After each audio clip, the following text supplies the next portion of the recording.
Good morning, good evening, good afternoon, depending on where you are in the world, and welcome to my stream Darkly Lit, where we read the Dungeon Master's Guide to Dungeons and Dragons 5th edition. This is probably, in all likelihood, going to be our last stream with this book. And I'm not entirely sure what we're going to do after, if we're even going to do anything after that stream-wise. I think we have a good chance of reading it all today. A big part of it, of what we have left, is appendixes, and that's a bunch of tables, and there's the end credits, or however you call it in the book, and then there is nothing. Then there is the gaping void of no book. Chapter 8. Chapter 8, Dungeon Master's Workshop.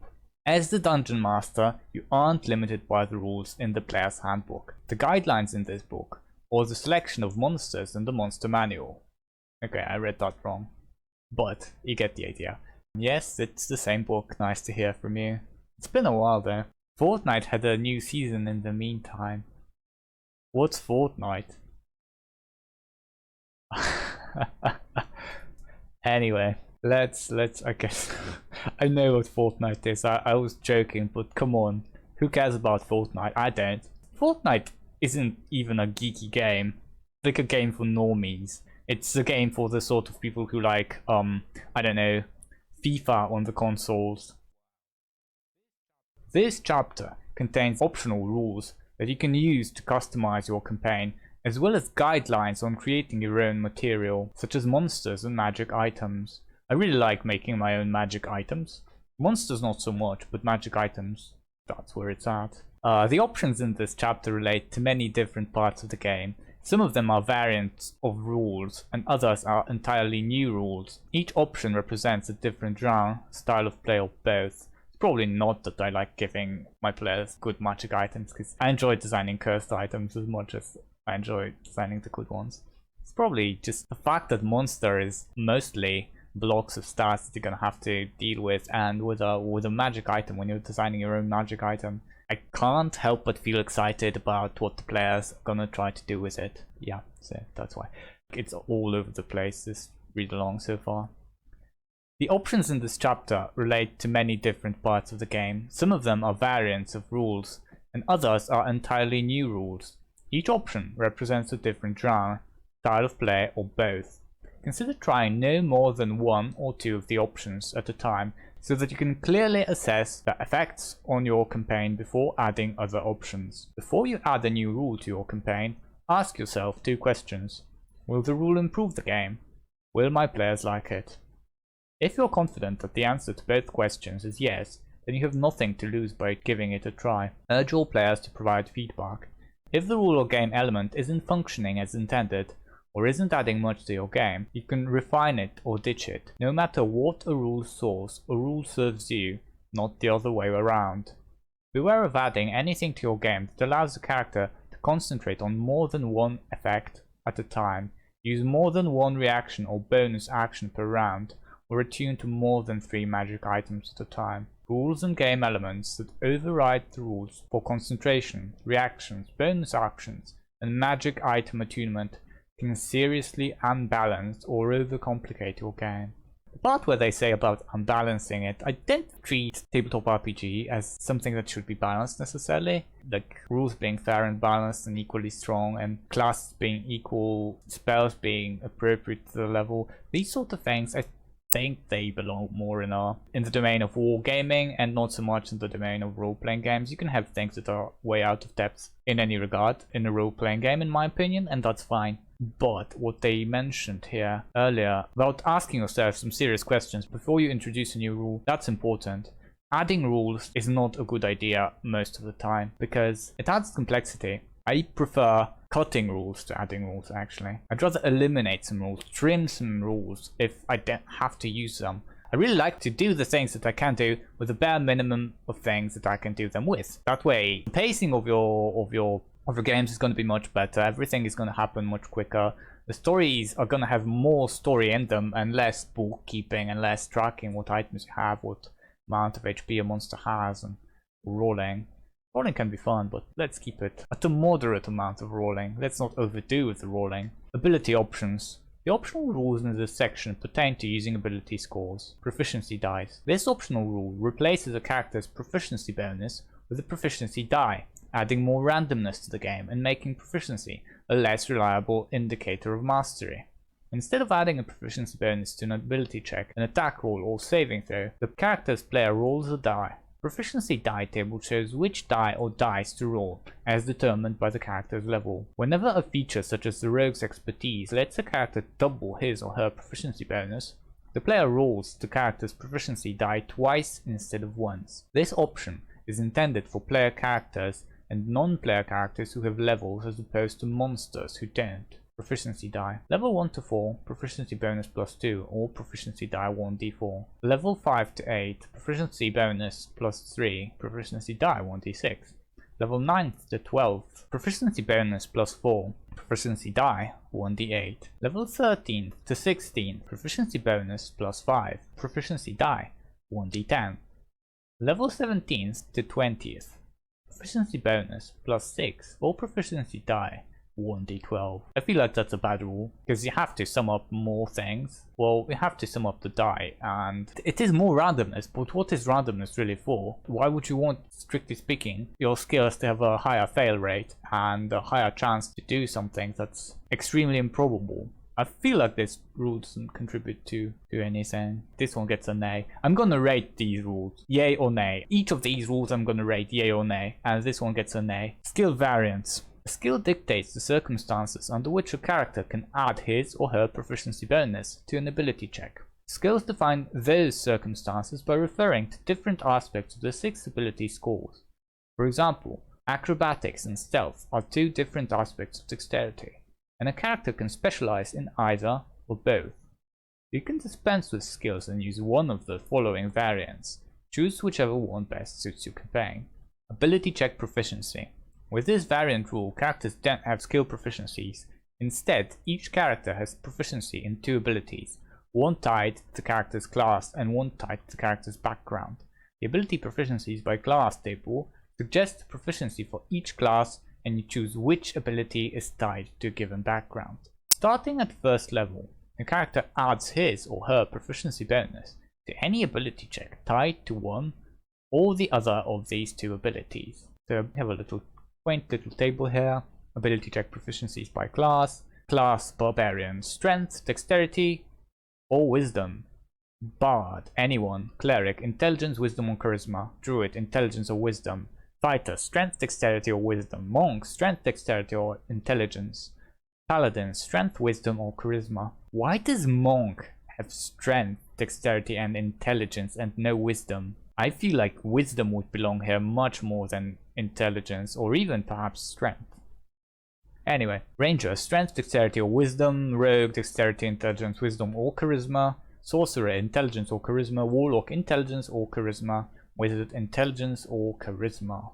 The expertise feature works differently than normal under this rule.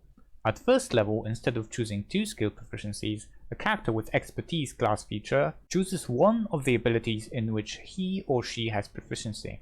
Selecting an ability counts as 2 of the character's expertise choices. If the character would gain an additional skill proficiency, that character instead selects another ability check in which to gain proficiency.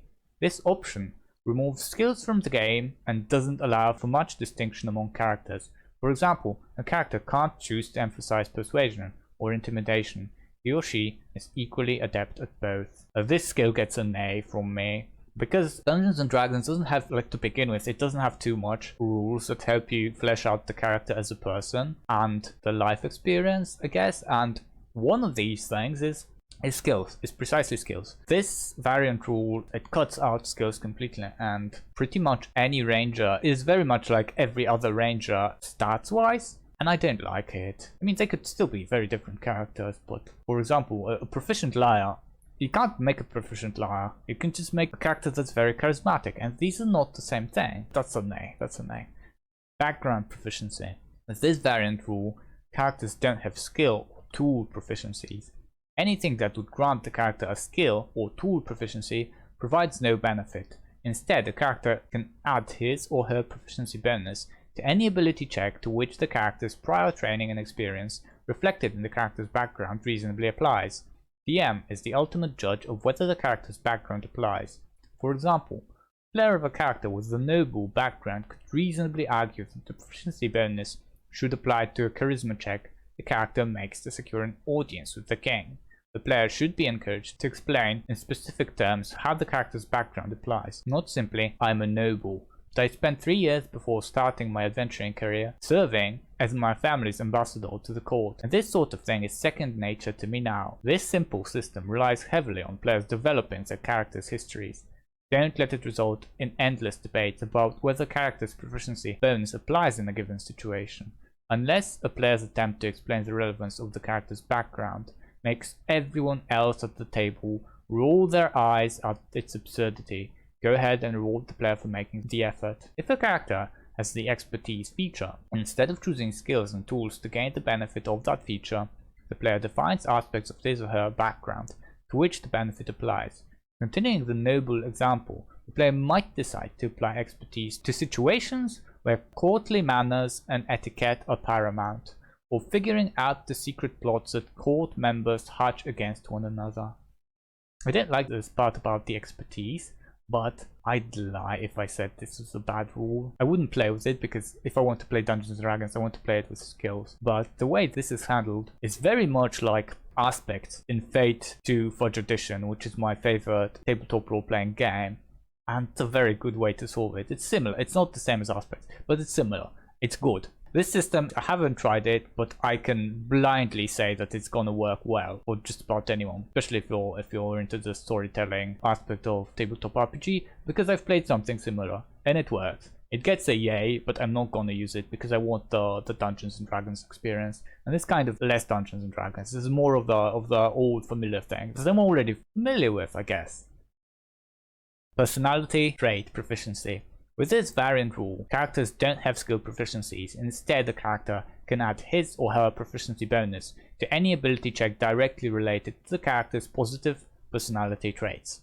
For example, a character with a positive personality trait of "I never have a plan but I'm great at making things up as I go along" might apply the bonus when engaging in some off-the-cuff deception to get out of a tight spot. A player should come up with at least 4 positive personality traits when creating a character. When a character's negative personality trait directly impacts an ability check, the character has disadvantage on the check. For example, a hermit whose negative trait is "I often get lost in my own thoughts and contemplation, oblivious to my surroundings," might have disadvantage on an ability check made to notice creatures sneaking up. If a character has the expertise feature, the player can apply its benefit to personality traits related to ability checks instead of to skills or tools. If a character would gain a new skill or proficiency, the character instead gains a new positive personality trait. This system relies heavily on players developing their characters' personalities. Make sure that different characters' traits, positive and negative, come into play with about the same frequency. Don't let the player get away with a positive trait that always seems to apply and a negative trait that never does. At your discretion, you can also tie a character's ideals, bonds, and flaws to this system. And again, I'm gonna give this AA because this is very much like aspects in Fate Forge Edition, and it's a great system. I love this system to bits. And it's gonna work, I promise you, if you do this in your adventure and your players are not trying to just cheat the system, but are gonna play along with it and try to make interesting characters. This system is gonna work great for you, promise. So yay, but I'm not gonna play with it because I want the D&D experience and it's more Fate-like. Hero points. Hero points work well in epic fantasy and mystic campaigns in which the characters are meant to be more like superheroes than the average adventurer is. With this option, a character starts with 5 hero points at first level.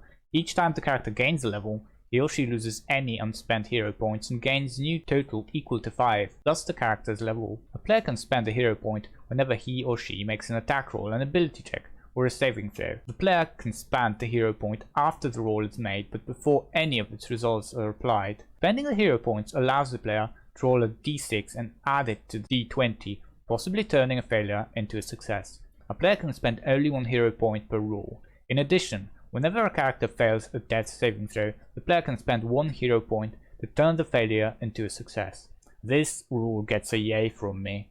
I might be tempted to use it. Even though it's not in the core rules and I want the D&D experience, I'm tempted to use this rule because I like it very much. It reminds me of, I'm not sure what it was called in the English version of Warhammer, but Warhammer used to have something that's called fate points, and if your character, first edition of Warhammer, and if your character was about to die, you could spend a fate point and avert the death. The bit where you can spend one to avert a negative death saving throw, I like this very much. And also, I fundamentally disagree with what they say in the very first sentence, that this applies to settings in which characters are meant to be more like superheroes than the average adventurer is. That's not true. That's not what it does. It's not going to do that. It's not going to make them appear more like superheroes. It's spells that let you teleport away, like make wishes, resurrect people, these sort of things. They really give the campaign a more superhero feeling to it. This sort of thing, it's going to avert some absolutely horrendous mishaps, or it's going to introduce a couple of powerful scenes, but a pool of 5 of these points every level is going to just make the successes go more smoothly. It's going to reduce the randomness of it and introduce a little bit of extra agency to the player on his character. It's almost never going to allow the player to do something absolutely superhuman. That's what spells do in Dungeons & Dragons. The system is good. It doesn't do what they say it does. I bet it doesn't do what they say it does. I've played a bunch of games with similar systems, and that's my opinion. But it's a good system. It gets a yay, and I might even use it. I might not go with 5 hero points. I might go with 3 perhaps. New ability scores, Honor and Sanity. If you're running a campaign shaped by a strict code of honor or the constant risk of insanity, consider adding one or both these new ability scores, honor and sanity. These abilities function like the standard 6 abilities, with exceptions specified in each ability below. Here's how to incorporate these optional abilities at character's creation. If your players use the standard array of ability scores, add 1/11 to the array for each optional ability you add. If your players use the optional point buy system, add 3 points to the number of points for each optional ability you add. If your players roll their ability scores, have them roll for the added ability scores. If you ever need to make a check or saving throw for honor or sanity for a monster that lacks the score, you can use charisma for honor and wisdom for sanity.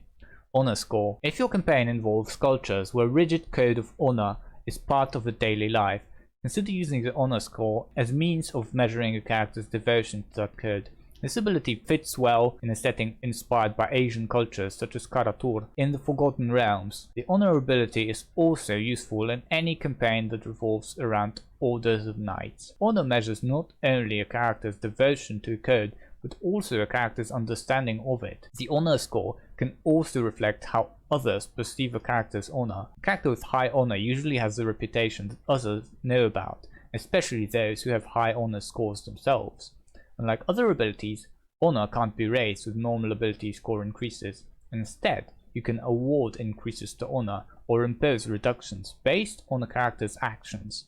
At the end of an adventure, if you think a character's actions in the adventure reflected well or poorly on his or her understanding of the code, you can increase or decrease the character's honor by 1. As with other ability scores, the character's honor can't exceed 20 or fall below 1.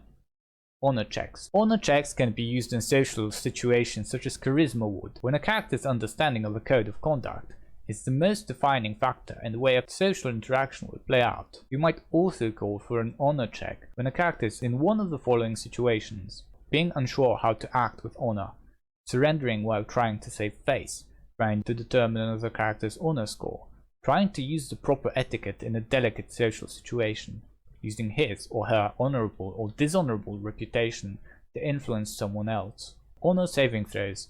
An honor saving throw comes into play when you want to determine whether a character might inadvertently do something dishonorable. You might call for an honor saving throw in the following situations: avoiding an accidental breach of honor or etiquette, resisting the urge to respond to goading or insults from the enemy, recognizing when an enemy attempts to trick a character into a breach of honor. Sanity score.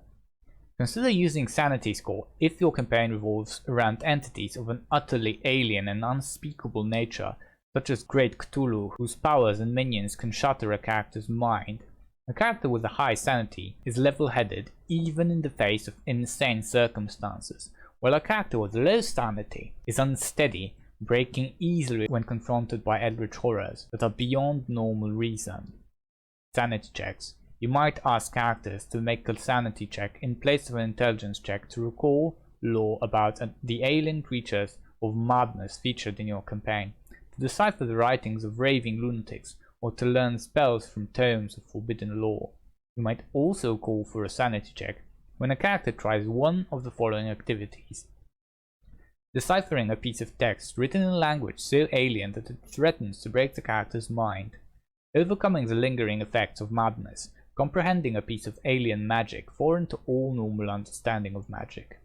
Sanity saving throws. You might call for a sanity saving throw when a character runs the risk of succumbing to madness, such as in the following situations: seeing a creature from the far realm or other alien realms for the first time, making direct contact with the mind of an alien creature, being subjected to spells that affect mental stability, such as the insanity option of the symbol spell, passing through a demiplane built on alien physics, resisting an effect conferred by an attack or spell that deals psychic damage. A failed sanity save might result in a short-term, long-term, or indefinite madness, as described in Chapter 8, Running the Game.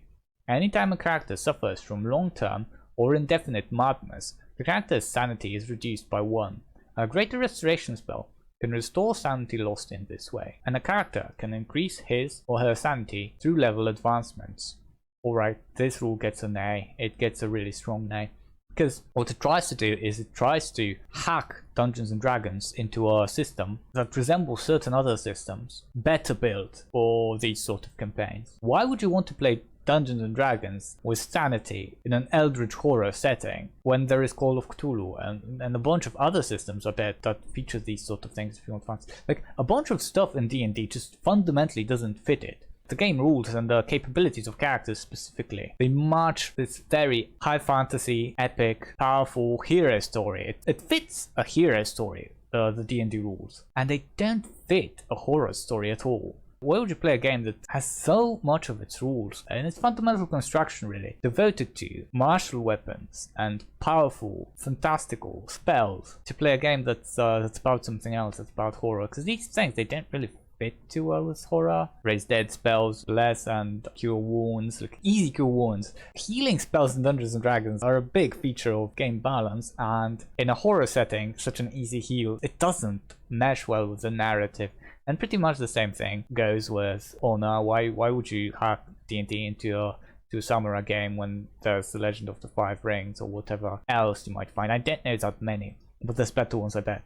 Dungeons and Dragons is fundamentally not built for these sort of games, and I absolutely hate it when people try to hack Dungeons and Dragons into something that it's not. There's so many great systems out there. Try some of them. A lot of them are really, really great. Adventuring options. This section provides options for changing how rests work, as well as for adding unusual things to your campaign, such as modern weapons, fear and horror. Rules for fear and horror can help you sustain an atmosphere of dread in a dark fantasy campaign. Fear. When adventurers confront threats they have no hope of overcoming, you can call for them to make a wisdom saving throw. Set the DC according to the circumstances. A character who fails to save becomes frightened for 1 minute. The character can repeat the saving throw at the end of each of his or her turns, ending the effect on the character on a successful save. Horror. Horror involves more than simple fright. It entails revulsion and anguish. Often it arises when adventurers see something completely contrary to the common understanding of what can and should occur in the world, or upon the realization of a dreadful truth. In such a situation, you can call on characters to make a charisma saving throw to resist the horror. Set the DC based on the magnitude of the horrific circumstances. On a failed save, your character gains short-term or long-term form of madness that you can choose or determine randomly, as detailed in Chapter 8, Running the Game. I feel like both of these get an A, but they're not big rules, so it doesn't matter that much. They're not gonna change too much if I introduce some. Just feel like the fear and horror and super dark options don't fit Dungeons and Dragons too well. Healing. These optional rules make it easier or harder for adventurers to recover from injury, either increasing or reducing the amount of time your players can spend adventuring before rest is required. They even have rules for decreasing the amount of rest that's needed in Dungeons & Dragons. Come on, you already heal wounds basically instantly in this game. What's the deal? I understand people wanting to introduce rules that make it harder to heal, but easier. Healer's Kit dependency. The character can't spend any hit dice after finishing a short rest until someone expends one use of a healer's kit to bandage and treat the character's wounds. Reasonable, I guess. So yeah, healer's kit dependency gets a yay. Healing surges. This optional rule allows characters to heal up in the thick of combat and works well for parties that feature few or no characters with healing magic, or for campaigns in which magical healing is rare. As an action, a character can use a healing surge and spend up to half his or her hit dice for each hit die spent. In this way, the character rolls the die and adds the character's constitution modifier. The character regains hit points equal to the total. The player can decide to spend an additional hit die after each roll. A character who uses a healing surge can't do so again until he or she finishes a short or long rest. Under this optional rule, a character regains all spent hit dice at the end of a long rest. With short rest, a character gains hit dice equal to his or her level divided by 4, minimum of 1 die. For a more superheroic feel, you can let the character use a healing surge as a bonus action, rather than as an action. This rule, I was expecting to give it an A, but hear me out on this one. In a setting, specifically in a setting where there are no clerics, for example because the divine aspect of the whole world does not fit the existence of clerics, and the DM wants to eliminate clerics and druids, or maybe for some other reason they want to eliminate healing spells, maybe magic is taboo in this setting. But still, it isn't a setting where everybody drops like flies and dies easily and that sort of thing. He still wants the setting to be heroic, to be the Dungeons & Dragons, adventuring, swashbuckling, easygoing, not too much time spent resting in town or bandaging or doing the nitty-gritty aspects of healing. This will work well. This will serve you. This is practically a good tool for the job. And I can imagine plenty of settings where this good tool for the job will work for you. So I'm gonna give it a yay. And it's also quite Dungeons & Dragons like. It doesn't fall into the category of trying to hack Dungeons & Dragons into something it's not. So yeah, that one gets a yay, but no, when you want to use it, don't put it in just any campaign, I guess. Slow natural healing. Characters don't regain hit points at the end of a long rest. Instead, a character can spend hit dice to heal at the end of a long rest, just as with a short rest. This optional rule prolongs the amount of time that characters need to recover from their wounds without the benefits of magical healing, and works well for grittier, more realistic campaigns. I'm not sure if I should give it a yay or nay.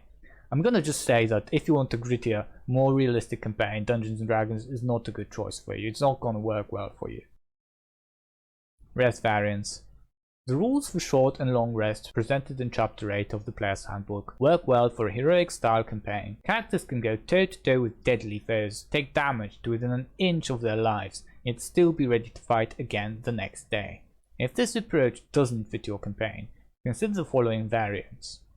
Epic Heroism. This variant uses a short rest of 5 minutes and a long rest of 1 hour. This change makes combat more routine since characters can easily recover from every battle. You might want to make combat encounters more difficult to compensate. That's very quick. And I mean, it doesn't really add so much heroism or superhero kind of thing to the game. It just makes it feel like they don't get too badly wounded during combat.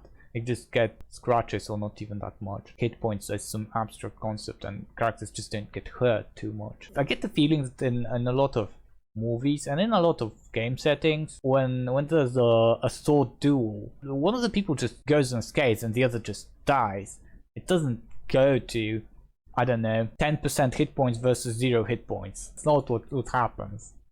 I guess it doesn't have to be like they're badly wounded and suddenly regrow their limbs. Next battle, they're from nearly dying back up to absolutely healthy. Spellcasters using this system can afford to burn through spell slots quickly, especially at higher levels. Consider allowing spellcasters to restore expanded spell slots equal to only half the maximum spell slots, rounded down at the end of a long rest, and to limit spell slots restored to 5th level or lower. Only a full 8-hour rest will allow a spellcaster to restore all spell slots and to regain spell slots of 6th level or higher.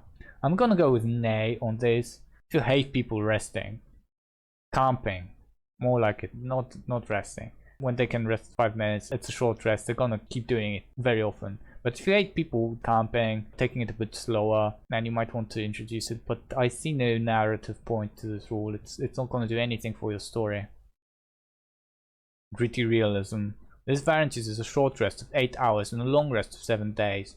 This puts the brakes on the campaign, requiring the players to carefully judge the benefits and drawbacks of combat. Characters can't afford to engage in too many battles in a row, and all adventuring requires careful planning. This approach encourages the characters to spend time out of the dungeon. It's a good option for campaigns that emphasize intrigue, politics, and interactions among other NPCs, and in which combat is rare or something to be avoided rather than rushed into.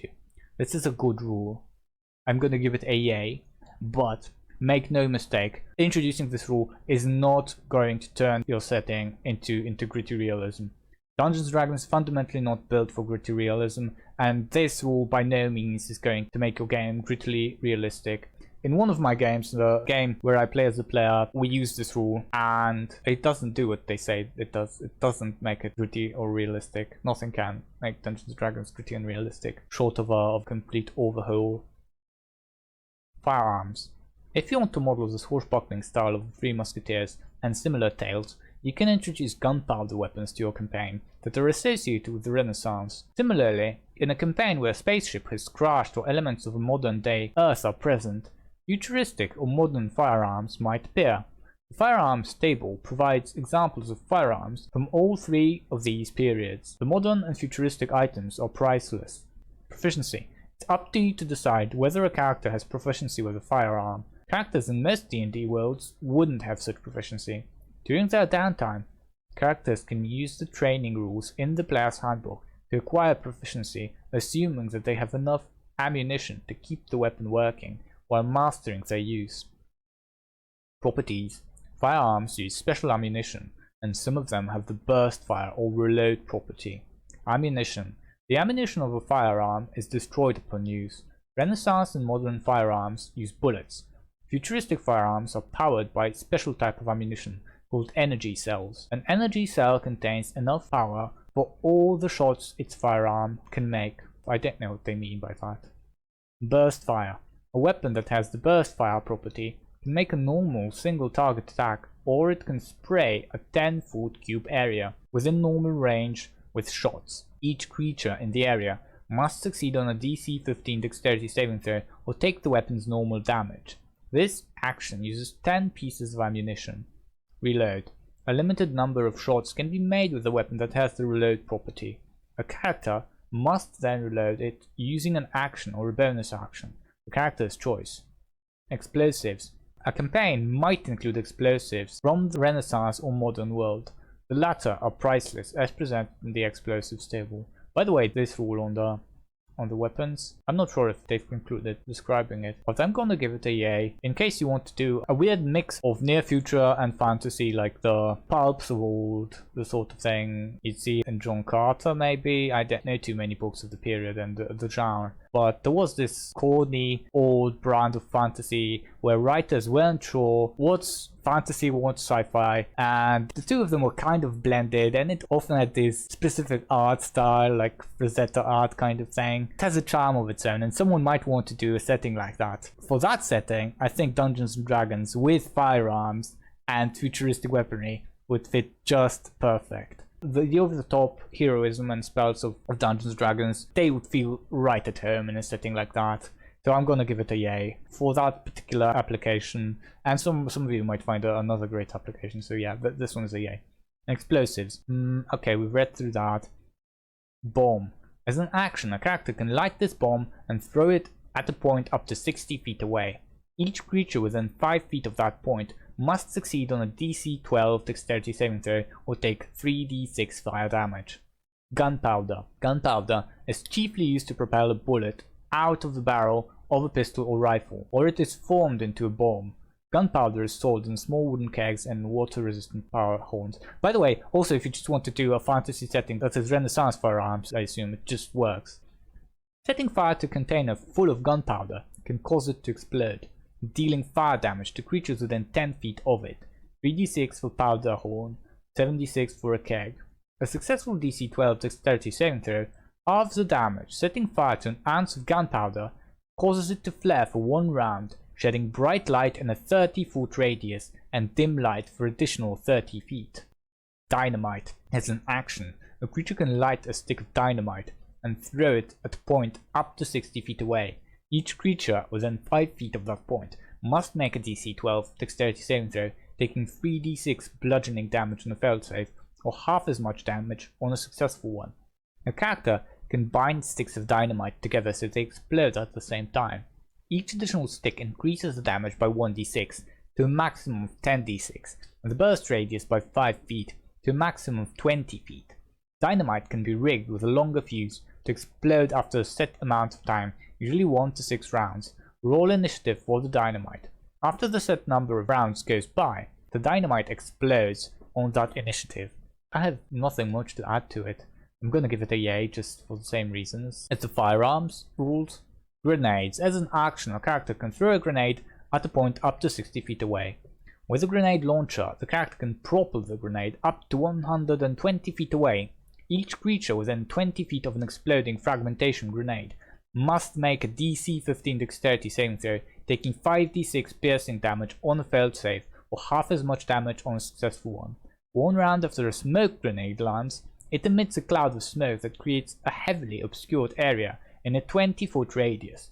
A moderate wind, at least 10 miles per hour, disperses the smoke in 4 rounds. A strong wind, 20 or more miles per hour, disperses it in 1 round.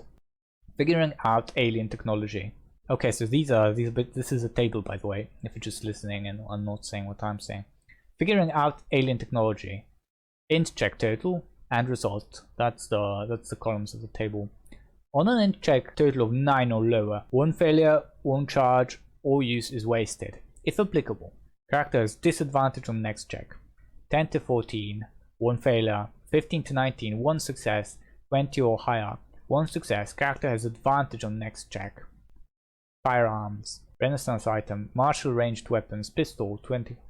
No, that's priceless. This is no longer the same table, by the way. This is a different table. It's a table of firearms and has names of Renaissance items, the cost, the damage, weight, and properties. We might actually not want to read them. I'm just gonna read the names, I guess, because that's important. And the damage, you're gonna have to probably check on it every time if you want to introduce this sort of rule set to your campaign. What we have here is martial ranged weapons such as a pistol or a musket, ammunition such as bullets, modern items, martial ranged weapons such as a pistol automatic, a revolver, a rifle hunting, a rifle automatic, a shotgun, and futuristic items such as laser pistol, antimatter rifle, laser rifle, and ammunition for those in the form of an energy cell. Alien technology. When adventurers find a piece of technology that isn't from their world or time period, the players might understand what the object is, but the characters rarely will. To simulate the character's ignorance about the technology, have the character make a series of intelligence checks to figure it out. To determine how the technology works, the character must succeed on a number of intelligence checks based on the complexity of the item. 2 successes for a simple item, such as a cigarette lighter, calculator, or revolver, and 4 successes for a complex item, such as a computer, chainsaw, or hovercraft. Then consult the figuring out alien technology table, so that's the table we just read, and consider making the item break if a character fails 4 or more times before taking a long rest. A character who has seen an item used or has operated a similar item has advantage on intelligence checks made to figure out its use. Explosives. Okay, so this is a table of possible items. Explosives. Renaissance items are bombs, gunpowder kegs, gunpowder in a powder horn. Modern items are dynamite stick, grenade fragmentation, grenade smoke, and a grenade launcher. Plot points. Okay, so this is probably going to be something more my speed, something that I might be more interested in. By the way, this art here is stylistically it's not what I was talking about, but content-wise it is. We have a bit of science fantasy going on here. A character is clearly wearing medieval armor, but they're holding some sort of a blaster and shooting at a monster. Plot points. Plot points allow players to change the course of the campaign, introduce plot complications, alter the world, and even assume the role of the DM. If your first reaction to reading this optional rule is to worry that your players might abuse it, it's probably not for you. Using plot points, each player starts with 1 plot point. During the session, a player can spend that point for 1 effect. The effect depends on the group's approach to this optional rule. 3 options are presented below. A player can spend no more than 1 plot point per session. You can increase this limit if you like, especially if you want the players to drive more of the story. Once every player at the table has spent a plot point, they each gain 1 plot point. Option 1. What a twist. A player who spends a plot point gets to add some element to the setting or situation that the group, including you, must accept as true. For example, a player can spend a plot point and state that his or her character has found a secret door. An NPC appears, or a monster turns out to be a long-lost ally polymorphed into a horrid beast. A player who wants to spend a plot point in this way should take a minute to discuss his or her idea with everyone else at the table and get feedback before settling on a plot development. Option 2. The plot thickens. Whenever a player spends a plot point, the player to his or her right must add a complication to the scene. For example, if a player who spends a plot point decides that her character has found a secret door, the player to the right might state that opening the door triggers a magical trap that teleports the party to another part of the dungeon. Option 3. The gods must be crazy. With this approach, there is no permanent DM. Everyone makes a character and one person starts as the DM and runs the game as normal. That person becomes an NPC who can tag along with the group or remain on the sidelines as the group wishes. At any time, a player can spend a plot point to become the DM. That player's character becomes an NPC and play continues. It's probably not a good idea to swap roles in the middle of combat, but it can happen if a group allows time for the next DM to settle into his or her role and pick up where the previous DM left off. Using plot points in this way can make for an exciting campaign as each new DM steers the game in unexpected directions. This approach is also a great way for would-be DMs to try running a game in small controlled doses. In a campaign that uses plot points this way, everyone should come to the table with a bit of material prepared or specific encounters in mind. A player who isn't prepared or who doesn't feel like DMing can choose to not spend a plot point that session. For this approach to work, it's a good idea to establish some shared assumptions about the campaign so the DMs aren't duplicating efforts or trampling on each other's plans. Alright, so I guess this one, that's a hard one for me to judge yay or nay. I'm gonna say nay. I'm gonna say nay on this one.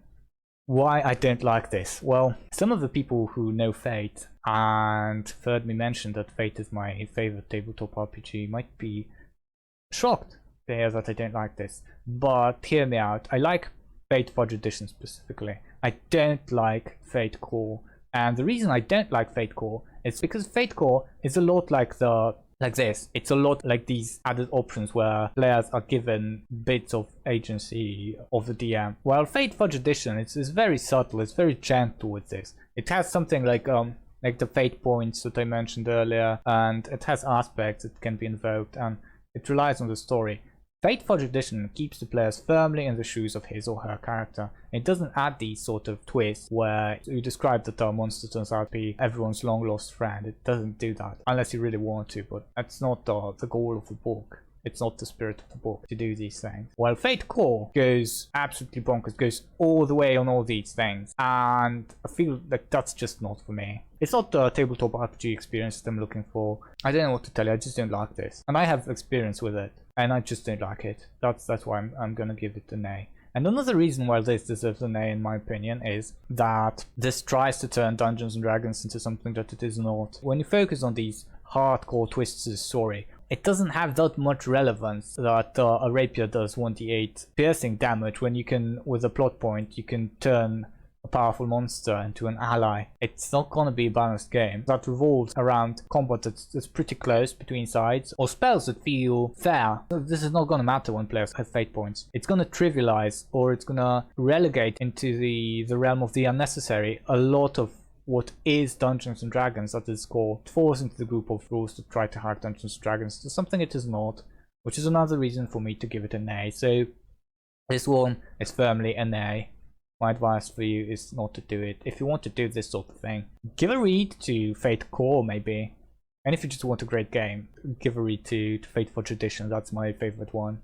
I recommend it at every turn I get. Combat options. The options in this section provide alternative ways to handle combat. The main risk of adding some of these rules is slowing down play. Initiative variance. This section offers different ways to handle initiative. Initiative score. With this optional rule, creatures don't roll initiative at the start of combat. Instead, each creature has an initiative score, which is a passive dexterity check, 10 plus dexterity modifier. By cutting down on die rolls, math done on the fly, and the process of asking for and recording totals, you can speed your game up considerably at the cost of an initiative order that is often predictable. That's a yay for me, because that's the sort of simplification I like. I might do this and I might not do this, I don't know. Side initiative. Recording initiative for each PC and monster, arranging everyone in the correct order, and remembering where you are in the list can bog the game down. If you want quicker combats, at the risk of those combats becoming unbalanced, try using the side initiative rule. Under this variant, the players roll a d20 for their initiative as a group or side. You also roll a d20. Neither rule receives any modifiers. Whoever rolls highest wins initiative. In case of a tie, keep rolling until the tie is broken. When it's a side's turn, the members of that side can act in any order they choose. Once everyone on the side has taken a turn, the other side goes. A round ends when both sides have completed their turns. If more than 2 sides take part in a battle, each side rolls for initiative. Sides act from the highest roll to lowest. Combat continues in the initiative order until the battle is complete. This variant encourages teamwork and makes your life as a DM easier, since you can more easily coordinate monsters. On the downside, the side that wins initiative can gang up on enemies and take them out before they have a chance to act. The one above is good, but this one I'm gonna give it an, I think. Well, I'm tempted to give it an A because it's gonna be very unfair. The side that goes first is gonna have a huge advantage, and in Dungeons and Dragons I feel like this game is made around the idea of fair combat. So for that reason, no, I'm not gonna rate it. I'm gonna say it's neutral. Speed factor. Oh, speed factor is something I know from Dungeons & Dragons 2nd edition, as it was in the video games adapted from Dungeons & Dragons 2nd edition. Like Baldur's Gate and Icewind Dale games had speed factor. Planescape Torment, I bet too, had speed factor. I wonder what speed factor is gonna be in this edition, because I bet it's not gonna be the same thing. Some DMs find the regular progression of initiative too predictable and prone to abuse. Players can use their knowledge of initiative order to influence their decisions. For example, a badly wounded fighter might charge a troll because he knows that the cleric goes before the monster and can heal him. Speed factor is an option for initiative that introduces more uncertainty into combat at the cost of speed of play. Under this variant, the participants in a battle roll initiative each round. Before rolling, each character or monster must choose an action. Okay, this one is going to be an A because it takes away from the tactical aspect of combat, and if you want the tactical aspect of combat, D&D is the right tool for the job. If you don't want it, then why play D&D? That's my argument. So this one is an A. Initiative modifiers. Modifiers might apply to a creature's initiative depending on its size and the action it takes. For example, a creature that fights with a light weapon or casts a simple spell is more likely to act before a creature armed with a heavy or slow weapon. See the speed factor initiative modifiers table for details. If an action has no modifier listed, the action has no effect on the initiative. If more than one modifier applies, such as wielding a two-handed weapon, heavy melee weapon, applies them all to initiative roll. Spellcasting. Subtract the spell's level. Melee heavy weapon -2. Melee light or finesse weapon +2, melee two-handed weapon -2, ranged loading weapon -5, creature size, initiative modifier tiny is +5, small is +2, medium is +0, large is -2, huge is -5, gargantuan is -8. Don't apply the same modifier more than once on the creature's turn. For example, a rogue fighting with 2 daggers gains the +2 bonus for using a light or finesse weapon only once. In the case of spellcasting, apply only the modifier from the highest level spell. Apply any modifiers for bonus actions to that creature's turn, remembering never to apply the same modifier twice. For instance, Paladin casts a 2nd level spell as a bonus action and then attacks with a short sword. The Paladin takes a -2 penalty for the spell and gains a +2 for using a light weapon, for a total modifier of +0. The table is only a starting point. You can refer to it when adjudicating any actions a character takes that you think should be faster or slower. Quick, easy actions should grant a bonus, while slow, difficult ones should incur a penalty. As a rule of thumb, apply a bonus or penalty of 2 or 5 for an action. For example, a fighter wants to turn a winch to raise a portcullis. This is a complex, difficult action. You could rule that it incurs a -5 initiative penalty. Rolling initiative. After deciding on an action, everyone rolls initiative and applies modifiers, keeping the results secret.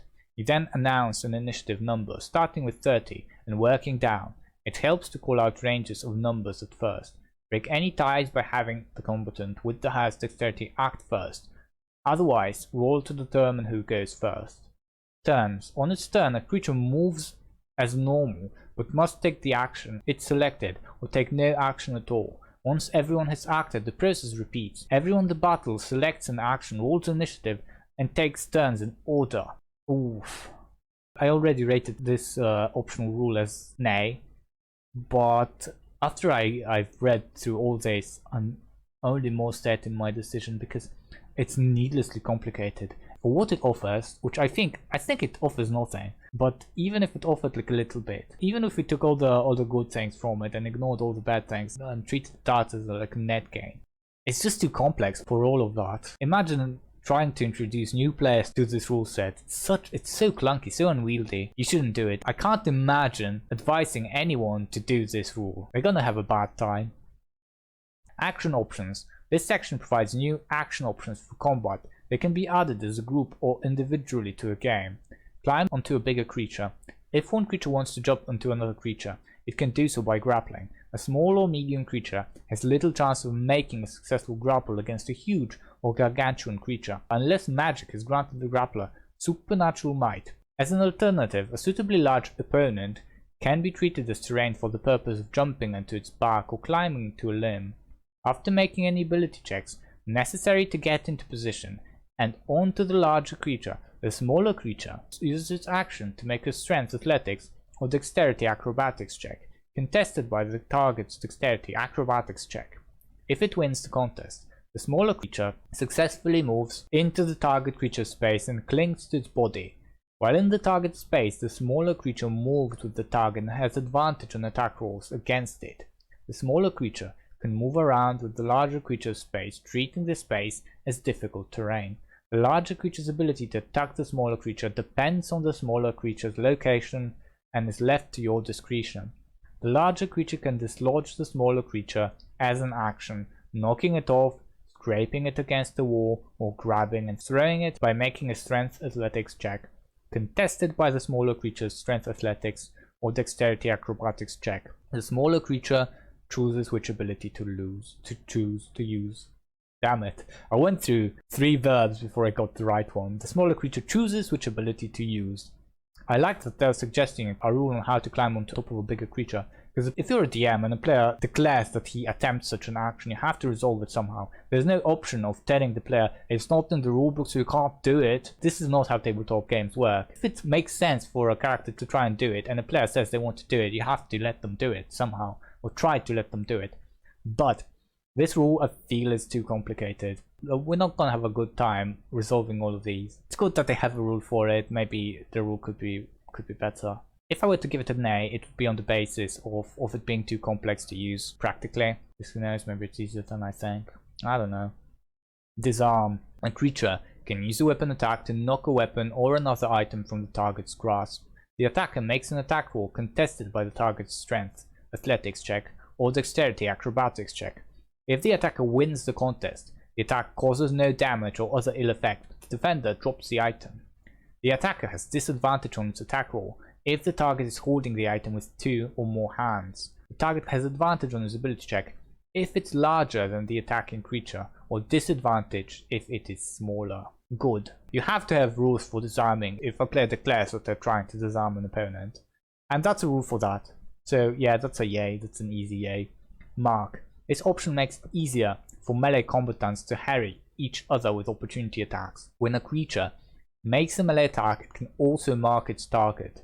Until the end of the attacker's next turn, any opportunity attack it makes against the marked target is advantage. The opportunity attack doesn't expend the attacker's reaction, but the attacker can't make the attack if anything, such as incapacitated condition or shocking grasp spell, is preventing them from taking reactions. The attacker is limited to 1 opportunity attack per turn. This is just to conserve reactions, right? I feel like the rule is pointless. What does it even do for your game? In the broader scope of the game, what does it do? I can't tell. So I'm gonna mark it as an A. What's the difference? What's the benefit? Overrun. When a creature tries to move through a hostile creature's space, the mover can try to force its way through by overrunning the hostile creature. As an action or a bonus action, the mover makes a strength athletics check contested by the hostile creature's strength athletics check. The creature attempting the overrun has advantage on this check if it is larger than the hostile creature, or disadvantage if it is smaller. If the mover wins the contest, it can move through the hostile creature's space once this turn.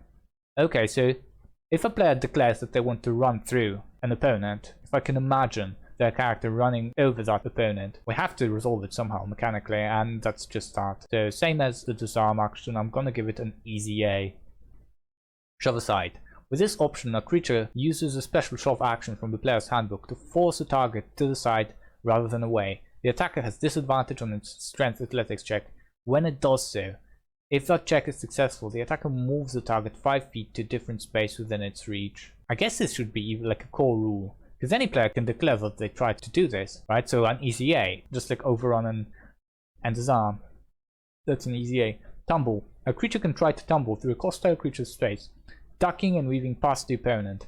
As an action or a bonus action, the tumbler makes a dexterity acrobatics check contested by the hostile creature's dexterity acrobatics check. If the tumbler wins contest, it can move through the hostile creature's space once this turn. Makes sense. A player can declare that they try to, I don't know, jump over. You have to accommodate them somehow, try to accommodate them somehow to give them a chance. Easy A. Hitting cover. When a ranged attacker misses a target that has cover, you can use this optional rule to determine whether the cover was struck by the attack. First determine whether the attack roll would have hit the protected target without the cover. If the attack roll falls within the range low enough to miss the target, but high enough to strike the target, if there had been no cover, the object used for cover is struck. If a creature is providing cover for the missed creature, and the attack roll exceeds the AC of the covering creature, the covering creature is hit. Yes, I really like this rule. Like normally if the cover is a barrel, who cares? But for creatures covering other creatures, that's the sort of thing I'd love to have in my game, because, for example, your players are trying to assassinate someone, and that someone is bodyguards. They take the shot. It's a complication that could happen, and it's a narrative, a very interesting complication. But core rules, that this optional rule, do not provide the opportunity for this to happen. This is a clear one. Cleaving through creatures. If your player characters regularly fight hordes of lower level monsters, consider using this optional rule to help speed up such fights. When a melee attack reduces an undamaged creature to 0 hit points, any excess damage from that attack might carry over to another creature nearby.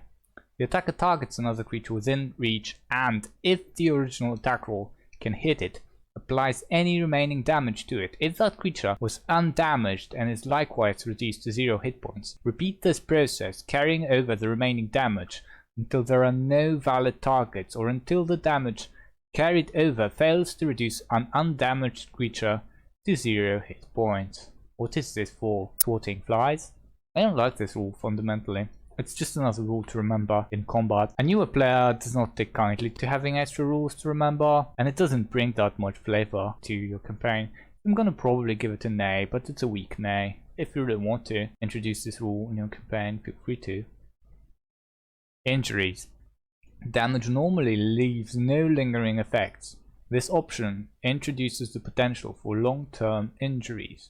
It's up to you to decide when to check for a lingering injury. A creature might sustain a lingering injury under the following circumstances: when it takes a critical hit, when it drops to 0 hit points but isn't killed outright, when it fails a death saving throw by 5 or more. To determine the nature of the injury, roll on the lingering injuries table. This table assumes a typical humanoid physiology, but you can adopt results for creatures with different body types. Ooh, so it's just like losing a limb, right? Yeah, it is. Apparently it is. D20 injury. On a 1, you lose an eye. You have disadvantage from wisdom perception checks that rely on sight and ranged attack rolls. Magic such as regenerate spell can restore the lost eye. If you have no eyes left after sustaining this injury, you're blinded. It's hardcore. 2. Lose an arm or a hand. You can no longer hold anything with 2 hands, and you can hold only a single object at a time. Magic such as regenerate spell can restore the lost appendage. 3. Lose a foot or a leg. Your speed on foot is halved, and you must use a cane or crutch to move unless you have a peg leg or other prosthesis. You fall prone after using the dash action. You have disadvantage on dexterity checks made to balance. Magic such as the regenerate spell can restore the lost appendage. 4. Limp. Your speed on foot is reduced by 5 feet. You must make a DC 10 dexterity saving throw after using the dash action. If you fail to save, you fall prone. Magical healing removes the limp. Internal injury. 5 to 7 internal injury. Whenever you attempt an action in combat, you must make a DC 15 Constitution saving throw. On a failed save, you lose your action and can't use reactions until the start of your next turn. The injury heals if you receive magical healing, or if you spend 10 days doing nothing but resting. 8 to 10. Broken ribs. This has the same effect as internal injury above, except the save DC is 10. Horrible scar. 11 to 13. You are disfigured to the extent that the wound can't be easily concealed. You have disadvantage on charisma, persuasion checks, and advantage on charisma intimidation checks. Magical healing of 6th level or higher, such as heal and regenerate, removes the scar. 14 to 16. Festering wound. Your hit point maximum is reduced by 1 every 24 hours. The wound persists. If your hit point maximum drops to 0, you die. The wound heals if you receive magical healing. Alternatively, someone can tend to the wound and make a DC 15 Wisdom Medicine check once every 24 hours. After 10 successes, the wound heals. Minor scar. The scar doesn't have any adverse effect. Magical healing of 6th level or higher, such as heal and regenerate, removes the scar.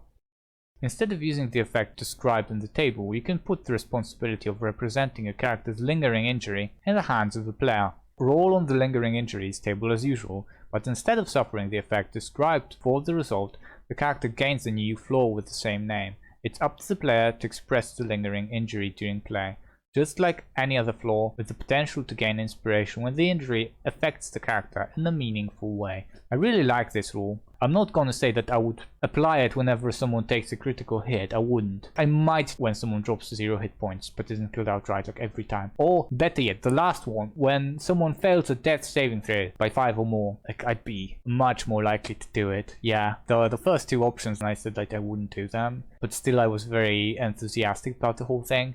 I am enthusiastic about the whole thing because these sort of things happen in combat. You have people without a leg or without an eye in real life, and you need rules to represent the disadvantages these characters battle. And this works. This just works for that purpose. It could be a very strong story moment if a character, for example, gets a horrible scar, becomes disfigured, then not sufficiently high level to have a regenerate spell or a heal spell or any 6th level healing spell, and they have to go with this scar for a long time, and maybe it affects their life. They were a beautiful elf before that, and it could be a very nice, powerful moment when they finally are able to make themselves whole and heal this scar. Or maybe they have to stand before a choice. Maybe they get a magical tonic that could remove the scar. They could either heal the scar, or they could put the tonic to some other, more moral use, and they have to make a decision. These sort of things are good for your stories, and you need mechanical ways to express these sort of things. And this table provides the mechanical tools to express these sort of things, and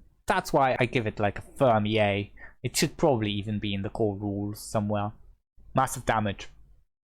This optional rule makes it easier for a creature to be felled by massive damage. When a creature takes damage from a single source equal to or greater than half its hit point maximum, it must succeed a DC 15 Constitution saving throw or suffer a random effect determined by a roll on the System Shock table. For example, a creature that has a hit point maximum 30 must make that Constitution save if it takes 15 damage or more from a single source. System Shock D10. 1. The creature drops to 0 hit points. 2 to 3. The creature drops to 0 hit points but is stable. 4 to 5. The creature is stunned until the end of its next turn. 6 to 7. The creature can't take reactions and has disadvantage on attack rolls and ability checks until the end of its next turn. 8 to 10. The creature can't take reactions until the end of its next turn. So if you like your campaign to be more lethal, you can go with this massive damage thing. But let me tell you, at high levels, it's gonna happen much more to players than it's gonna happen to monsters. like, you could just have a bunch of easy player kills, which I'm not a fan of, but it does something. If you want this something in your game, you go with it. I'm not gonna give it a nay. I'm not sure if I should give it a yay though, since I wouldn't use it. Yeah, I guess it's a tool. It does something. I'm gonna give it a weak yay. Morale. Some combatants might run away when a fight turns against them. You can use this optional rule to help determine when monsters and NPCs flee. A creature might flee under any of the following circumstances. The creature is surprised. The creature is reduced to half its hit points or fewer for the first time in the battle. The creature has no way to harm the opposing side on its turn.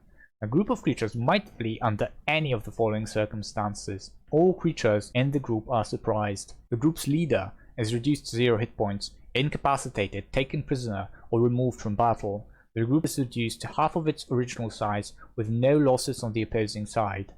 To determine whether a creature or group of creatures flees, make a DC 10 Wisdom saving throw for the creature or the group's leader. If the opposition is overwhelming, the saving throw is made with disadvantage, or you can decide that the save fails automatically. If the group's leader can't make the saving throw for whatever reason, have the creature in the group with the next highest charisma score make the saving throw instead. On a failed save, the affected creature or group flees by the most expeditious route. If escape is impossible, the creature or group surrenders. If a creature or group that surrenders is attacked by its conquerors, the battle might resume, and it's unlikely that further attempts to flee or surrender will be made. A failed saving throw isn't always to the adventurer's benefit. For example, an ogre that flees from combat might put the rest of the dungeon on alert, or run off with treasure that the characters had hoped to plunder. It's a decent rule. You have to have options for a group of monsters or NPCs to flee.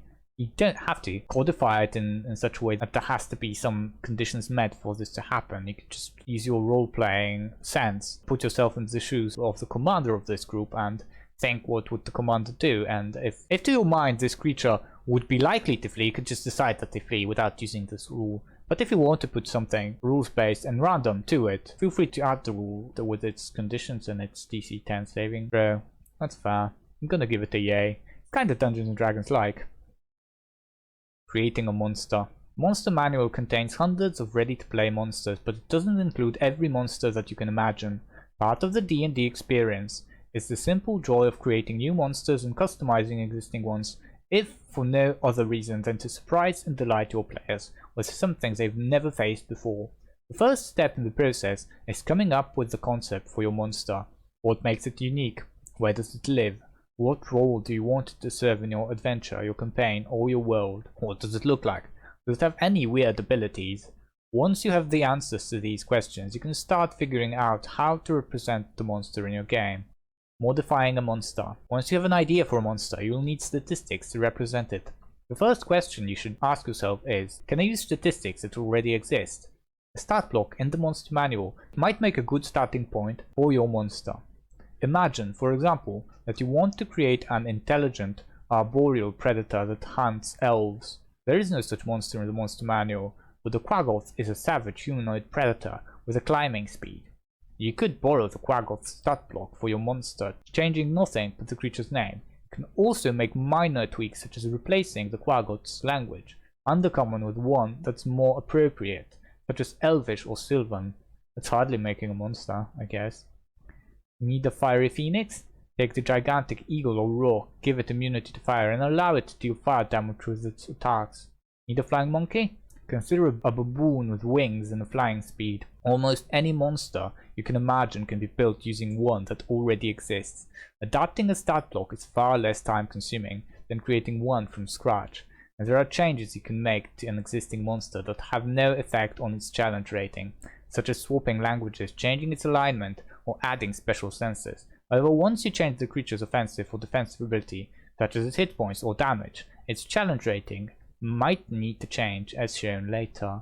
I guess this is more for people who kind of feel very timid about introducing something of their own into the game, and they're just worried that they might break something, so there's guidelines for how to make your own monsters. If I really wanted to make my own monster, I would probably just go by the go by the ear. I would put down whatever I feel like fits my player's ability to kill, right? Something that they'd be able to fight, and something that is appropriate. If a monster seems dexterous, let's give it high dexterity. If a monster seems sluggish, I'd give it low dexterity.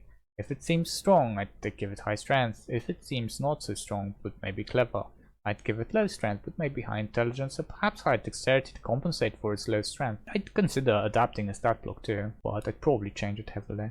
I'm not much for introducing new monsters. I like classics. I like monsters that are heavily inspired by mythology and have a sort of a place in our collective imagination already, such as sphinxes, dragons, hydras, golems, these sort of monsters that when I say the name, a person can already see an image of some sort in their head.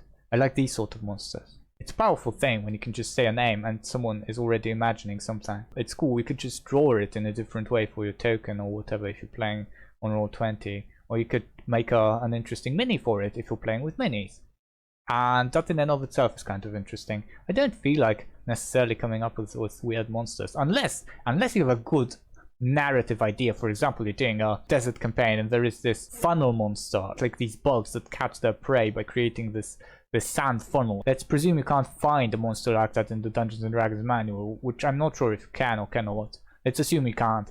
And you need to make a monster like that because at one point in the campaign you want to have an evil overlord throw prisoners into the pit of this monster as the players watch on, and they can't maybe get out of their hiding because they're outnumbered. If you want a story moment like that and you need a monster for it and the monster isn't there, obviously you need to make a monster. But just making monsters to make monsters, I don't really do that. It's not a bad thing though if you like it. Switching weapons. If a monster wields a manufactured weapon, you can replace that weapon with a different one. For example, you could replace a hobgoblin's longsword with a halberd. Don't forget to change the damage and the attack reach where appropriate. Also, be aware that the consequences of switching from a one-handed weapon to a two-handed weapon or vice versa. For example, a hobgoblin wielding a halberd, a two-handed weapon, loses the benefit of its shield, so its AC decreases by 2. Adding a special trait. Another simple way to customize a monster is to add a special trait. You can add a special trait of your own devising, or pick up a special trait from one of the many creatures in the monster manual. For example, you can create a goblin-spider hybrid by giving the normal goblin the spider climb special trait, turn an ordinary troll into a two-headed troll by giving it the two heads special trait, or turn an owlbear into a flying owlbear by giving it wings and giant owl's flying speed. Creating quick monster stats. If all you need are simple stats for a monster of a particular challenge rating, follow the steps here. If you want to create something more akin to the monster stat blocks in the monster manual, skip ahead to the creating a monster stat block section. Alright, so this is a table that just has challenge ratings and stats such as proficiency bonus, armor class, hit points, attack bonus, damage per round, and a save DC. You can just pick any challenge rating you want. Whatever challenge rating you need for your adventure, you can just pick it, and there's some ready-made stats. It could be convenient for making monsters quickly, but it doesn't reflect whether the monster has a good constitution, for example, which is not so great. I'd want my monsters to have good saving throws, well done saving throws. For example, a monster that's not charismatic, I want them to have a low charisma saving throw. In case a player wants to cast, I don't know, imprisonment on them or maze or whatever, that one spell that uses a charisma saving throw that's really strong.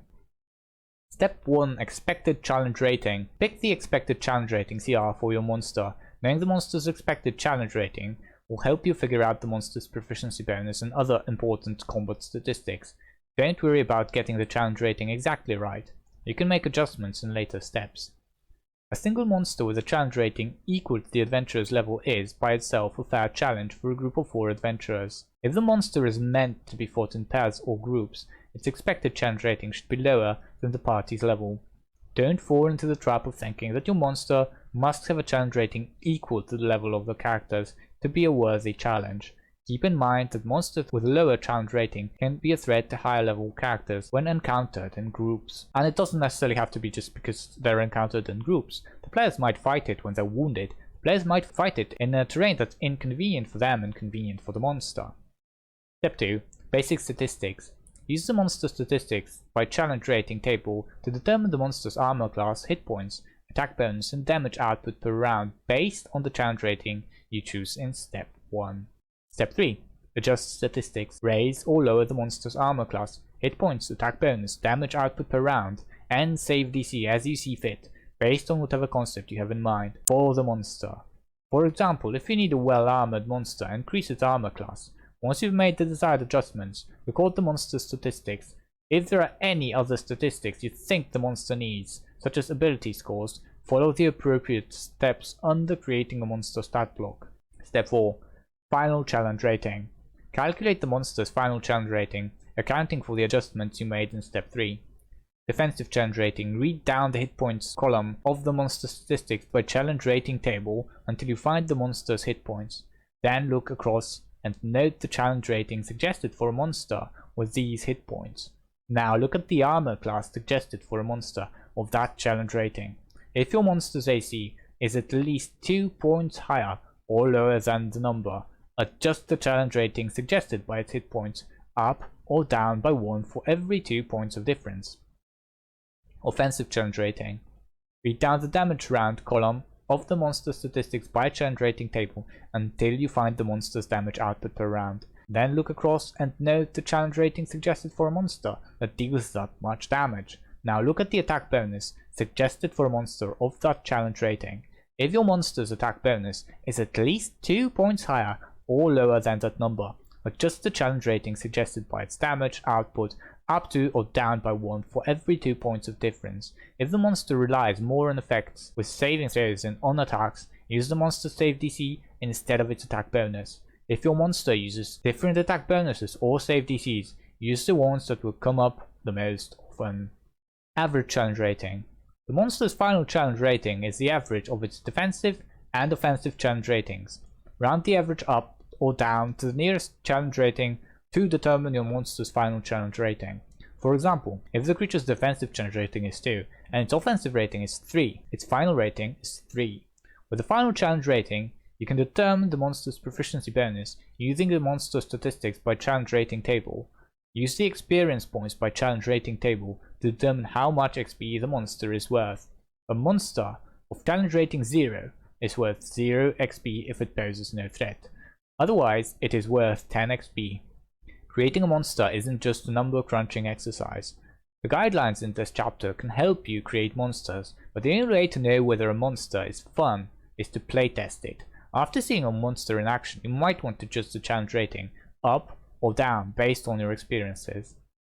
I feel like just wailing at a monster and seeing if it drops dead or if it kills you first is not exactly fun. What's fun is everything that surrounds the combat. That's fun. Just fighting, just the mechanics of fighting in D&D to me is utterly boring. I see no appeal to it. It's just a means to an end. But, if you surround it carefully, it adds to the experience. I don't know. Maybe it's just me. I'm not too into the whole wargaming adjacent side of the experience that D&D is. I have a table here with challenge ratings and experience. But I think there's a little point in me reading this because you probably just need to look at the table every time you need to do this. It's, for example, like challenge rating 0 is XP 0 or 10. For example, challenge rating 6 is EXP of 2300. Creating a monster stat block. If you want a full monster stat block, use the following method to create your new monster. The introduction of the monster manual explains all the components of a monster's stat block. Familiarize yourself with that material before you begin. In the course of creating your monster, if you find yourself unable to make a decision, let the examples in the monster manual guide you. Once you have a monster concept in mind, follow the steps below. Step 1. Name. A monster's name should be given as much consideration as any other aspect of the monster, if not more. Your monster might be based on a real-world creature or a monster from myth, in which case its name might be obvious. If you need to invent a name, keep in mind that the best names either reflect the monster's appearance or nature, such as the Mimic and the Owlbear, or have a nice ring to them, such as the Troll and the Thrycreen. In what world does the name Troll or Thrycreen have a good ring to it? They both sound ridiculous to me and weird and overthought. Especially Thrycreen. What the heck is that? Sounds like nothing. Step 2. Size.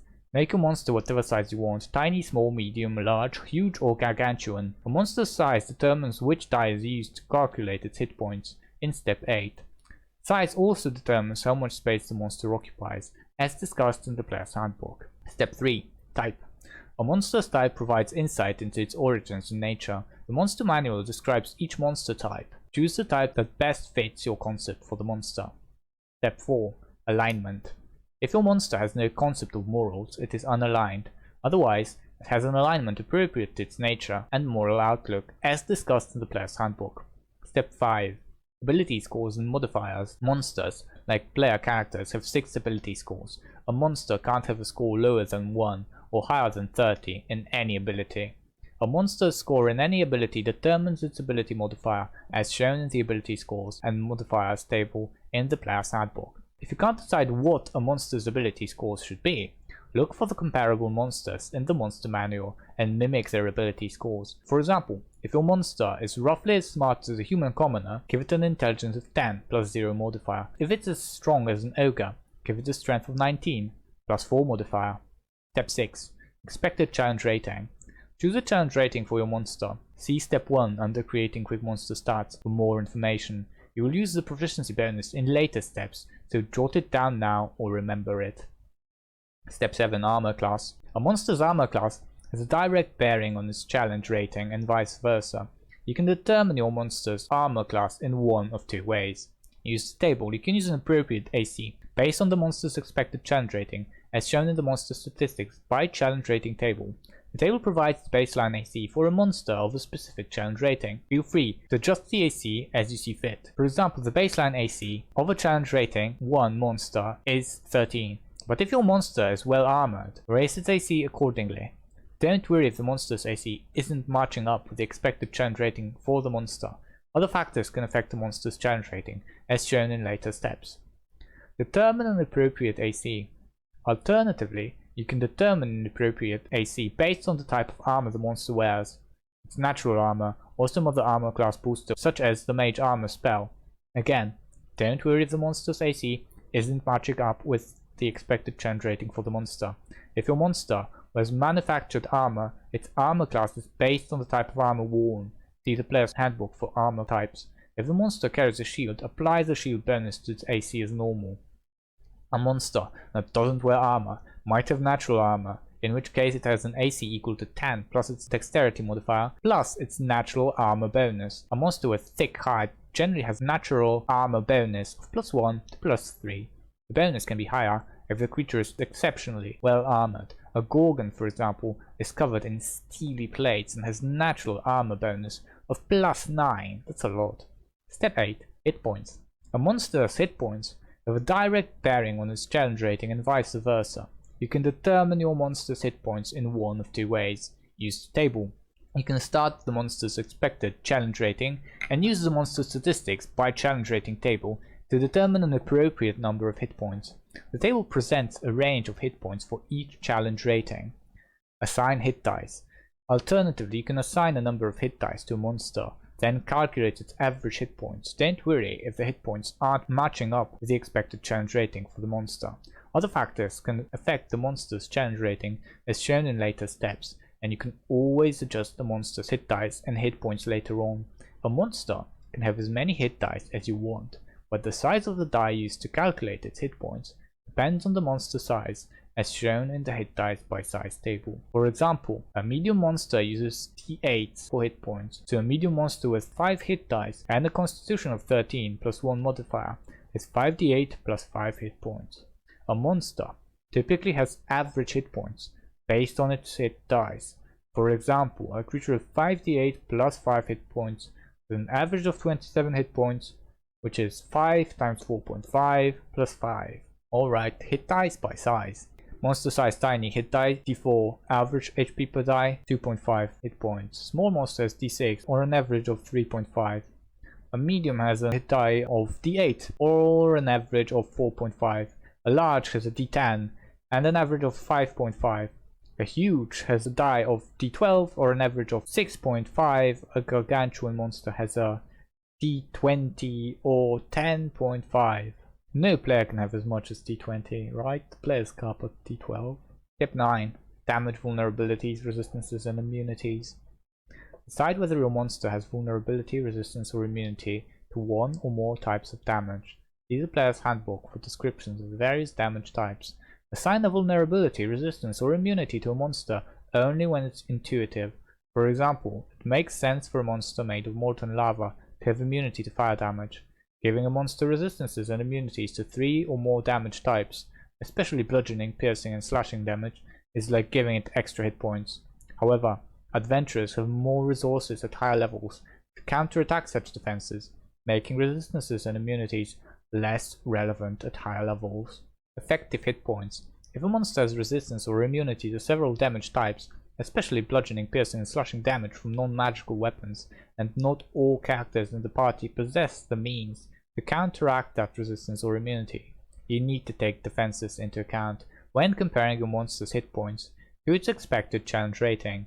Using the effective hit points based on resistances and immunities table, apply the appropriate multiplier to the monster's hit points to determine its effective hit points for the purpose of gauging its final challenge rating. The monster's actual hit points shouldn't change. For example, a monster with an expected challenge rating of 6, 150 hit points, and resistance to bludgeoning, piercing and slashing damage from non-magical weapons effectively has 225 hit points, using the 1.5 multiplier for resistances for the purpose of gauging its final challenge rating. Monsters don't normally have vulnerability to more than 1 or 2 types of damage. Vulnerabilities don't significantly affect monsters' challenge rating unless a monster has vulnerabilities to multiple damage types that are prevalent, especially bludgeoning, piercing and slashing. For such a strange monster, reduce its effective hit points by half, or even better, eliminate the vulnerabilities and give the brittle monster fewer hit points. Why would you give it fewer hit points? If, for example, you have a crystal golem, I'm not sure if there is a crystal golem stat block in the monster manual, but assuming there isn't and we're making one, it's much more cool and flavorful to give it vulnerability to bludgeoning and have that one cleric that's using a mace a good time bashing at it and dealing extraordinary damage than it would be to just nerf the monster. The purpose of a monster having vulnerabilities is not to make it weaker, paradoxically, but to give the encounter character. Stats exist to modulate something that is interesting to us story-wise. They're not there to provide a challenge the way a video game poses a challenge to beat. That's the way I see it. Regardless of how your players see it, my advice for you is to make your campaigns under the assumption that everything is to model a certain atmosphere and a certain story. You're gonna make better campaigns even if your players don't strictly see the reason why they seem better or see eye to eye with you on that. It's just my opinion. You can disagree, but if you disagree, you're wrong. Anyway, effective hit points based on resistances and immunities. Expected challenge rating 1 to 4, HP multiplier for resistances times 2, HP multiplier for immunities times 2, expected challenge rating 5 to 10, HP multiplier for resistances like 1.5, HP multiplier for immunities times 2, expected challenge rating of 11 to 16, HP multiplier for resistances is 1.25, HP multiplier for immunities is 1.5. Expected challenge rating of 17 or more, HP multiplier for resistances is times 1, HP multiplier for immunities is times 1.25. Step 10. Attack bonuses. A monster's attack bonuses have direct bearing on its challenge rating and vice versa. You can determine a monster's attack bonuses in one of two ways. Use the table, you can start with the monster's expected challenge rating and use the monster statistics by challenge rating table to determine an appropriate attack bonus for all the monster's attacks regardless of its ability scores. The table provides the baseline attack bonus for each challenge rating. Feel free to adjust the attack bonus as you see fit to match whatever concept you have in mind. For example, the baseline attack bonus for a challenge rating 1 monster is +3. But if your monster needs more accuracy, raise its bonus accordingly. Don't worry if the monster's attack bonus isn't matching up with the expected challenge rating for the monster. Other factors can affect the monster's challenge rating as shown in later steps. Calculate attack bonuses. Alternatively, you can calculate a monster's attack bonuses the same way players calculate the attack bonuses of a character. When a monster has an action that requires an attack roll, its attack bonus is equal to its proficiency bonus plus its strength or dexterity modifier. A monster usually applies its strength modifier to melee attacks and its dexterity modifier to ranged attacks, although smaller monsters sometimes use dexterity for both. Again, don't worry if the attack bonuses aren't matching up with the expected challenge rating for the monster. You can always adjust the monster's attack bonuses later. Step 11. Damage. A monster's damage output, the amount of damage it deals every round, has direct bearing on its challenge rating and vice versa. You can determine a monster's damage output in one of two ways. Use the table. You can start with the monster's expected challenge rating and use the monster statistics by challenge rating table to determine how much damage the monster should deal every round. The table presents a range at each challenge rating. It doesn't matter how this damage is apportioned or distributed. For example, a monster might deal the damage every round with a single attack, or the damage could be split among multiple attacks against one or more foes. Choose the type of damage based on how you imagine the damage being delivered. For example, if the monster is attacking with razor-sharp claws, the damage it deals is probably slashing damage. If its claws are poisonous, some portion of the damage might be poison damage instead of slashing damage. If you want the damage output to vary slightly from round to round, you can translate the damage range into a single die expression for a monster with one attack, or multiple die expressions for a monster with multiple attacks. For example, a challenge rating 2 monster deals 15 to 20 damage per round. If you imagine the creature having a strength of 18 plus 4 modifier, you could give it one melee attack that deals 3d8 plus 4, average 17.5 damage. Split the damage output into 2 separate attacks that deal 1d10 plus 4, average 9 damage each, or use any combination where the average damage output falls within the desired range. Oof, that's quite a lot of number crunching. Sounds kind of tedious to make. Base the damage on the weapon. Alternatively, you can use a die expression to represent the damage the monster deals with each of its attacks based on whatever weapon it is using. Don't worry if the damage output isn't matching up with the expected challenge rating for the monster.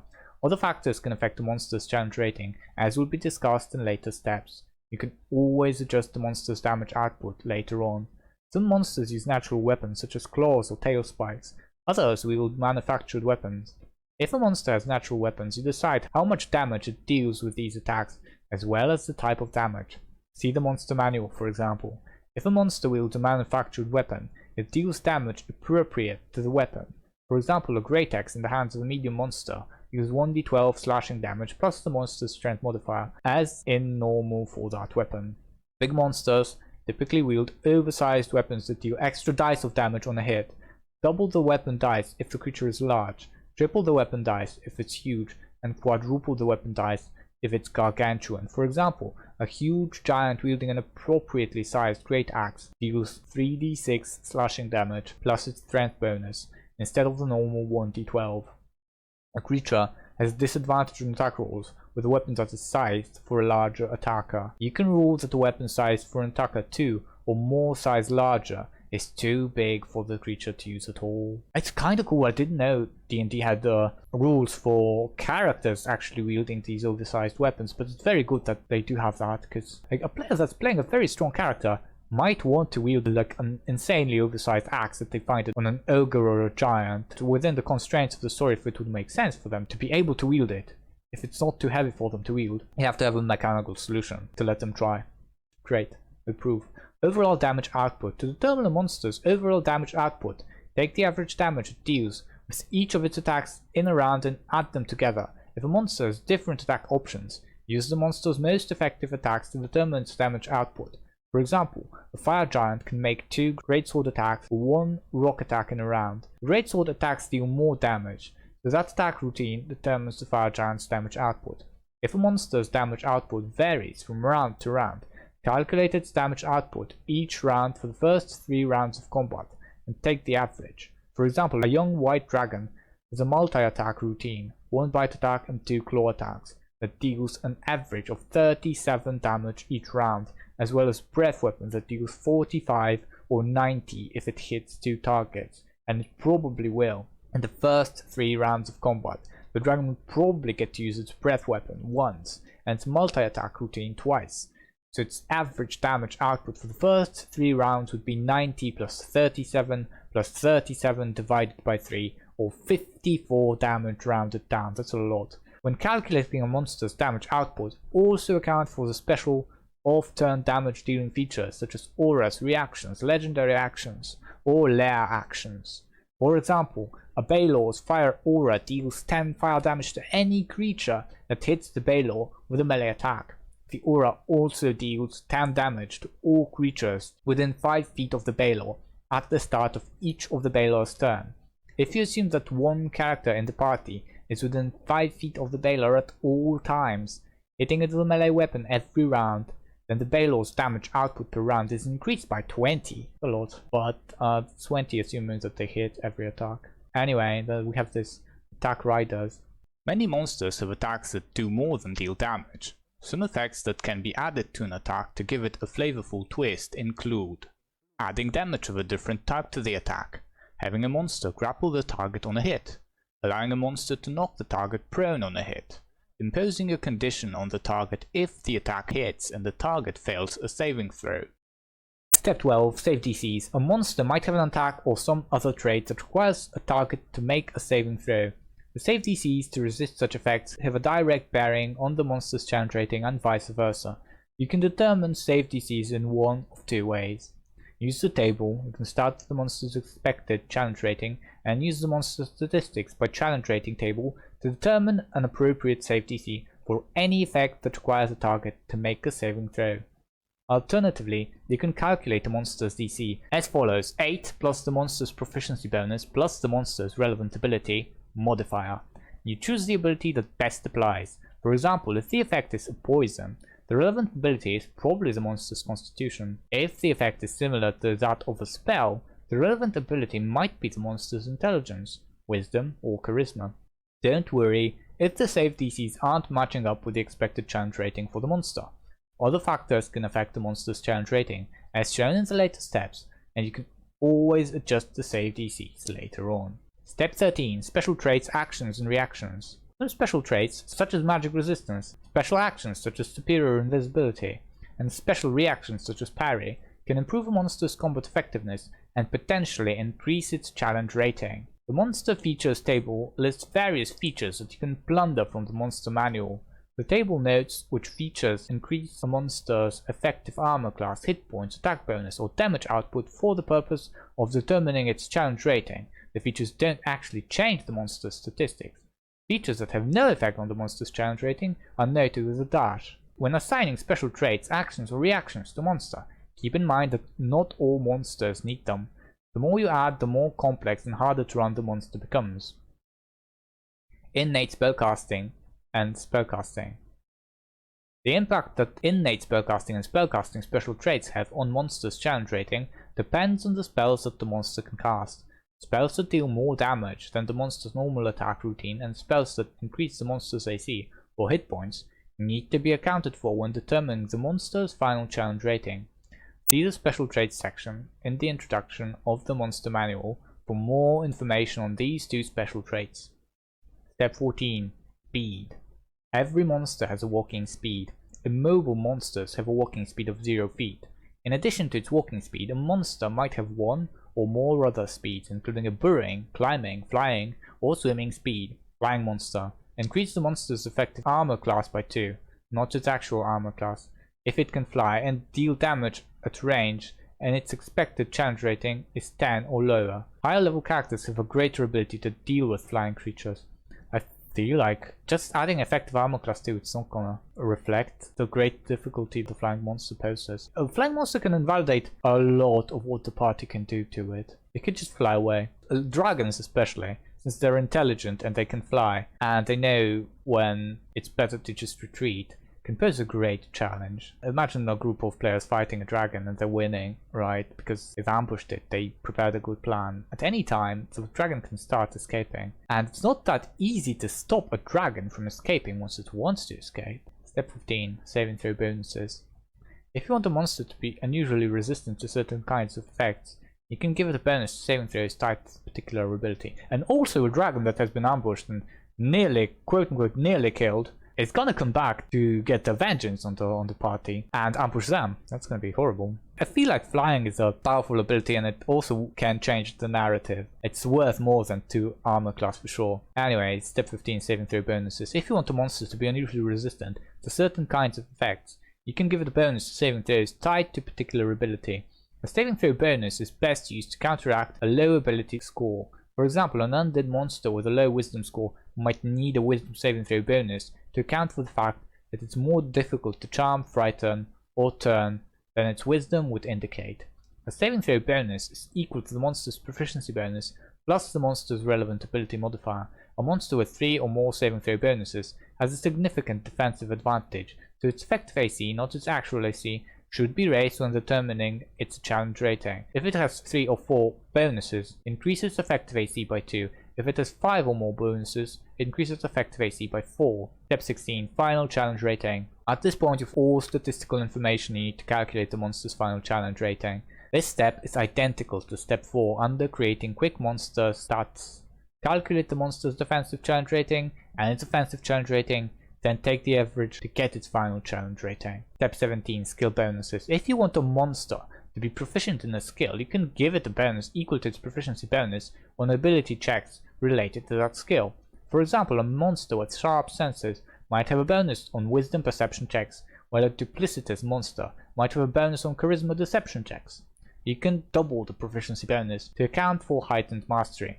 For example, a doppelganger is so good at deceiving others that its bonus on charisma deception checks is equal to double its proficiency bonus plus its charisma modifier. Skill bonuses have no bearing on a monster's challenge rating. That's fair. Step 18. Condition immunities. A monster can be immune to 1 or more debilitating conditions, and these immunities have no bearing on its challenge rating. For descriptions of the various conditions, see Appendix A of the player's handbook. As with damage immunities, condition immunities should be intuitive and logical. For example, it makes sense that the stone golem can't be poisoned, since it's a construct without a nervous system or internal organs. Step 19. Senses. A monster might have 1 or more of the following special senses, which are described in the monster manual: blind sight, dark vision, tremor sense, and true sight. Whether the monster has special senses or not has no bearing on its challenge rating. Passive perception score. All monsters have passive wisdom perception score, which is most often used to determine whether a monster detects approaching or hidden enemies. A monster's passive wisdom perception score is 10 plus its wisdom modifier.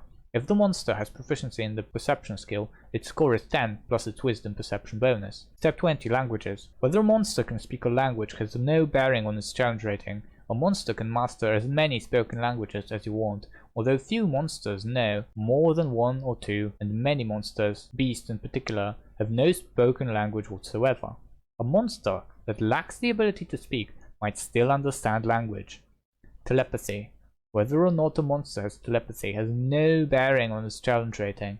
For more information on telepathy, see Monster Manual. NPC stat blocks. Appendix B for the Monster Manual contains stat blocks for common NPC archetypes such as bandits, guards, as well as tips for customizing them. Those tips include adding racial traits from the player's handbook, equipping NPCs with magic items, and swapping armor, weapons, and spells. Monster features. That's like an enormous table. Monster features name. Okay, this is the name of a feature. It's not the name of a monster. An example monster. And an effect on the challenge rating. That's like the 3 columns it has. Aggressive. For example, an orc. Effect on challenge rating. Increases the monster's effective per round damage output by 2. Ambusher. Doppelganger. Increases the monster's effective attack bonus by 1. Amorphous. Black pudding. No effect on challenge rating. Amphibious. Quatora. Effect on challenge rating none. Angelic weapons, Diva or Deva. I'm not sure if it's Diva or Deva. Increase the monster's effective per round damage by an amount noted in the trait. Anti-magic susceptibility, Flying Sword, for example. No effect on challenge rating. Avoidance, Demolish. Increase the monster's effective AC by 1. Blind senses, for example a Grimlock. It doesn't have any effect on the challenge rating. Blood Frenzy, Sahuagin. Increase the monster's effective attack bonus by 4. Makes you wonder what the Blood Frenzy does. I don't know what it does. Breath Weapon. Ancient Black Dragon. For the purpose of determining effective damage output, assume the Breath Weapon hits 2 targets, that each target fails its saving throw. Whoa. Brute. Bugbear. Increase the monster's effective per round damage by the amount noted in the trait. Chameleon Skin. Troglodyte. No effect on challenge rating. Change Shape. Ancient Brass Dragon. No effect on challenge rating. Charge, Centaur. Increase the monster's damage on 1 attack by the amount noted in the trait. Charm, for example Vampire. No effect on the challenge rating. Constrict, Constrictor Snake, for example. Increase the monster's effective AC by 1. Damage Absorption, Flesh Golem, for example. No effect on challenge rating. Damage Transfer, Dark Mantle. Double the monster's effective hit points. Add 1/3 of the monster's hit points to its per round damage. Death Burst, Magmin. Increase the monster's effective damage output for 1 round by the amount noted in the trait, and assume it affects 2 creatures. Devil Sight. For example, Barbed Devil. No effect on the challenge rating. Dive. Aarakocra increases the monster's effective damage on one attack by the amount noted in the trait. Echolocation, Hookora for example, no effect on challenge rating. Elemental Body, Aiza, increases the monster's effective per round damage by the amount noted in the trait. Enlarge, Duergar, increases the monster's effective per round damage by the amount noted in the trait. Etherealness, for example Nighthawk, no effect on challenge rating. False Appearance, Gargoyle, no effect on challenge rating. Fey Ancestry, Drow, no effect on challenge rating. Fiendish Blessing, Cambion, apply the monster's charisma modifier to its actual AC. Flyby, for example Peritron, no effect on challenge rating. Rightful Presence, for example Ancient Black Dragon, increase the monster's effective hit points by 25% if the monster is meant to face characters of 10th level or higher, or lower, Grappler, Mimic for example, no effect on challenge rating. Hold Breath, Lizard Folk, no effect on challenge rating. Horrifying Visage, Banshee for example, see Frightful Presence. Illumination, Flame Skull for example, no effect on challenge rating. Illusory Appearance, Greenhawk, no effect on challenge rating. Immutable Form, Iron Golem, no effect on challenge rating. Incorporeal Movement, Ghost, no effect on challenge rating. Innate Spellcasting, Genie, see Step 13 under creating a monster stat block. Inscrutable, Andrew Sphinx, no effect on challenge rating. Invisibility, Imp, no effect on challenge rating. Keen Senses, Hellhound, no effect on challenge rating. Labyrinthine Recall, Minotaur, no effect on challenge rating. Leadership, Hobgoblin Captain, no effect on challenge rating. Legendary Resistance, Ancient Black Dragon. Each per day use of this trait increases the monster's effective hit points based on the expected challenge rating. 1 to 4, 10 hit points. 5 to 10, 20 hit points. 11 or higher, 30 hit points. Life Drain, White, no effect on challenge rating. Light Sensitivity, Shadow Demon, no effect on challenge rating. Magic Resistance, Baylor, increase the monster's effective AC by 2. Magic Weapons, Baylor, no effect on challenge rating. Martial Advantage, Hobgoblin, increase the effective damage of one attack per round by the amount gained from this trait. Mimicry, Kenku, no effect on challenge rating. Nimble Escape, Goblin, increase the monster's effective AC and effective attack bonus by 4, assuming the monster hides every round. Otherworldly Perception, Quatora, no effect on challenge rating. Pack Tactics, Kobold, increase the monster's effective attack bonus by 1. Pari, Hobgoblin Warlord, increase the monster's effective AC by 1. Possession, Ghost, double the monster's effective hit points. Pounce, Tiger, increase the monster's effective damage for 1 round by the amount it deals with the bonus action gained from this trait. Psychic Defense, Githzerai Monk, apply the monster's wisdom modifier to its actual AC if the monster isn't wearing armor or wielding a shield. Rampage, increase the monster's effective per round damage by 2, and a null hazard for example. Reactive, Marilith, no effect on challenge rating. Read Thoughts, Doppelganger, no effect on challenge rating. Reckless, Minotaur, no effect on challenge rating. Redirect Attack, Goblin Boss, no effect on challenge rating. Reel, Roper, no effect on challenge rating. Regeneration, Troll, increase the monster's effective hit points by 3 times the number of hit points the monster regenerates each round. Rejuvenation, Lich, no effect on challenge rating. Relentless, Wereball, increase the monster's effective hit points based on the expected challenge rating. 1 to 4, 7 hit points. 5 to 10, 14 hit points. 11 to 16, 21 hit points. 17 or higher, 28 hit points. Shadow Stealth, Shadow Demon, increase the monster's effective AC by 4. Shape Changer, Wererat, no effect on challenge rating. Siege Monster, Earth Elemental, no effect on challenge rating. Slippery, Kotoa, no effect on challenge rating. Spellcasting, Lich, see Step 13 under creating a monster stat block. Spider Climb, Ettercarp, no effect on challenge rating. Standing Leap, Bullywug, no effect on challenge rating. Steadfast, Bearded Devil, no effect on challenge rating. Stench, Troglodyte, increase the monster's effective AC by 1. Sunlight Sensitivity, Kobold, no effect on challenge rating. Superior Invisibility, Fairy Dragon, increase a monster's effective AC by 2. Sure-Footed, Towel, no effect on challenge rating. Surprise Attack, Bugbear, increase the monster's effective damage for 1 round by the amount noted in the trait. Swallow, Be Here, assume the monster swallows 1 creature and deals 2 rounds of acid damage to it. Teleport, Baylor, no effect on challenge rating. Terrain Camouflage, Bullywug, no effect on challenge rating. Tunneler, Umber Hulk, no effect on challenge rating. Turn Immunity, Revenant, no effect on challenge rating. Fan Resistance, Lich, no effect on challenge rating. 2 Heads, Actin, no effect on challenge rating. Undead Fortitude, Zombie, increase the monster's effective hit points based on the expected challenge rating. 1 to 4, 7 hit points. 5 to 10, 14 hit points. 11 to 16, 21 hit points. 17 or higher, 28 hit points. Web, Giant Spider, increase the monster's effective AC by 1. Web Sense, Giant Spider, no effect on challenge rating. Web Walker, Giant Spider, no effect on challenge rating. Wounded Fury, Quaggoth, increase the monster's damage for 1 round by the amount noted in the trait. Alright, since we started the tables already, we're gonna go to the tables, and then we're gonna come back to it. Give me a second. NPC features. Grace, Aarakocra, ability modifiers, +2 dex, +2 wisdom. Dive attack, talent attack action, speed 20 feet, fly 50 feet, speaks Oran. Bullywug, -2 intelligence, -2 charisma. Amphibious, speak with frogs and toads. Swamp camouflage, standing leap, speed 20 feet, swim 40 feet, speaks Bullywug. Dragonborn, +2 strength, +1 charisma. Breath weapon, use challenge rating instead of level to determine damage. Damage resistance, Draconic ancestry, speaks common and draconic. Also we have a footnote under the Dragonborn, and it says here, see Player's Handbook for descriptions of this race's features, none of which alter the NPC's challenge rating. Drow, it also has the same footnote. There's some of them that are playable races have a footnote. The Drow has +2 dex, +1 charisma. Fey ancestry, innate spellcasting feature of the Drow. Sunlight sensitivity, dark vision 120 feet. Speaks Elvish and Undercommon. Dwarf, +2 strength or wisdom, +2 constitution. Dwarven resilience, stone cunning, speed 25.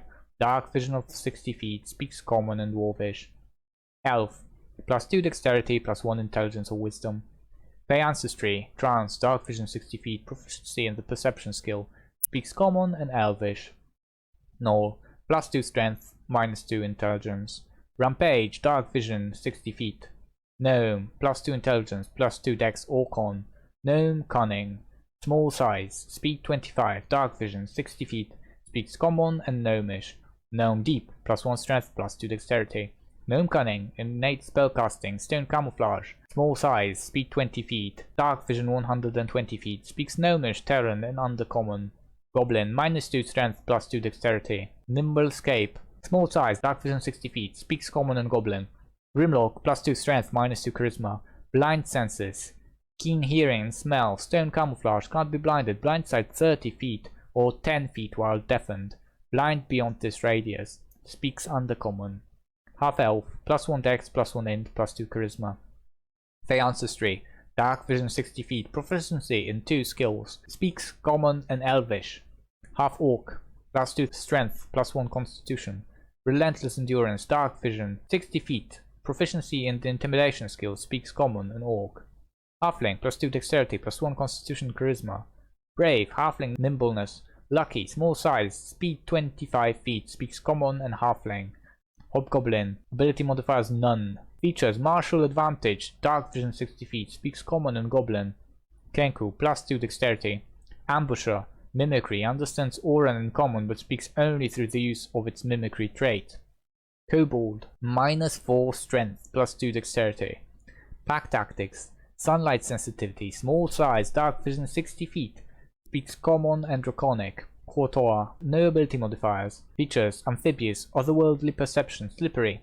Sunlight sensitivity, speed 30 feet. Swim, speed 30 feet. Dark vision 120 feet, speaks undercommon. Lizard folk, +2 strength, -2 int. Old breath 15 minutes, +3 natural armor bonus to AC, speed 30 feet. Swim 30 feet, speaks draconic. Merfolk, ability modifiers none. Amphibious, speed 10 feet. Swim speed 40 feet, speaks Aquan and common. Orc, +2 strength, -2 intelligence. Aggressive, dark vision 60 feet, speaks common and orc. Skeleton, +2 dexterity, -4 intelligence, -4 charisma.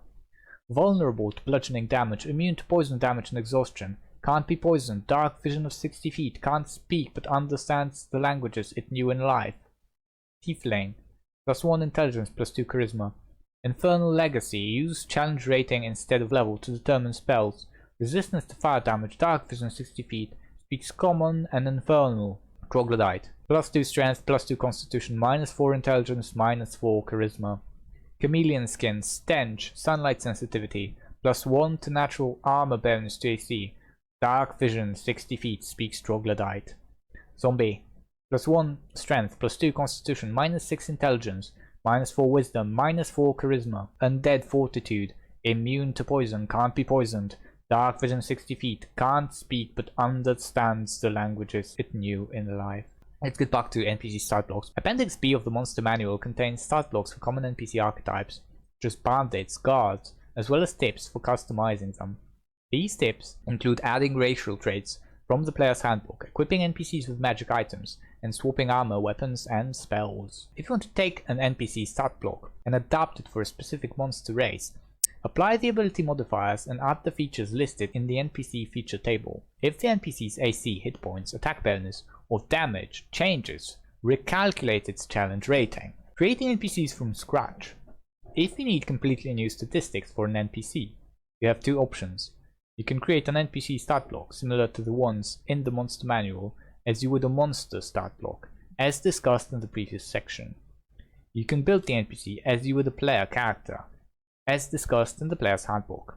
If you decide to build an NPC the same way you build a player character, you can skip choosing a background and instead pick 2 skill proficiencies for the NPC.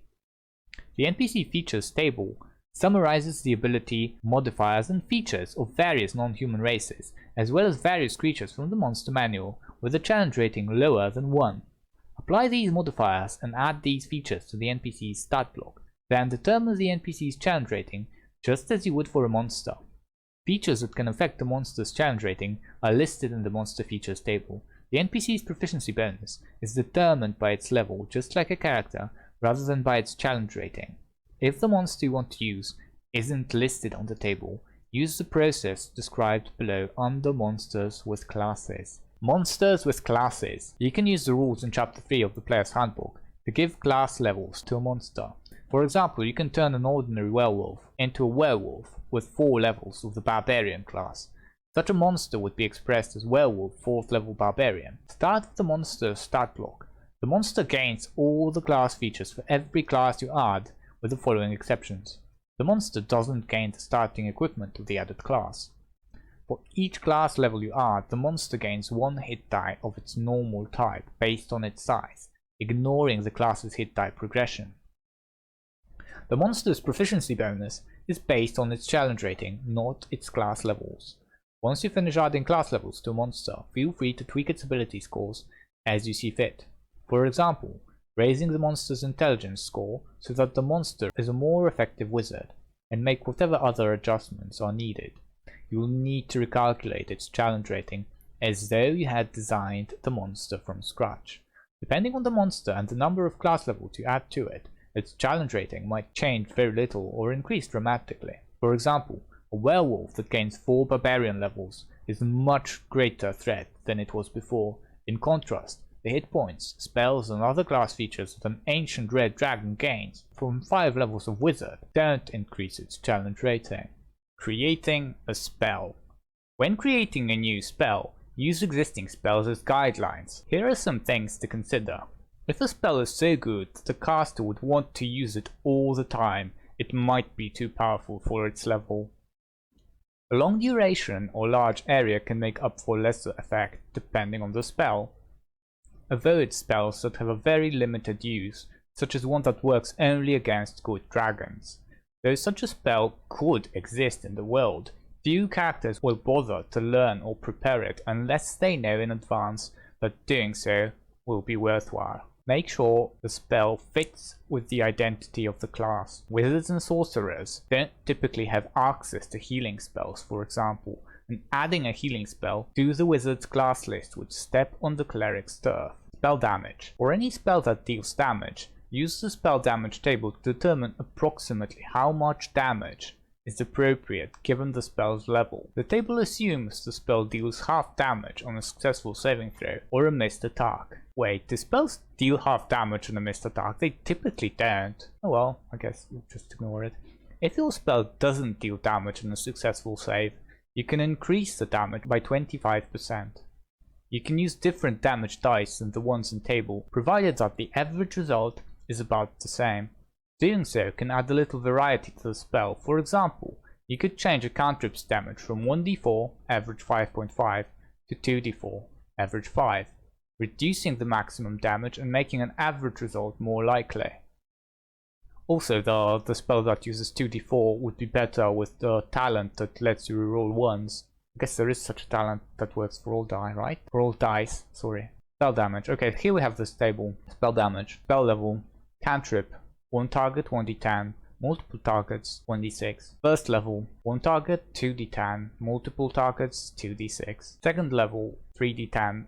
Multiple targets, 4d6. Third level. 5d10. Multiple targets, 6d6. Fourth level. 6d10. Multiple targets, 7d6. Fifth level. 8d10. Multiple targets, 8d6. Sixth level. 10d10.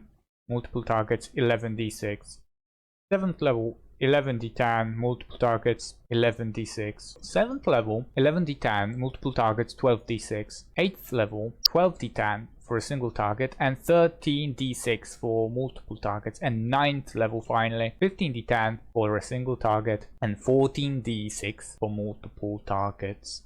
Healing spells. You can also use the spell damage table to determine how many hit points a healing spell restores. The cantrip shouldn't offer healing. Good advice that a cantrip shouldn't offer healing, because that's essentially infinite regeneration once you're out of combat. Unless, for example, it was one of these rare spells that always consume the ingredients, the reagents that you use to cast it. You could make a cantrip that offers healing, or if you came up with a creative downside, prevents the players from using it over and over and over again once they're out of combat. Myself, I wouldn't probably create spells for mechanical reasons though, such as introducing a healing cantrip, for example, because I wanted to fiddle with it mechanically, or introducing a new spell that deals about the same damage as every other spell. If I wanted to add it, I'd do it to make something that's related to the story. You've probably seen it coming if you've listened to any of my previous read-alongs of this. Story is a big thing for me, and mechanics not so big. For example, if you played the video game Planescape Torment that's based on D&D, you don't have a fireball in that game at all. But there is a spell that functionally kind of does what you want from a fireball, but it's a very different spell. It's basically hurls an orb of shadow. I'm not sure if it's called Shadow Orb or something like that, but it's an AoE orb that just casts shadow. And there is a good reason why they made it that way. It's not for the looks of the game or like the dark flavor there, not strictly speaking, but it's because the spell is related to one of the characters that appear in the game very strongly. That's the sort of reason why I might want to introduce a spell, not to fiddle with the mechanics. Also, they mentioned this bit where they advise you against creating a spell that's only good against, that can only be used, for example, against good dragons, and it doesn't work at all against other things. I kind of strongly disagree with that, because such a spell could be a plot point. If you have an antagonist and you know what it is, for example, it's a mind flare, right? It's a powerful mind flare, and the characters know they're going to be up against this powerful mind flare.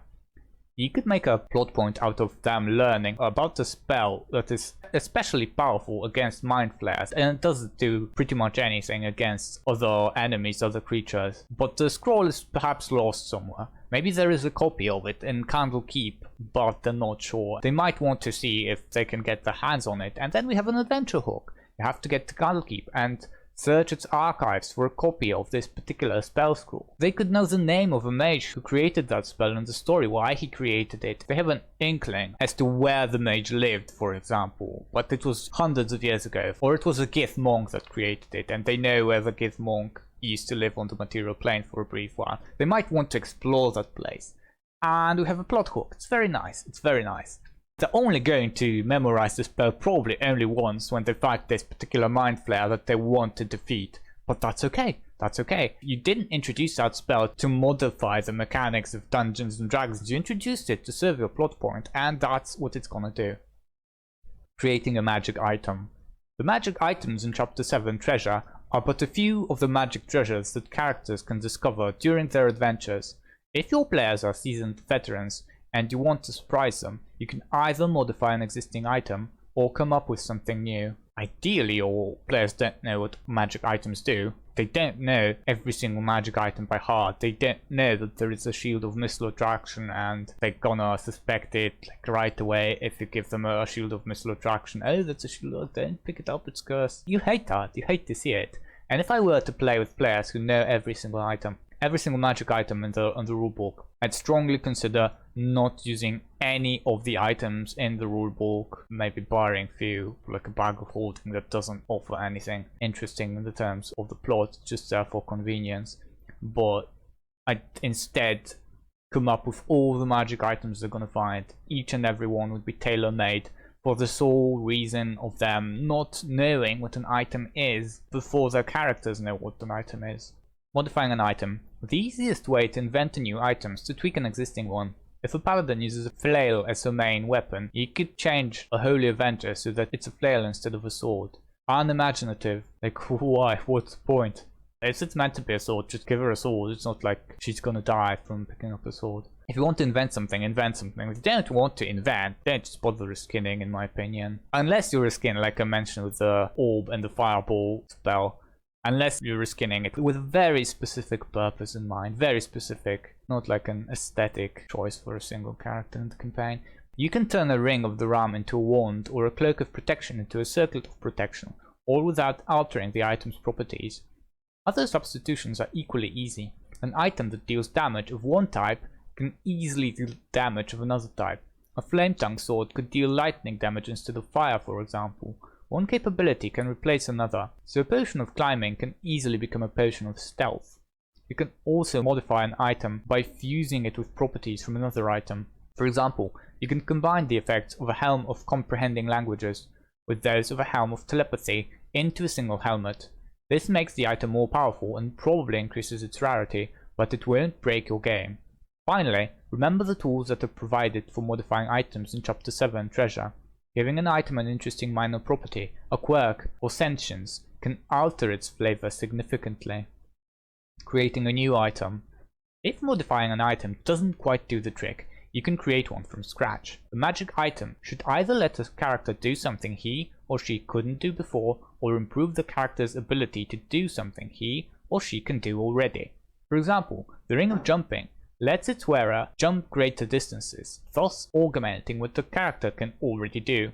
A Ring of the Realm, however, gives a character the ability to deal force damage. The simpler your approach, the easier it is for a character to use the item in play. Giving the item charges is fine, especially if it has several different abilities, but simply deciding that an item is always active or can be used a fixed number of times per day is easier to manage. Power level. If you make an item that lets a character kill whatever he or she hits with it, the item will likely unbalance your game. That's not in the spirit of role-playing games, in my opinion. DMs are grown-ups, they probably know it's gonna quote-unquote unbalance the games, but the tabletop RPG experience for me is not about balance. Wargaming cares about balance. Tabletop RPG, in my opinion, should care about role-playing your characters and the narrative. Sure, the rules aspect, the fact you can play a game type of game, a game-like game, while you're at it, that Dungeons and Dragons seems to put emphasis on, like, that's a bonus, that's an extra thing. Who cares? If you want to, for story reasons, do it. Don't focus on balance, focus on the stories, that's my advice. If you make an item that lets a character kill whatever he or she hits with it, that item will likely unbalance your game. On the other hand, an item whose benefit rarely comes into play isn't much of a reward and probably not worth doling out as one. Just next sentence, we have another sentence that doesn't agree with my philosophy. This isn't about that. Its description fits what a video game is to my mind. Players tackle a difficulty that's confined to the mechanics of the game, whether their stats will be enough to defeat the other group's stats, or can they come up with tactics that let this be a win rather than a loss, and then if they do, it's a reward. That's a no. That's a no from me. It's a game of imagination. You can give items that are powerful enough to fit a 20th level adventurer to your adventurers who are level 3, if it fits the narrative. You can also take them away if it fits the narrative. You can also do things that do not match these confines at all, like giving a character a sword that can kill anything, provided that you have faith that this will be good for your story. And your games are going to be much less like this rigid system where you beat monsters, get rewards, and much more like a cinematic role-playing experience. Use the magic item power by rarity table as a guide to help you determine how powerful an item should be based on its rarity. Rarity common, max spell level 1, max bonus none. Rarity uncommon, max spell level 3rd, max bonus +1. Rarity rare, max spell level 6th, max bonus +2. Rarity very rare, max spell level 8th, max bonus +3. Rarity legendary, max spell level 9th, and max bonus +4. Did we see any legendary items with a +4 bonus while we read through magic items? I don't specifically remember. Black Razor, I think, was +3 only. It was a pretty strong one. I don't remember Whelm or Wave. Maximum spell level. This column of the table indicates the highest level spell effect the item should confer in the form of a once per day or similarly limited property.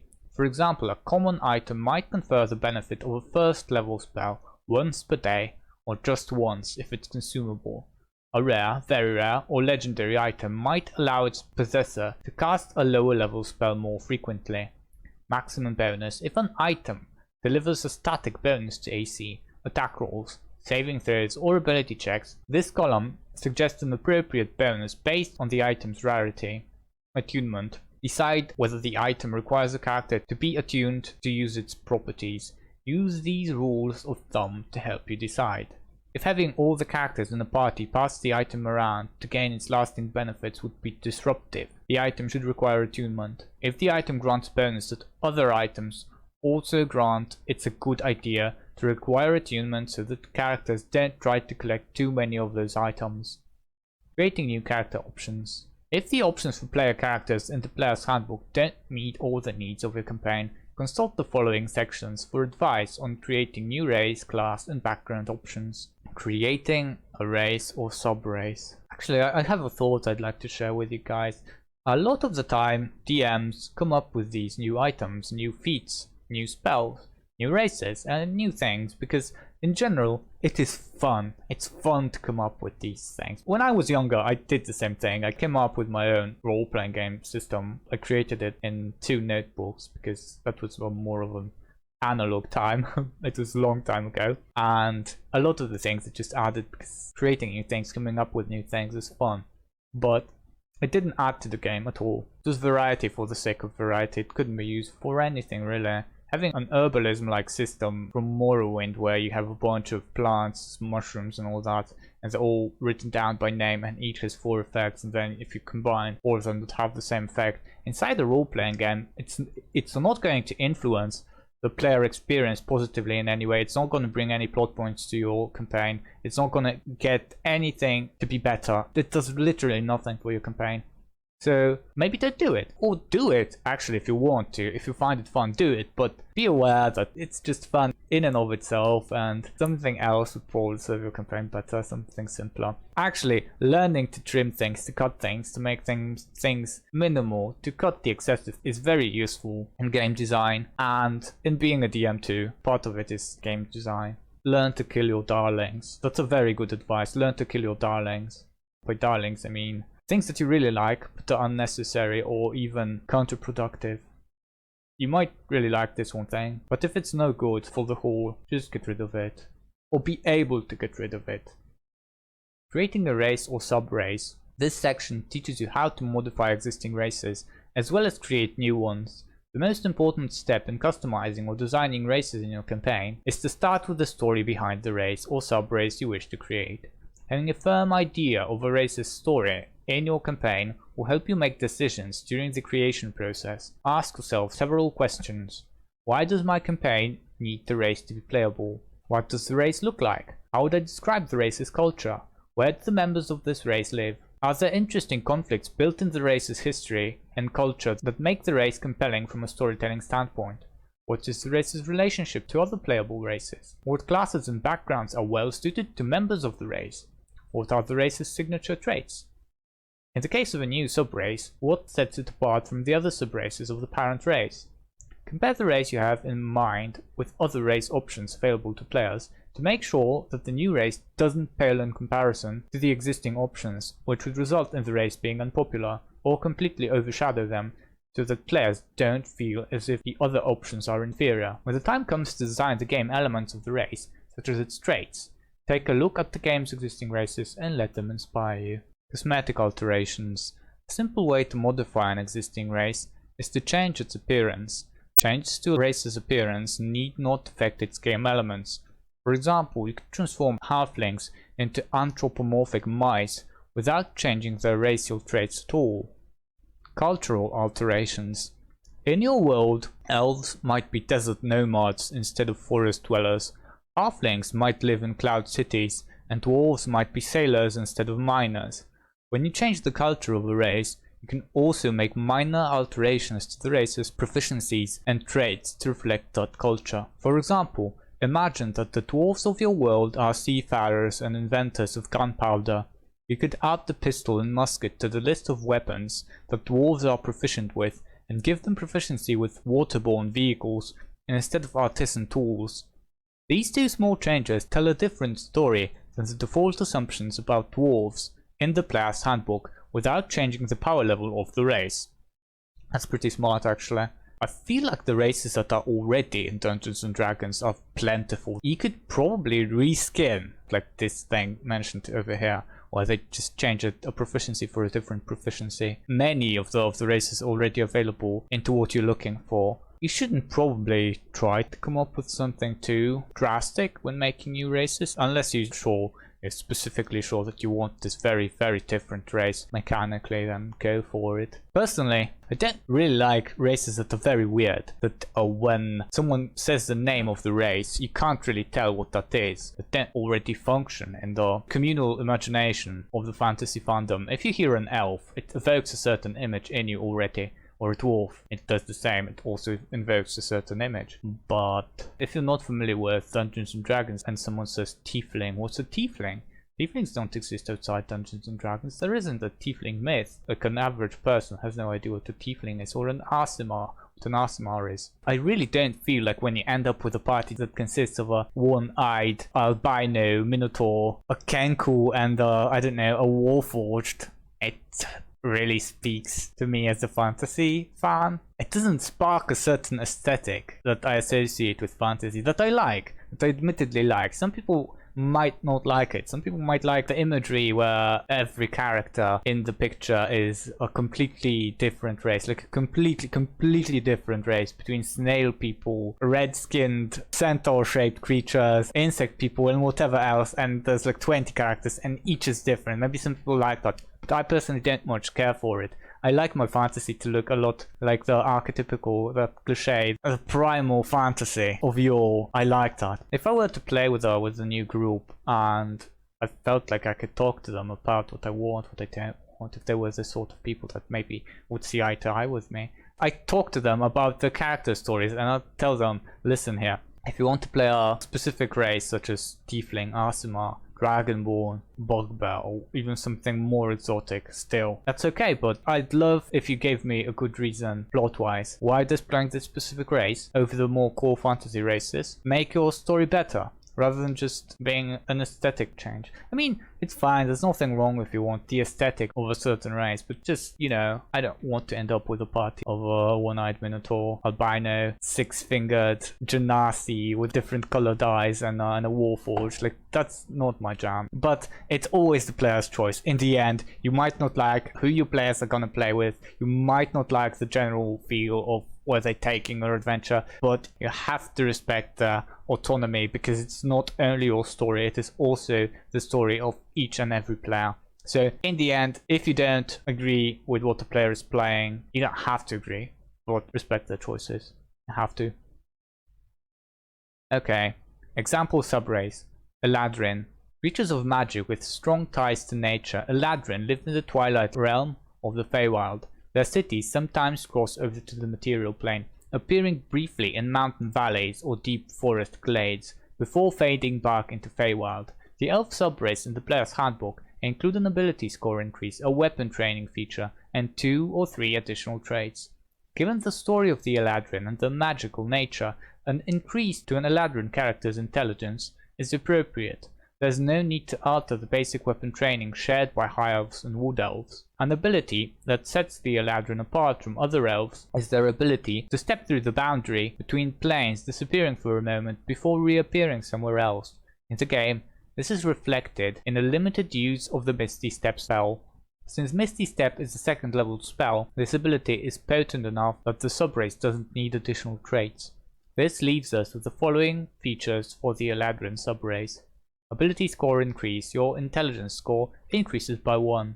Elf weapon training, you have proficiency with the longsword, short bow and longbow. Phase step, you can cast the Misty Step spell once using this trait. You regain the ability to do so when you finish a short or long rest. Creating a new race. When creating a race from scratch, begin with the story and proceed from there. Compare your creation to the other races of your world and borrow freely from the traits of other races. As an example, consider the Aasimar, a race similar to the Tiefling but with a celestial heritage. Example race, Aasimar. Whereas Tieflings have fiendish blood in their veins, Aasimar are the descendants of celestial beings. These folk generally appear as glorious humans with lustrous hair, flawless skin and piercing eyes.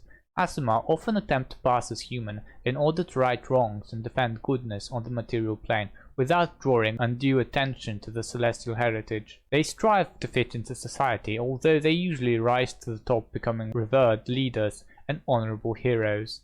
You might decide to use the Aasimar as a counterpoint to the Tiefling race. The two races could even be at odds, reflecting some greater conflict between the forces of good and evil in your campaign. Here are our basic goals for the Aasimar. Aasimar should make effective clerics and paladins. Aasimar should be to celestials and humans what Tieflings are to fiends and humans. Given the Aasimar and Tiefling are two sides of the same coin, the Tiefling makes a good starting point for coming up with the new race's traits. Since we want Aasimar to be effective paladins and clerics, it makes sense to improve their wisdom and charisma instead of intelligence and charisma. Like Tieflings, Aasimar have dark vision. Instead of resistance to fire damage, we give them resistance to radiant damage to reflect their celestial nature. However, radiant damage isn't as common as fire damage, so we give them resistance to necrotic damage as well, making them good at facing undead. The Tiefling's Infernal Legacy trait is a good model for a similar trait to reflect magical celestial heritage, replacing the Tiefling spells with spells of similar levels that more closely match the Aasimar's celestial ancestry. However, the Aasimar's expanded resistance might require limiting this trait to basic utility spells. Filling in the remaining details, we end up with the following racial traits for the Aasimar. Ability score increase. Your wisdom score increases by 1 and your charisma score increases by 2. Age. Aasimar mature at the same rate as humans but live a few years longer. Alignment. Due to their celestial heritage, Aasimar are often good, however some Aasimar fall into evil, rejecting their heritage.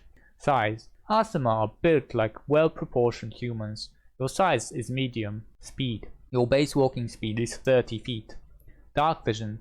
Thanks to your celestial heritage, you have superior vision in dark and dim conditions. You can see dim light within 60 feet of you, as if it were bright light, and in darkness, as if it were dim light. You can't discern color in darkness, only shades of grey. Celestial resistance. You have resistance to necrotic damage and radiant damage. Celestial legacy.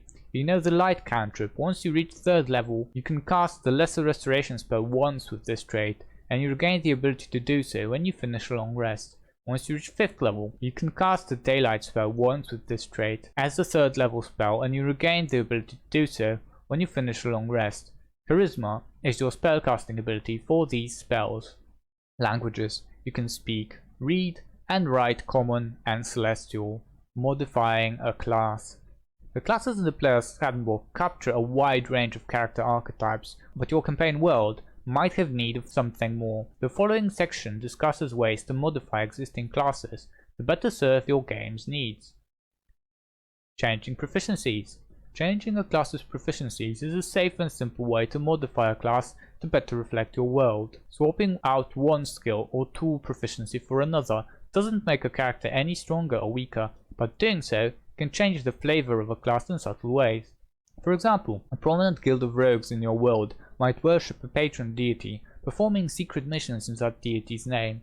To reflect this cultural detail, you could add religion to the list of skills that the rogue character can choose as a proficiency. You could even mandate that skill as one of the choices for rogues who belong to this guild. You can also change armor and weapon proficiencies to reflect certain aspects of your world.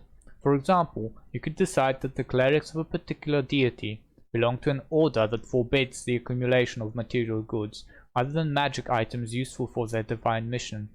Such clerics carry a staff, but they are forbidden from wearing armor or using weapons other than that staff. To reflect this, You could remove the armor and weapon proficiencies for clerics of this faith, making them proficient with quarterstaff and nothing else. You could give them a benefit to make up for the loss of proficiencies, something like a monk's unarmored defense class feature, but presented as a divine blessing. Changing spell lists. Modifying a class's spell list usually has little effect on a character's power, but can change the flavor of a class significantly. In your world, paladins might not swear their oaths to ideals, but instead swear fealty to powerful sorcerers. To capture this story concept, you could build a new paladin spell list with spells meant to protect their masters, drawn from the sorcerer or wizard list. Suddenly the paladin feels like a different class. Be cautious when changing the warlock spell list, since warlocks regain their spell slots after a short rest. They have the potential to use certain spells more times in a day than other classes do. Restricting class access.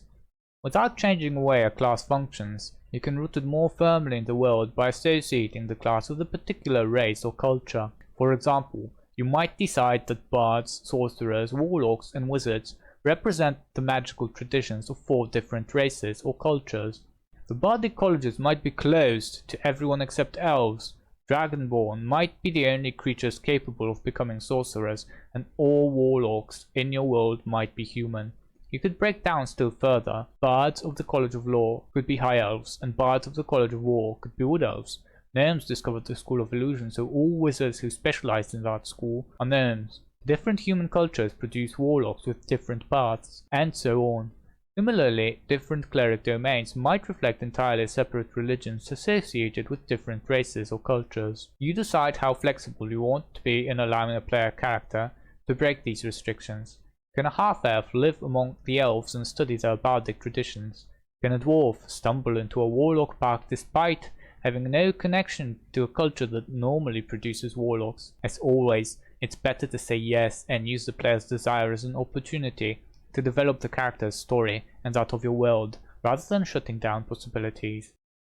Substituting class features. If one or more features of a given class don't exactly fit the theme or tone of your campaign, you can pull them out of the class and replace them with new ones. In doing so, you should strive to make sure that the new options are just as appealing as the ones you are removing, and that the substitute class features contribute to the class's effectiveness at social interaction, exploration or combat, just as well as those being replaced. Ultimately, a class exists to help a player express particular character concept, and any class feature you replace is also removing an aspect of that character. I feel like this sentence, they said something very wise that I completely agree with when it comes to tabletop RPG, and that they haven't been at all championing throughout the book. Ultimately, a class exists to help a player express a particular character concept.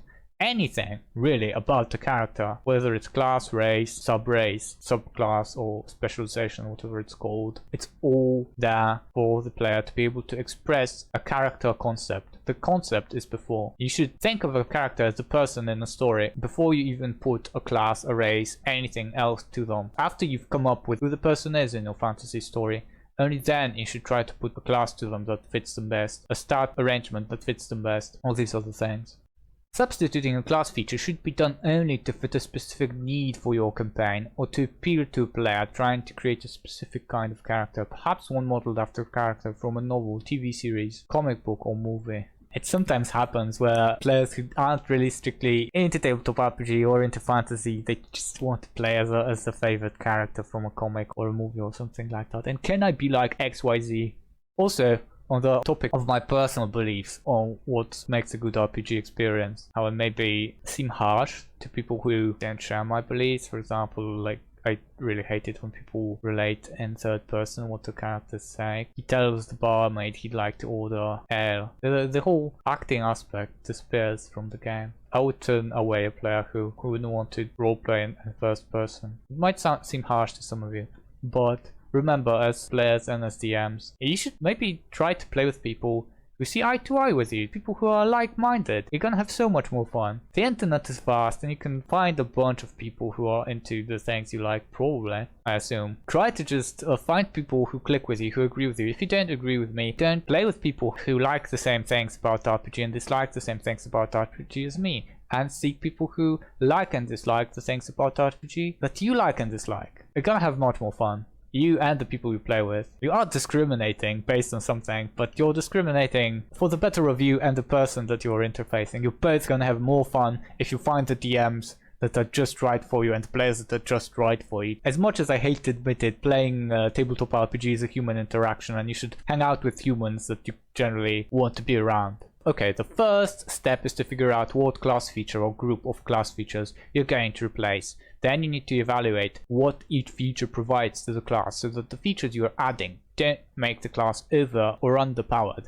Ask yourself the following questions about the feature you're replacing. What impact does replacing the feature have on your exploration, social interaction or combat? Does replacing the feature affect how long the party can continue adventuring in a day? Does the feature consume resources provided elsewhere in the class? Does the feature work all the time, or is it regained after a short rest, a long rest, or some other length of time? Armed with answers to these questions, you can start designing new features that replace the ones you are removing. It's fine if the new class features drift closer to exploration, social interaction, or combat than the ones you're replacing, but be wary of going too far. For example, if you replace an exploration-focused feature with something purely combat-focused, it just made that class more powerful in combat and could overshadow the other classes in a way that you didn't intend. There's no formula that can tell you how to design new class features. The best place to start is by looking at other class features, or at spells, feats, any other rules for inspiration. You're almost certainly going to have some missteps, as features that seem good on the surface might fall apart in play. That's alright. Everything you design will need to be play tested. When introducing new class features, be sure the players using them are comfortable with the fact that you might need to go back and make some changes after seeing them in play. Creating new class options. Each class has at least one major choice point. Clerics choose a divine domain, fighters choose a martial archetype, wizards choose an arcane tradition, and so forth. Creating a new option doesn't require you to remove anything from the class, but any new option you add should be compared to existing options to make sure it's no more or less powerful, yet remains distinctive in flavor. Like anything in class design, be prepared to playtest your ideas and make changes if things aren't playing out the way you want them to. Once you have the concept for the class option in mind, it's time to design the specifics. If you're not sure where to begin, look at the existing options and see what class features they provide. It's perfectly acceptable for two class options to have similar features, and also fine to look at other classes for examples of mechanics you can draw on for inspiration. As you design each class feature, ask the following questions. How does the class feature reinforce the story or theme of the class option? Is there an existing feature that can be used as a model? How does the new class feature compare to other features of the same level? Variant spell points. One way to modify how a class feels is to change how it uses its spells. With this variant system, a character who has the spellcasting feature uses spell points instead of spell slots to fuel spells. Spell points give a character more flexibility at the cost of greater complexity. In this variant, each spell has a point cost based on its level. The spell point cost table summarizes the cost in spell points of slots from 1 to 9th level. Cantrips don't require slots and therefore don't require spell points. Instead of gaining a number of spell slots, you cast your spells from the spellcasting feature. You gain a pool of spell points instead.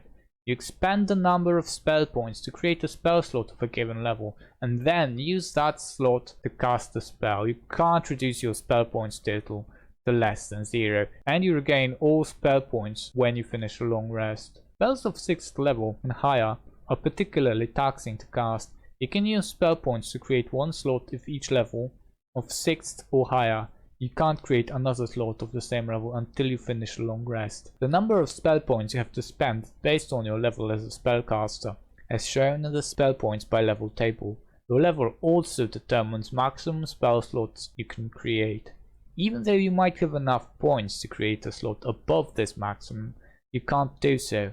The spell points by level table applies to bards, clerics, druids, sorcerers, and wizards.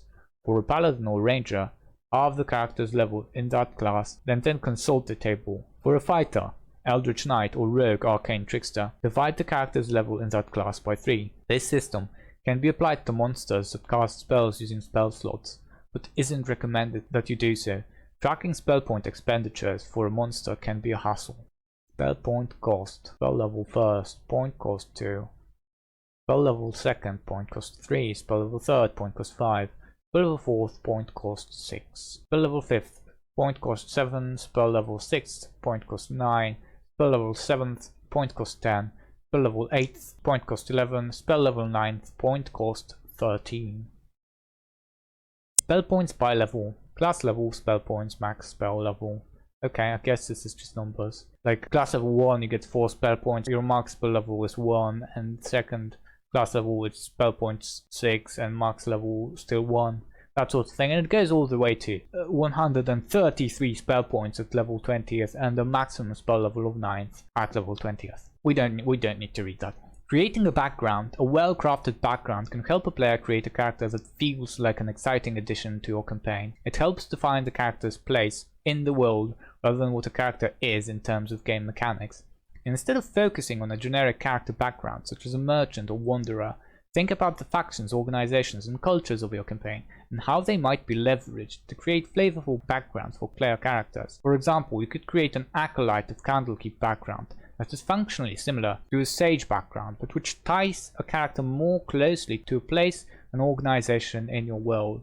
A character with the Acolyte of Candlekeep background probably has friends among the Avowed, the monks who maintain the Great Library of Candlekeep.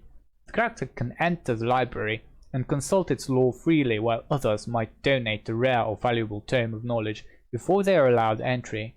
Candlekeep's enemies are the character's enemies, and its allies the character's friends. Acolytes of Candlekeep are generally regarded as learned sages and protectors of knowledge.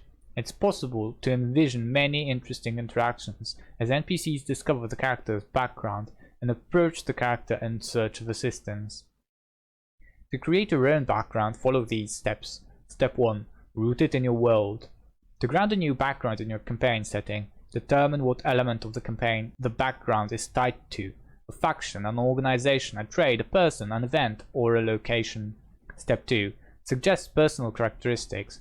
Create tables of suggested characteristics, personality traits, ideals, bonds, and flaws that fit the background, or plunder entries from the tables presented in Player's Handbook. Even if your players don't use the tables, this step helps you paint a picture of the background's place in your world. The tables need not be extensive. 2 or 3 entries per table are enough. Step 3. Assign proficiencies or languages. Choose 2 skill proficiencies and 2 tool proficiencies for the background. You can replace tool proficiencies with languages on a 1-for-1 basis. Step 4. Include starting equipment. Make sure your background offers a package of starting equipment, in addition to a small amount of money that the character can use to buy adventuring gear. The starting equipment should include items that the character would have acquired prior to becoming an adventurer, as well as 1 or 2 items unique to the background. For example, starting equipment for a character with the Acolyte of Candlekeep background might include a set of traveler's clothes, a scholar's robe, 5 candles, a tinderbox, an empty scroll case engraved with the symbol of Candlekeep, and a belt pouch containing 10 GP. The scroll case might be a gift given to an Acolyte of Candlekeep who embarks on a life of adventure. At your discretion, it might also contain a useful map. Step 5. Settle on a background feature. Choose an existing background feature or create a new one as you prefer. If you choose an existing feature, add or tweak a few details to make it unique. For example, the Acolyte of Candlekeep background might have the Researcher feature of the Sage as presented in the Player's Handbook, with the additional benefit that the character is allowed to enter Candlekeep without paying the normal cost. A background feature should avoid strict game benefits such as a bonus to an ability check or an attack roll. Instead, the feature should open up new options for role-playing, exploring, and otherwise interacting with the world. For example, the Sage's Researcher feature is designed to send the character on adventures. It doesn't provide information or automatic success for a check. Instead, if a character with the Sage background fails to recall information, he or she instead knows where to learn it. This might be a pointer to another Sage, or a library long lost within an ancient tomb.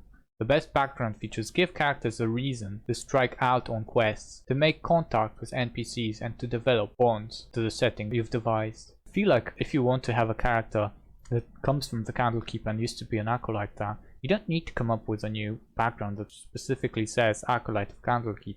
you can just give them the safe background, and everyone at the table, well, not everyone, but you and the character, you're gonna know that they come from Candlekeep, and you're gonna know that they know people there. Like, you're not gonna magically forget who the character is just because you haven't written down anything beyond Acolyte on the character sheet. That's not a problem. You should always see your characters as characters. It's just that, as characters, not as a set of stats and everything that's codified on your character sheet. You should remember where the character came from, what's his backstory, who he is as a person. And if you remember that, you're gonna know that perhaps the gatekeepers at Candlekeep are gonna admit them because they came from Candlekeep.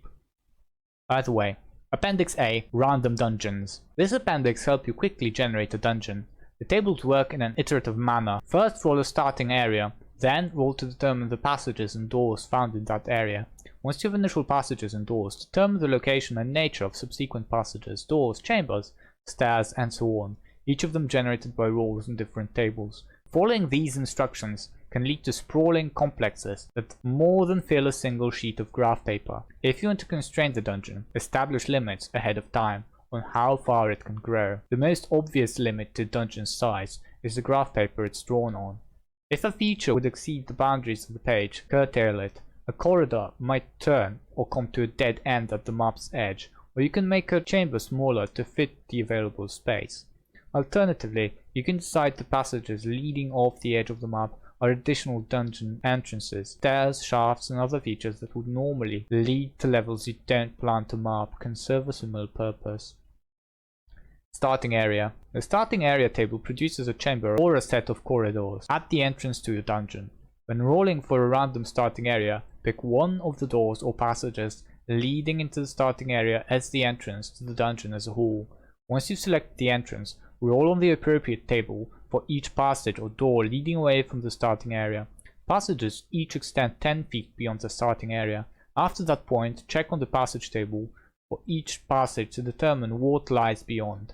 Use beyond a door table to determine what lies behind doors and secret doors. So here we have a starting area table, and to roll on a starting area table we roll a d10. On a 1, the configuration is square 20 by 20 feet, passage on each wall. On 2, square 20 by 20 feet, door on 2 walls, passage on the 3rd wall. 3, square 40 by 40 feet, doors on 3 walls. 4, rectangle 80 by 20 feet with a row of pillars down the middle, 2 passages leading from each long wall, doors on each short wall. 5, rectangle 20 by 40 feet, passage on each wall. 6, circle 40 diameter, 1 passage each cardinal direction. 7, circle 40 feet diameter, 1 passage in each cardinal direction well in the middle of the room, might lead down to lower level. 8, square 20 by 20 feet, door on 2 walls, passage on 3rd wall, secret door on 4th wall. 9, passage 10 feet wide, T intersection. 10, passage 10 feet wide, 4-way intersection. Passages. When generating passages and corridors, roll on the passage table multiple times, extending the length and branches of any open passage on the map until you arrive at a door or a chamber. Whenever you create a new passage, roll to determine its width. If the passage branches from another passage, roll a d12 on the passage width table. If it comes from a chamber, roll a d20 on that table. But the width of the chamber must be at least 5 feet smaller than the longest dimension of the chamber. So here's the passage table. On the passage table we roll a d20 potentially, or a d12, but maximum of d20. 1 to 2, continue straight 30 feet, no doors or side passages. 3, continue straight 20 feet, door to the right, then additional 10 feet ahead. 4, continue straight 20 feet, door to the left, then additional 10 feet ahead. 5, continue straight 20 feet, passage ends in a door. 6 to 7, continue straight 20 feet, side passage to the right, then additional 10 feet ahead. 8 to 9, continue straight 20 feet, side passage to the left, and additional 10 feet ahead. 10, continue straight 20 feet, comes to a dead end, 10% chance of a secret door.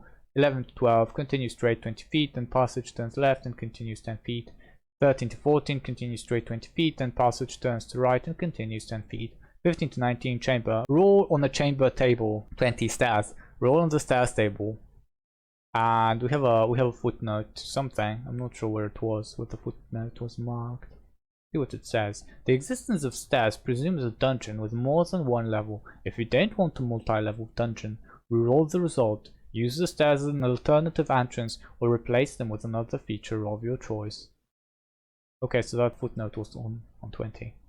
Passage width, that's another table by the way, the passage width table, here we go. Roll a d12 or a d20, 1 to 2, that's 5 feet, 3 to 12, 10 feet, 13 to 14, 20 feet, 15 to 16, 30 feet, 17, 40 feet with a row of pillars down the middle, 18, 40 feet with a double row of pillars, 19, 40 feet wide, 20 feet high, 20, 40 feet wide, 20 feet high, gallery 10 feet above floor, allows access to level above. I guess I have to say what I think about this system, and I don't really like it, because you should create dungeons with an experience in mind. Your dungeon should be designed with an experience that the players have as they explore it in mind. And you're not gonna get that with something that's picked at random. Well, you're gonna get something with things picked at random, but it's gonna be random. And I assume that they want the drama to build in a certain way, certain rooms to be identifiable by their layout as something or other. A hall where warriors used to feast, or a burial chamber, or an alchemist's laboratory. You want these rooms to be discernible as a thing, and you want the drama to build up as you go. A randomly generated dungeon doesn't provide that. However, I don't find it completely useless, because if you just want inspiration, you could do a bunch of rolls, right? See what the system comes up for you with, and then just remove a bunch of things that you don't like, that don't agree with your adventure, add a bunch of your own stuff. Doors. Whenever a table roll indicates door, roll on the door type to determine its nature, then roll on a beyond the door table to see what lies on the other side of it. If a door is barred, you decide which side of the door the bar is on. Unlocked doors can also be stuck at your discretion. See Chapter 5, Adventure Environments, for information on doors and particulars. Door type, roll a d20, 1 to 10 wooden, 11 to 12 wooden, barred or locked, 13 stone, 14 stone, barred or locked, 15 iron, 16 iron, barred or locked, 17 particulars, 18 particulars locked in place, 19 secret door, 20 secret door, barred or locked. Beyond the door, d20, feature, you roll a d20 and you get a feature basically. 1 to 2, passage extending 10 feet, then T intersection extending 10 feet to the right and left. 3 to 8, passage 20 feet, straight ahead. 9 to 18, chamber, roll on the chamber table. 19, stairs, roll on the stairs table. 20, false door with trap. A false door is an interesting thing. I think I've never seen a false door in a game, ever. Chambers. Whenever roll on a table indicates a chamber, use the chamber table to define its dimensions. Then roll on the chamber exits table to determine the number of exits. For each exit, roll on the exit location and exit type tables to determine the nature and placement of the exit. Use the tables in stocking the dungeon section to determine the contents of a chamber. I'm not sure, I think I've heard something about Matt Mercer, the DM of Critical Role podcast, making a door mimic. So it is essentially a false door, and a false door that tries to kill you, I guess. It was pretty evil. Well, I assume it's kind of evil. I'm not sure, don't quote me on this, but I think I've heard something like that. I'm a big fan of the show, by the way. I highly recommend it. If you want to see a decent Dungeons and Dragons campaign, I recommend you watch the Season 1 Critical Role. I haven't seen Season 3 at all, and I'm only halfway, well, a little over halfway through Season 2, but I liked Season 1 better. Season 2 has good moments and moments that I don't like so much, but both of them are deftly DM'd and well played, and the actors are good. It's a good podcast if you're into D&D. Chamber d20. 1 to 2 square 20 by 20 feet. 3 to 4 square 30 by 30 feet. 5 to 6 square 40 by 40 feet. 7 to 9 rectangle 20 by 30. 10 to 12 rectangle 30 by 40. 13 to 14 rectangle 40 by 50. 15 rectangle 50 by 80. 16 circle 30 feet diameter. 17 circle 50 feet diameter. 18 octagon 40 by 40. 19 octagon 60 by 60. 20 trapezoid roughly 40 by 60 feet. Use the normal chamber column for the chapter exits table. Click a footnote, and the second footnote is use the large chamber column in the chamber exits table. You'd have to see it, I guess, because every single entry in this table has one of these footnotes. Really, reading through that is not all that exciting. Probably doesn't do it for anyone. Chamber exit d20.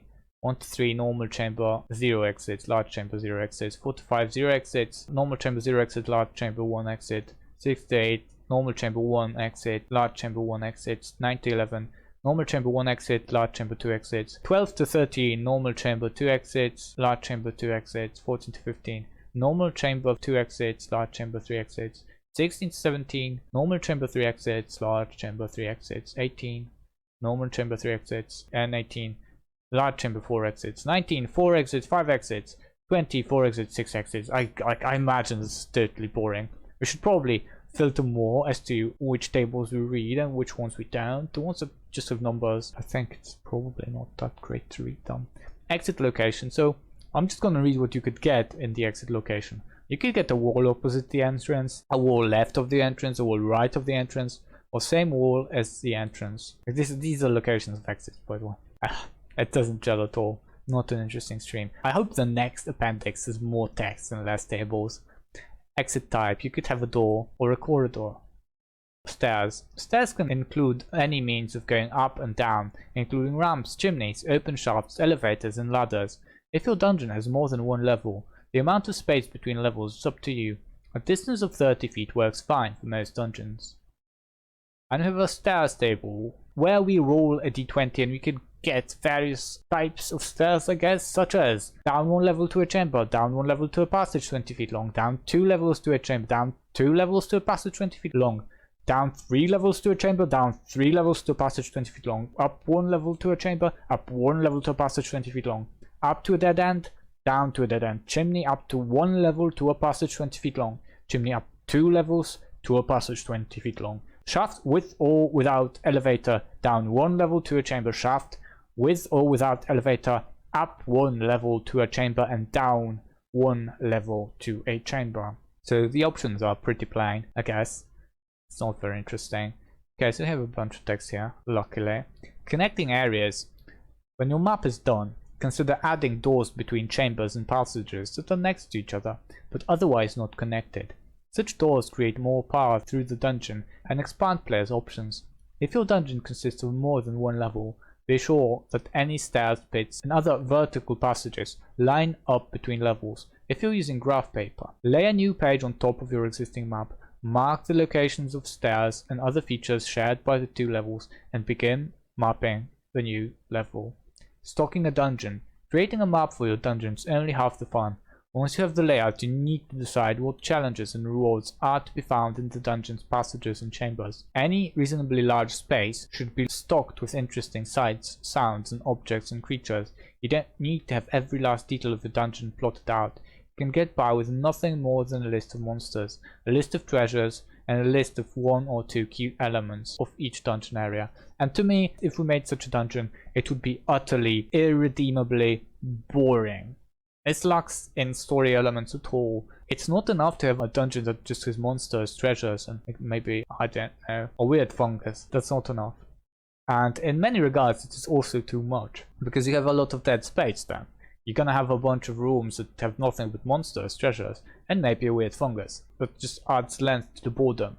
You need to have story elements somewhere, something that's gonna keep the players interested on a narrative level. To me, just killing monsters and picking up loot and rolling a perception check every time you enter a room, it's not having fun. Even if it's fun for you right now, consider my words, maybe 5 years, maybe 10 years from now, maybe you'll see the same way as I do, because we'll both be old men by that time. It's no longer going to be interesting for you in 10 years, I bet. I bet it's not going to be. My advice is just put stuff in your dungeon that can create tension, maybe a trap. It creates a chasm and one part of the party is at risk of falling down, and maybe they could catch one another. Some of them could do the climbing, and maybe they need to hurry up and get a rope, that sort of thing. Have something happen in the vein of that. Do not design a room, but design an experience, and then design a room to facilitate that experience. Stocking a dungeon. Creating a map for your dungeon. Okay, we've read through that. Chamber purpose. A room's purpose can help determine its furnishings and other contents. For each chamber in a dungeon map, establish its purpose or use the tables below to generate ideas. Each type of dungeon described in the dungeon purpose section of chapter 2, Adventure Environments, has its own table featuring chambers geared to the dungeon's purpose. For example, if you're building a tomb, use the dungeon tomb table to help you determine the purpose of each chamber. These dungeon specific tables are followed by the general dungeon chambers table, which you can use if your dungeon isn't an exact fit for one of the standard types of dungeon, or if you want to mix things up. Relying on random rolls to stock an entire dungeon can lead to incongruous results. A tiny room might end up being identified as a temple, while the huge chamber next door serves as storage. It can be fun to try to make sense of such strange design ideas, but make changes as you see fit. You can set aside a few key rooms and create specific contents for them. D20 purpose. 1. Antechamber or waiting room for spectators. 2 to 8. Guard room fortified against intruders. 9 to 11. Vault for holding important treasures. Accessible only by locked or secret door. 75% chance of being trapped. 12 to 14. Room containing a puzzle that must be solved to bypass a trap or monster. 15 to 19. Trap designed to kill or capture creatures. 20. Observation room allowing guards or spectators to observe creatures moving through the dungeon. The bit where they say puzzle.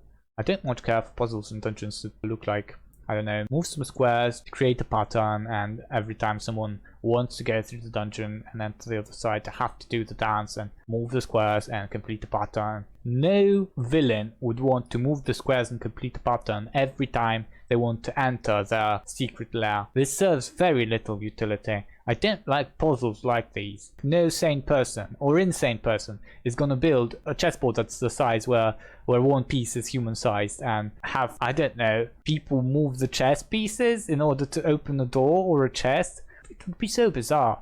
These things are kind of a no-no, but you could have a puzzle or a riddle, if you will, or you get some notes, some materials, some diary bits, and you have to go into the mind of a villain and figure out what he was thinking in order to be able to navigate through the dungeon as he would navigate through the dungeon, thus avoid the traps. It's kind of difficult to design something like that, and I can't give you an example off the cuff, but that sort of thing is okay.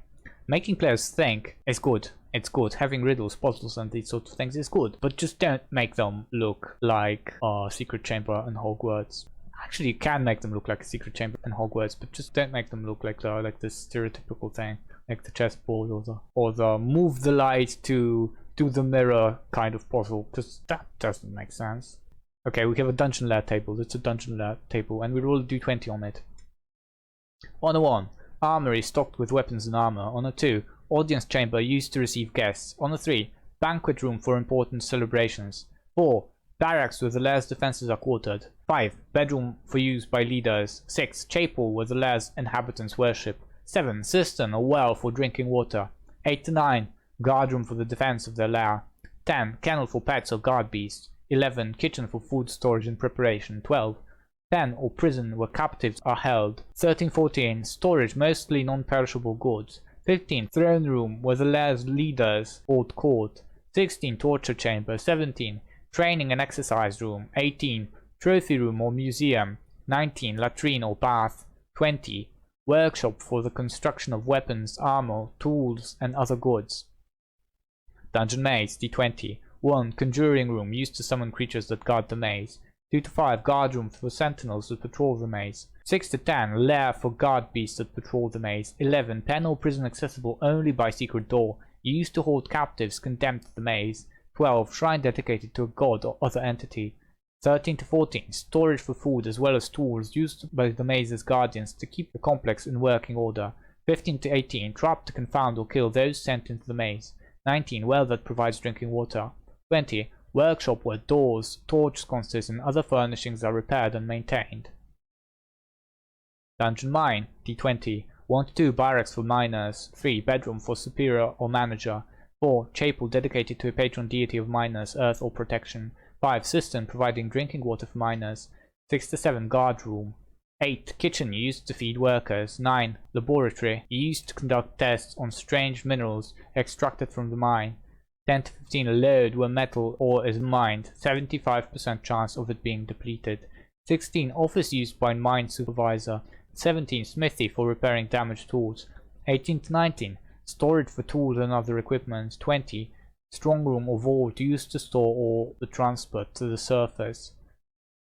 Dungeon planar gate. On that one we rolled D100, and I have no idea what it could be. 1 to 3, decorated foyer or antechamber. 4 to 8, armory used by the portal's guardians. 9 to 10, audience chamber for receiving visitors. 11 to 19, barracks used by the portal's guards. 20 to 23, bedroom for use by the high-ranking members of the order that guards the portal. 24 to 30, chapel dedicated to a deity or deities related to the portal and its defenders. 31 to 35 cistern providing fresh water. 36 to 38 classroom for use of initiates learning about the portal's secrets. 39 conjuring room for summoning creatures used to investigate or defend the portal. 40 to 41 crypt where the remains of those that died guarding the portal are kept. 42 to 47 dining room. 48 to 50 divination room used to investigate the portal and events tied to it. 51 to 55 dormitory for visitors and guards. 56 to 58 entry room or vestibule. 58 to 59 gallery for displaying trophies and objects related to the portal and those that guard it. 60 to 67 guard room to protect or watch over the portal. 68 to 72 kitchen. 73 to 77 laboratory for conducting experiments relating to the portal and creatures that emerge from it. 78 to 80 library holding books about the portal's history. 81 to 85 pen or prison for holding captives or creatures that emerge from the portal. 86 to 87 planar junction where the gate to another plane once stood, 25% chance of it being active. 88 to 90 storage. 91 strong room or vault for guarding valuable treasures connected to the portal or funds used to pay the planar gate's guardians. 92 to 93 study. 94 torture chamber for questioning creatures that pass through the portal or attempt to clandestinely use it. 95 to 98 latrine or bath. 99 to 100 workshop for constructing tools and gear needed to study the portal. Whoa, that's a lot of tables, but these are actually interesting. They hold a narrative value and they give you ideas. Even if you're not going to roll on those, it's good to read them or maybe listen to me reading them because it could give you a good idea for a dungeon. I approve of these. Dungeon Stronghold. D100 purpose. 1 to 2 antechamber when visitors seeking access to the stronghold wait. 3 to 5 armory holding high quality gear including light siege weapons such as ballistas. 6 audience chamber used by the master of the stronghold to receive visitors. 7 aviary or zoo for keeping exotic creatures. 8 to 11 banquet room for hosting celebrations and guests. 12 to 15 barracks used by elite guards. 16 bath outfitted with a marble floor and other luxurious accoutrements. I'm not sure how to read this. 17 bedroom for use by the stronghold's master or important guests. 18 chapel dedicated to deity associated with the stronghold's master. 19 to 21 cistern providing drinking water. 22 to 25 dining room for intimate gatherings or informal meals. 26 dressing room featuring a number of wardrobes. 27 to 29 gallery for the display of expensive works of art and trophies. 30 to 32 game room used to entertain visitors.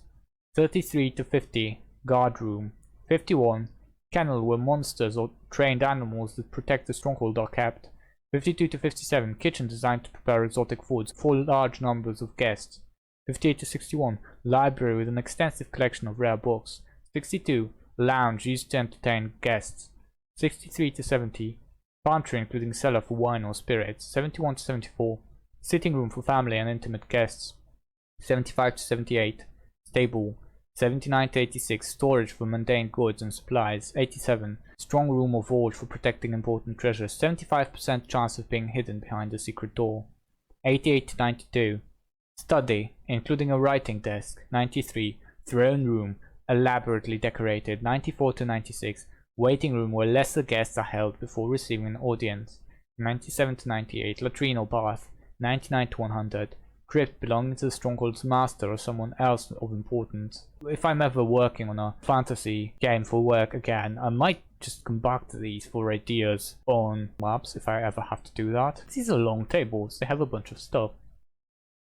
Dungeon, temple or shrine. D100 1 to 3 armory filled with weapons and armor, battle banners and pennants. 4 to 5 audience chamber where priests of the temple receive commoners and low-ranking visitors. 6 to 7 banquet room used for celebrations and holy days. 8 to 10 barracks for the temple's military arm or its hired guards. 11 to 14 cells where the faithful can sit in quiet contemplation. 15 to 24 central temple built to accommodate rituals. 25 to 28 chapel dedicated to lesser deity associated with the temple's major deity. 29 to 31 classroom used to train initiates and priests. 32 to 34 conjuring room specially sanctified and used to summon extraplanar creatures. Now, these are some high level clerics that reside here if they have rooms for such things. I imagine your average temple doesn't have these. 35 to 40, crypt for a high priest or similar figure, hidden and heavily guarded by creatures and traps. 41 to 42, dining room large for the temple's servants and lesser priest. 43, dining room small for the temple's high priest. 44 to 46, divination room inscribed with runes and stocked with soothsaying implements. 47 to 50, dormitory for lesser priests or students. 51 to 56, guard room. 57, kennel for animals or monsters associated with the temple's deity. 58 to 60, kitchen, might bear a disturbing resemblance to a torture chamber in an evil temple. 61 to 65, library, well stocked with religious treatises. That's how you read it, is it? That's the closest I can manage. 66 to 68, prison for captured enemies in good or neutral temples, or those designated as sacrifices in evil temples. 69 to 73, robing room containing ceremonial outfits and items. 74, stable for riding horses and mounts belonging to the temple or for visiting messengers and caravans. 75 to 79, storage holding mundane supplies. 80, strong room or vault holding important relics and ceremonial items, heavily trapped. 81 to 82, torture chamber used in inquisitions in good or neutral temples with a lawful bent, all for the sheer joy of causing pain, evil temples. 83 to 89, trophy room where art celebrating key figures and events from mythology is displayed. 90, latrine or bath. 91 to 94, well for drinking water, defendable in the case of an attack or a siege. 95 to 100, workshop for repairing or creating weapons, religious items and tools. A dungeon tomb. D20, 1, antechamber for those that have come to pay respect to the dead or prepare themselves for burial rituals. 2 to 3, chapel dedicated to the deities that watch over the dead and protect their resting places. 4 to 8, crypt for less important burials. 9, divination room used in rituals to contact the dead for guidance. 10, forced crypt trapped to kill or capture thieves. 11, gallery to display the deeds of the deceased through trophies, statues, paintings and so forth. 12, grand crypt for a noble, high priest or other important individual. 13 to 14, guard room usually guarded by undead constructs or other creatures that don't need to eat or sleep. 15, robing room for priests to prepare for burial rituals. 16 to 17, storage stocked with tools for maintaining the tomb and preparing the dead for burial. 18, tomb where the wealthiest and most important folk are interred, protected by secret doors and traps. 19 to 20, workshop for embalming the dead. Dungeon, treasure vault. D20, purpose: 1, antechamber for visiting dignitaries. 2, armory containing mundane and magic gear used by the treasure vault guards. 3 to 4, barracks for guards. 5, cistern providing fresh water. 6 to 9, guard room to defend against intruders. 10, kennel for trained beasts used to guard the treasure vault. 11, kitchen for feeding guards. 12, watchroom that allows guards to observe these who approach the dungeon. 13, prison for holding captured intruders. 14 to 15, strong room or vault for guarding the treasure hidden in the dungeon, accessible only by locked or secret door. 16, torture chamber for extracting information from captured intruders. 17 to 20, trap or other trick designed to kill or capture creatures that enter the dungeon. And we have a general dungeon chambers, which I'm not sure what a general dungeon is, but let's read through this. It could be just like a random one, mashed together from the ones above. D100, 1, antechamber. 2 to 3, armory. 4, audience chamber. 5, aviary. 6 to 7, banquet room. 8 to 10, barracks. 11, bath or latrine. 12, bedroom. 13, bestiary. 14 to 16, cell. 17, chantry. 18, chapel. 19 to 20, cistern. 21, classroom. 22, closet. 23 to 24, conjuring room. 25 to 26, court. 27 to 29, crypt. 30 to 31, dining room. 32 to 33, divination room. 34, dormitory. 35, dressing room. 36, entry room or vestibule. 37 to 38, gallery. 39 to 40, game room. 41 to 43, guard room. 44 to 45, hall. 46 to 47, hall, grate. 48 to 49, hallway. 50, kennel. 51 to 52, kitchen. 53 to 54, laboratory. 55 to 57, library. 58 to 59, lounge. 60, meditation chamber. 61, observatory. 62, office. 63 to 64, pantry. 65 to 66, pen or prison. 67 to 68, reception room. 69 to 70, refectory. 71, robing room. 72, salon. 73 to 74 shrine, 75 to 76 sitting room, 77 to 78 smithy, 79 stable, 77 to 78 smithy, 80 to 81 storage room, 82 to 83 strong room or vault, 84 to 85 study, 86 to 88 temple, 89 to 90 throne room, 91 torture chamber, 92 to 93 training or exercise room, 94 to 95 trophy room or museum, 96 waiting room, 97 nursery or school room, 98 well, 99 to 100 workshop. Why would a general dungeon have a nursery in it? It's beyond me, but there might be a reason, there might be a good reason. Current chamber state. If a dungeon has a tumultuous history, you can roll to determine the current condition of any particular area. Otherwise, if the room is still used for its intended purpose, it remains intact. Current chamber state. Roll a d20, 1 to 3 rubble, ceiling partially collapsed, 45 holes, floor partially collapsed, 6 to 7 ashes, contents mostly burned, 8 to 9 used as a campsite, 10 to 11 pools of water, chamber's original contents of water damaged, 12 to 16 furniture wrecked but still present, 17 to 18 converted to some other use. Roll on the general dungeon chambers table. 19 stripped bare, 20 pristine in its original state. Chamber contents. Once you have a sense of the purpose of the various dungeon chambers, you can think about the contents of these areas. The dungeon chamber contents table allows you to randomly roll contents for a chamber, or you can choose contents for specific areas. If you choose contents, be sure to include an interesting, colorful assortment of things. In addition to the contents shown on this table, refer to dungeon dressing later in this appendix for additional items and elements to fill rooms. In the dungeon chamber contents table, a dominant inhabitant is a creature that controls an area. Pets and allied creatures are subservient to the dominant inhabitant. Random creatures are scavengers or nuisances, usually lone monsters or small groups passing through the area. They include such creatures as carrion crawlers, dire rats, gelatinous cubes, and rust monsters. See Chapter 3, Creating Adventures, for more information on random encounters. Dungeon chamber contents. D100. 1 to 8 monster, dominant inhabitant. 9 to 15 monster, dominant inhabitant with treasure. 16 to 27 monster, surprise, pet or allied creature. 28 to 33, surprise surprise, monster, pet or allied creature guarding treasure. 34 to 42, monster, random creature. 43 to 50, monster, random creature with treasure. 51 to 58, dungeon hazard. See random dungeon hazards with incidental treasure. 59 to 63, obstacles. See random obstacles. 64 to 73, trap. See random traps. 74 to 76, traps. See random traps protecting treasure. 77 to 80, trick. See random tricks. 81 to 88, empty room. 89 to 94, empty room with dungeon hazard. See random dungeon hazards. 95 to 100, empty room with treasure. Dear God, by the looks of this table, you'd imagine Dungeons & Dragons to be such a dull game.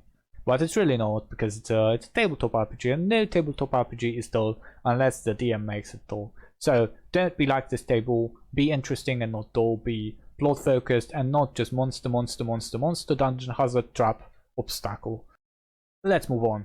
Monsters and motivations. See Chapter 3, Creating Adventures, for guidance on seeing encounters with monsters. To foster variety and suspense, be sure to include encounters of varying difficulty.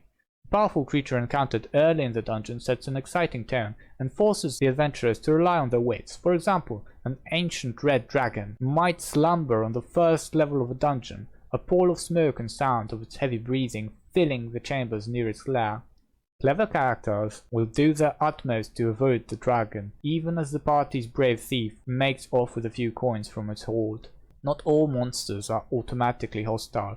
When placing monsters in your dungeon, consider the relationships to nearby creatures and their attitudes towards adventurers. Characters might be able to appease a hungry beast by offering it food, and smarter creatures have complex motivations. The monster motivation table lets you use the monster's goal to define its presence in the dungeon. For large groups of monsters encountered across multiple chambers, motivation could apply to the entire group, or each subgroup could have conflicting goals. What do they mean, define a monster's presence in the dungeon? Lives there probably. I don't know. Monster motivation, D20, goals. 1 to 2, find sanctuary. 3 to 5, conquer the dungeon. 6 to 8, seek an item in the dungeon. 9 to 11, slay a rival. 12 to 13, hide from enemies. 14 to 15, recover from a battle. 16 to 17, avoid danger. 18 to 20, seek wealth. Random dungeon hazards. Hazards are rarely found in inhabited areas because monsters either clear them away or avoid them. Shriekers and violet fungi are described in the monster manual. The other hazards on the table are described in Chapter 5, Adventure Environments. Dungeon hazards, D20 hazard. 1 to 3 brown mold, 4 to 8 green slime, 9 to 10 shrieker, 11 to 15 spider webs, 16 to 17 violet fungus, 18 to 20 yellow mold. I'm not sure which one was which one. I think the brown mold was the over the top one that reacts to heat. It was a weird one. I don't much like these molds, I think, except for one that I liked. Random obstacles. Obstacles block progress through the dungeon. In some cases, what adventurers consider an obstacle is an easy path for the dungeon's inhabitants. For example, a flooded chamber is a barrier to many characters but easily navigated by water-breathing creatures. Obstacles can affect more than one room. A chasm might run through several passages and chambers, or send cracks through the stonework in a wider area around it. An area of battering winds that emanates from a magic altar could stir the air less dangerously for hundreds of feet in all directions. Obstacles, D20. 1. Anti-life aura with a radius of 1d10 times 10. While in the aura, living creatures can't regain hit points. 2. Battering winds reduce speed by half. Impose disadvantage on ranged attack rolls. 3. Blade barrier blocks passage. 4 to 8 cave-in. 9 to 12 chasm, 1d4 times 10 feet wide and 2d6 times 10 feet deep, possibly connected to other levels of the dungeon. 13 to 14 flooding leaves 2d10 feet of water in the area. Create nearby upward sloping passages, raised floors or rising stairs to contain the water. 15. Lava flows through the area, 50% chance of a stone bridge crossing it. 16. Overgrown mushrooms block progress and must be hacked down. 25% chance of mold or fungus dungeon hazard hidden among them. 17. Poisonous gas deals 1d6 poison damage per minute of exposure. 18. Reverse gravity effect causes creatures to fall towards the ceiling. 19. Wall of fire blocks passage. 20. Wall of force blocks passage. Random traps. If you need a trap quickly or want to drop random traps into a dungeon, use the sample traps presented in Chapter 5, Adventure Environments, or the tables below. If you use the table, start the trap effects and trap trigger tables to decide the type of trap. Then use trap damage severity tables to decide how deadly it should be. For more information on trap damage severity, see Chapter 5. Trap trigger D6. 1. Stepped on, floor, stairs. 2. Moved through, doorway, hallway. 3. Touched, doorknob, statue. 4. Opened, door, treasure chest. 5. Looked at, mural, arcane symbol. 6. Moved, cart, stone, block. Trap damage severity. 1 to 2 setback, 3 to 5 dangerous, 6 deadly. Trap effects. Roll D100, 1 to 4. Magic missiles shoot from a statue or object. 5 to 7. Collapsing staircase creates a ramp that deposits characters into a pit at its lower end. 8 to 10. Ceiling block falls or entire ceiling collapses. 11 to 12. Ceiling lowers slowly in a locked room. 13 to 14. Chute opens in floor. 15 to 16. Clanging noise attracts nearby monsters. 17 to 19. Touching an object triggers a disintegrate spell. 20 to 23. Door or other object is coated with contact poison. 24 to 27. Fire shoots out from wall, floor or object. 28 to 30. Touching an object triggers a flesh to stone spell. 31 to 33. Floor collapses or is an illusion. 34 to 36. Vent releases gas, blinding, acidic, obscuring, paralyzing, poisonous or sleep-inducing. 37 to 39. Floor tiles are electrified. 40 to 43. Glyph of warding. 44 to 46. Huge wheeled statue. Rolls down corridor. 47 to 49. Lightning bolt shoots from a wall or object. 50 to 52. Locked room floods with water or acid. 53 to 56. Darts shoot out of an opened chest. 57 to 59. A weapon, suit of armor, or rug animates and attacks when touched. See animated objects in the monster manual. 60 to 62.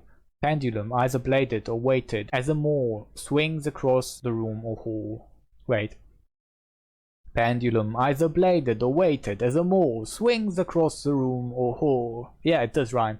63 to 67. Hidden pit opens beneath characters. 25% chance that a black pudding or a gelatinous cube fills the bottom of the pit. 68 to 70.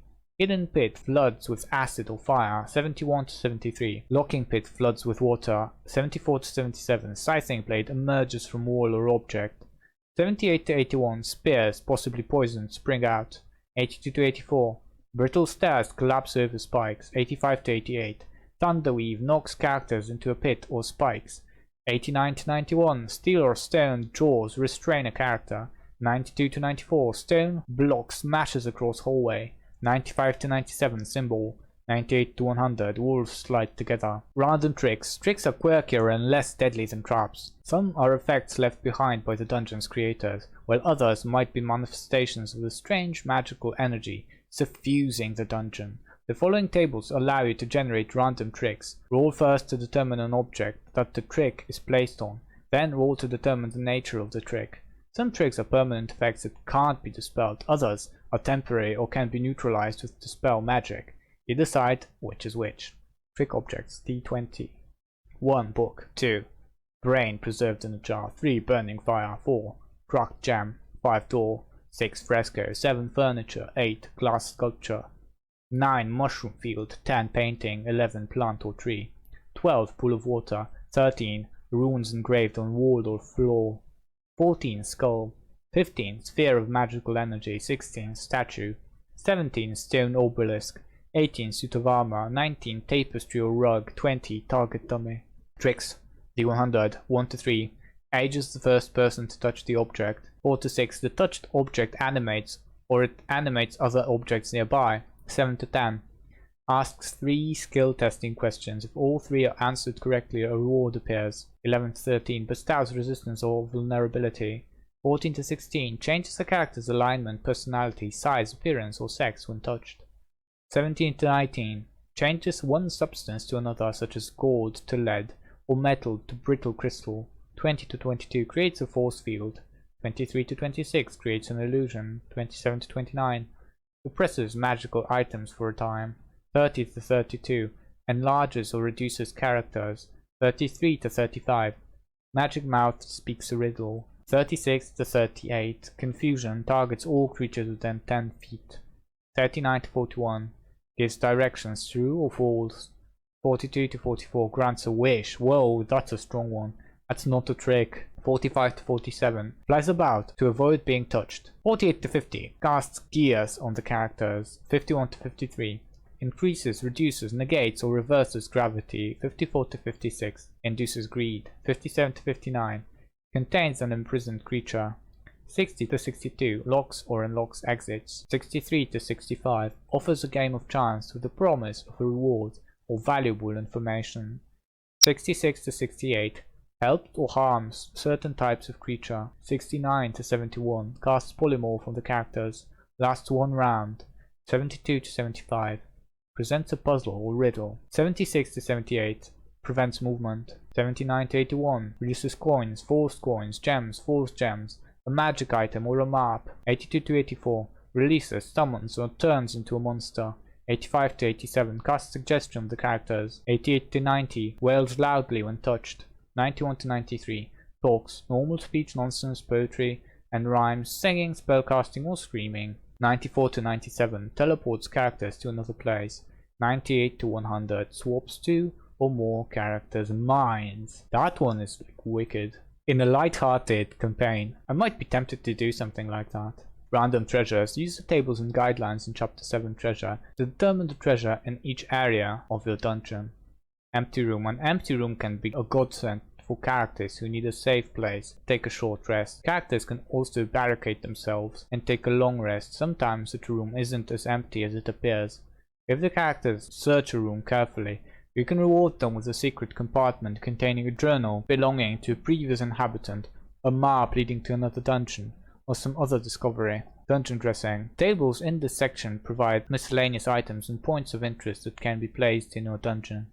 Dungeon dressing can help establish the atmosphere of a dungeon, give clues about its creators and history, provide the basis for tricks and traps, or encourage exploration. To generate dungeon dressing at random, roll once on each of the following tables: noises, air and odors. Roll as often as you like on the other tables in this section, or choose appropriate furnishings for the area. So here we have noises, and we roll a D100, 1 to 5 bang or slam, 6 bellowing, 7 buzzing, 8 to 10 chanting, 11 chiming, 12 chirping, 13 clanking, 14 clashing, 15 clinking, 16 coughing, 17 to 18 creaking, 19 drumming, 20 to 23 footsteps ahead, 24 to 26 footsteps approaching, 27 to 29 footsteps behind, 30 to 31 footsteps receding, 32 to 33 footsteps to the side, 34 to 35 giggling, faint, 36 gong, 37 to 39 grating, 40 to 41 groaning, 42 grunting, 43 44 hissing,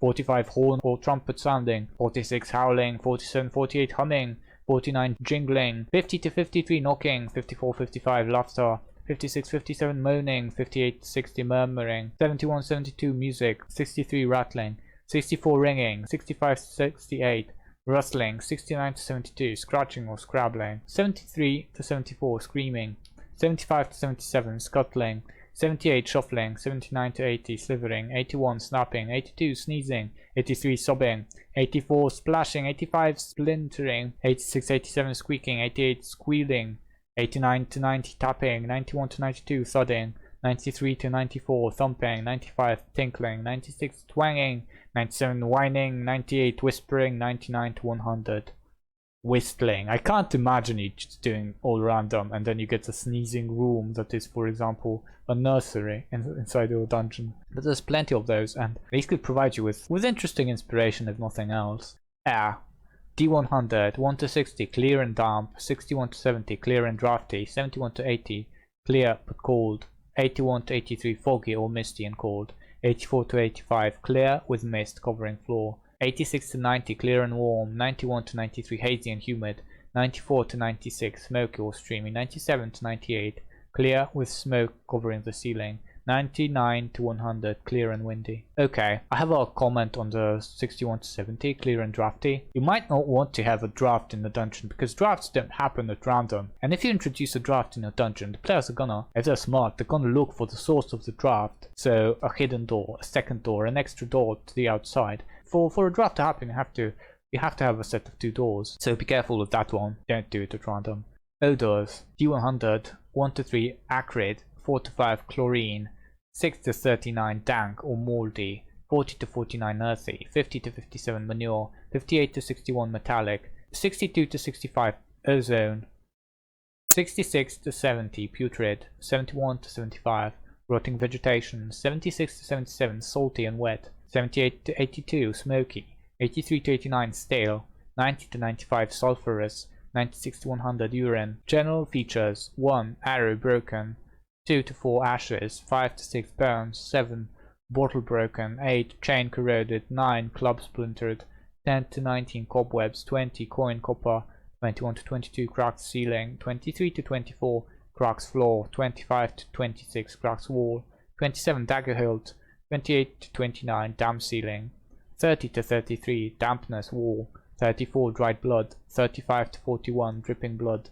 42 to 44 dung, 45 to 49 dust, 50 flask cracked, 51 flood scraps, 52 fungi common, 53 to 55 guano, 56 hair or fur, 57 hammerhead cracked, 58 helmet badly dented, 59 iron bar bent and rusted, 60 javelin head blunt, 61 leather boot, 62 to 64 leaves and twigs, 65 68 mold, 69 pick handle, 70 pole broken, 71 pottery shard, 72 to 73 rags, 74 rope rotten, 75 to 76 rubble and dirt, 77 sack torn, 78 to 80 slime, 81 spike rusted, 82 to 83 sticks, 84 stone small, 85 straw, 86 sword blade broken, 87 teeth or fangs scattered, 88 torch stub, 89 wall scratchings, 90 to 91 water large puddle, 92 to 93 water small puddle, 94 to 95 water trickle,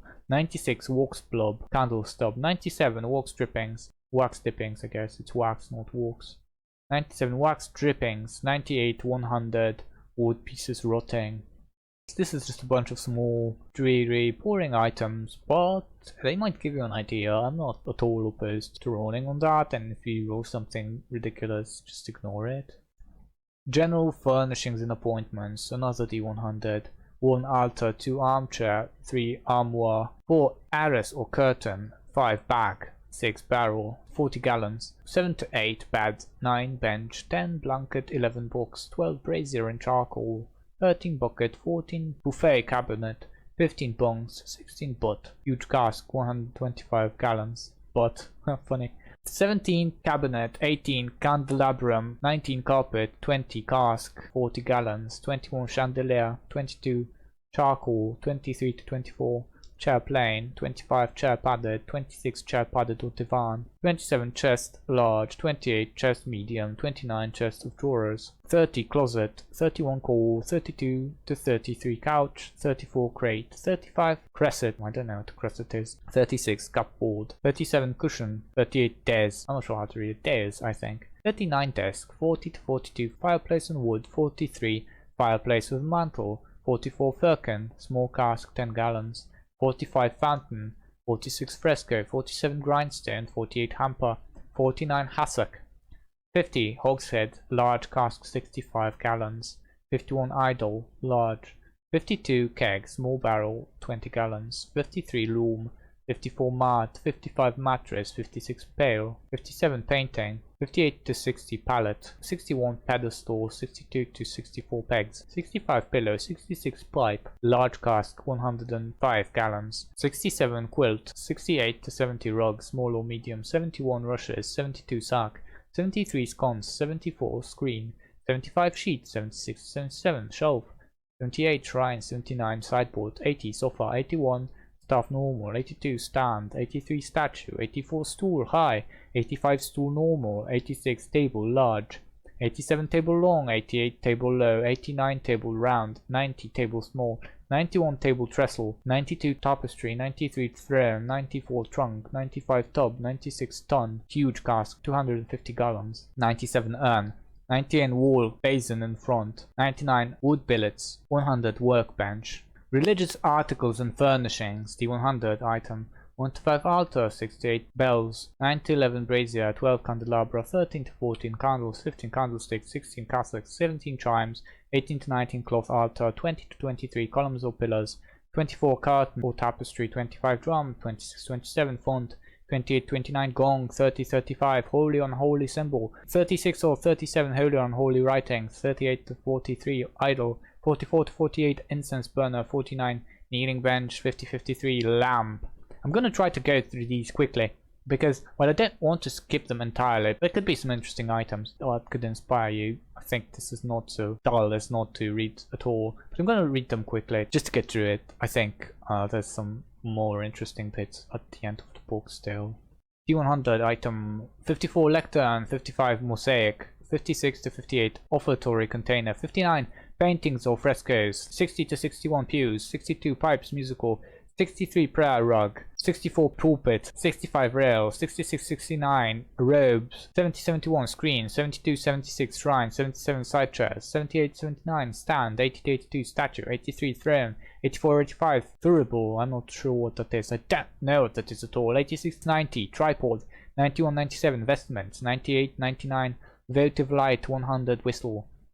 Made furnishings, D100, 1 to 3 alembic, 4 to 5 balance and weights, 6 to 9 beaker, 10 bellows, 11 to 14 book, 15 16 bottle, 17 bowl, 18 box, 19 to 22 brazier, 23 cage, 24 candle, 25 26 candlestick, 27 28 cauldron, 29 30 chalk, 31 32 crucible, 33 crystal ball, 34 decanter, 35 desk, 36 dish, 37 40 flask or jar, 41 funnel, 42 furnace, 43 44 herbs, 45 horn, 54 magic circle, 55 mortar and pestle, 56 pan, 57 58 parchment, 59 pentacle, 60 pentagram, 61 pipe smoking, 62 pot, 63 prism, 64 65 quill, 66 68 retort, 69 rod mixing or stirring, 70 72 scroll, 73 sexton, 74 75 skull, 76 spatula, 77 spoon measuring, 78 stand, 79 stool, 80 stuffed animal, 81 tank container, 82 I like how they had to add container into brackets behind it, behind the word tank, 82 tongs, 83 tripod, 84 tube container. Okay, wait. We bungled it, I think, because the breaking of the text is kind of weird. So 46 to 47 hourglass, 48 to 49 jug, 50 kettle, 51 ladle, 52 lamp or lantern, 53 lens, concave or convex, 85 to 86 tube, piping, 87 tweezers, 88 to 90 vial, 91 water clock, 92 wire, 93 to 100 workbench. Utensils and personal items, 1 all. How do you read that? What is that? 2 bandages, 3 basin, 4 to 5 basket, 6 to 7 book, 8 to 9 bottle, 10 bowl, 11 box, 12 13 brush, 14 candle, 15 candle snuffer, 16 candlestick, 17 cane or walking stick, 18 case, 19 casket, 20 21 coffer, 22 cologne or perfume, 23 comb, 24 cup, 25 decanter, 26 27 dish, 28 ear spoon, 29 ewer, 30 flagon, mug or tankard, 31 to 32 flask or jar, 33 food, 34 fork, 35 grater, 36 grinder, 37 horn drinking, 38 hourglass, 39 jug or pitcher, 40 kettle, 41 key, 42 knife, 43 knuckle bones or dice, 44 ladle, 45 46 lamp or lantern, 47 48 mirror, 49 needle, 50 oil cooking, 51 oil fuel, 52 oil scented, 53 palm, 54 55 parchment, 56 pipe musical, 57 pipe smoking, 58 plate platter or saucer, 59 pot, 60 61 pouch, 62 powder puff, 63 quill, 64 razor, 65 rope, 66 salve or unguent, 67 68 scroll, 69 shaker, 70 sifter or strainer, 71 to 72 soap, 73 spigot, 74 spoon, 75 stopper, 76 statuette or figurine, 78 79 thread, 80 to 82 tinderbox with flint and steel, 83 towel, 84 tray, 85 trivet or tripod, 86 tureen, 87 to 88 twine, 90 vase, 91 to 92 vial, 93 washcloth, 94 whetstone, 95 to 96 wig, 97 to 98 wool, 99 to 100 yarn. Container contents. If we get a container, I guess we could roll on the contents. 1 to 3 ash, 4 to 6 bark, 7 to 9 bodily organs, 10 to 14 bones, 15 to 17 cinders, 18 to 22 crystals, 23 to 26 dust, 27 to 28 fibers, 29 to 31 gelatin, 30 to 35 grains, 36 to 38 grease, 39 to 41 husks, 42 to 46 leaves, 47 to 54 liquid thin, 55 to 59 liquid viscous, 60 to 61 lumps unidentifiable, 62 to 64 oil, 65 to 68 paste, 69 to 71 pellets, 72 to 84 powder, 85 to 86 semi-liquid suspension, 87 to 88 skin or hide, 89 to 90 spheres, metal, stone or wood, 91 to 92 splinters, 93 to 94 stalks, 95 to 97 strands, 98 to 100 strips.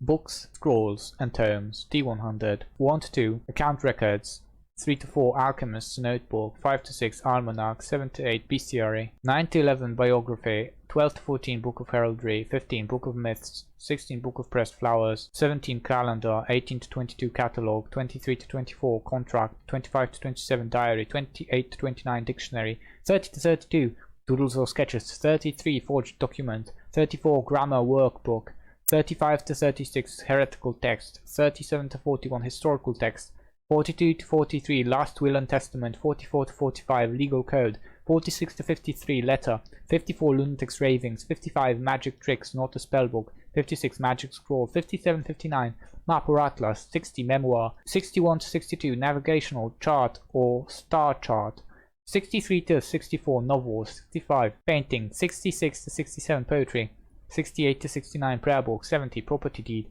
71 to 74 recipe book or cookbook, 75 record of a criminal trials, 76 royal proclamation, 77 78 sheet music, 79 spellbook, 80 text on armor making, 81 to 82 text on astrology, 83 to 84 text on brewing, 85 to 86 text on exotic flora or fauna, 87 or 88 text on herbalism, 89 to 90 text on local flora, 91 to 92 text on mathematics, 93 text on masonry, 94 text on medicine, 95 theological text, 96 tome of forbidden law, 97 to 99 travelogue for an exotic land, 100 travelogue of the plains.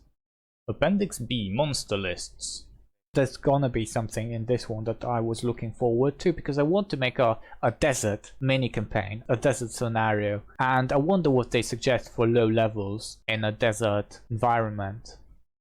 Monsters by environment. The following tables organize monsters by environment and challenge rating. These tables omit monsters that don't customarily inhabit the environments included here, such as angels and demons.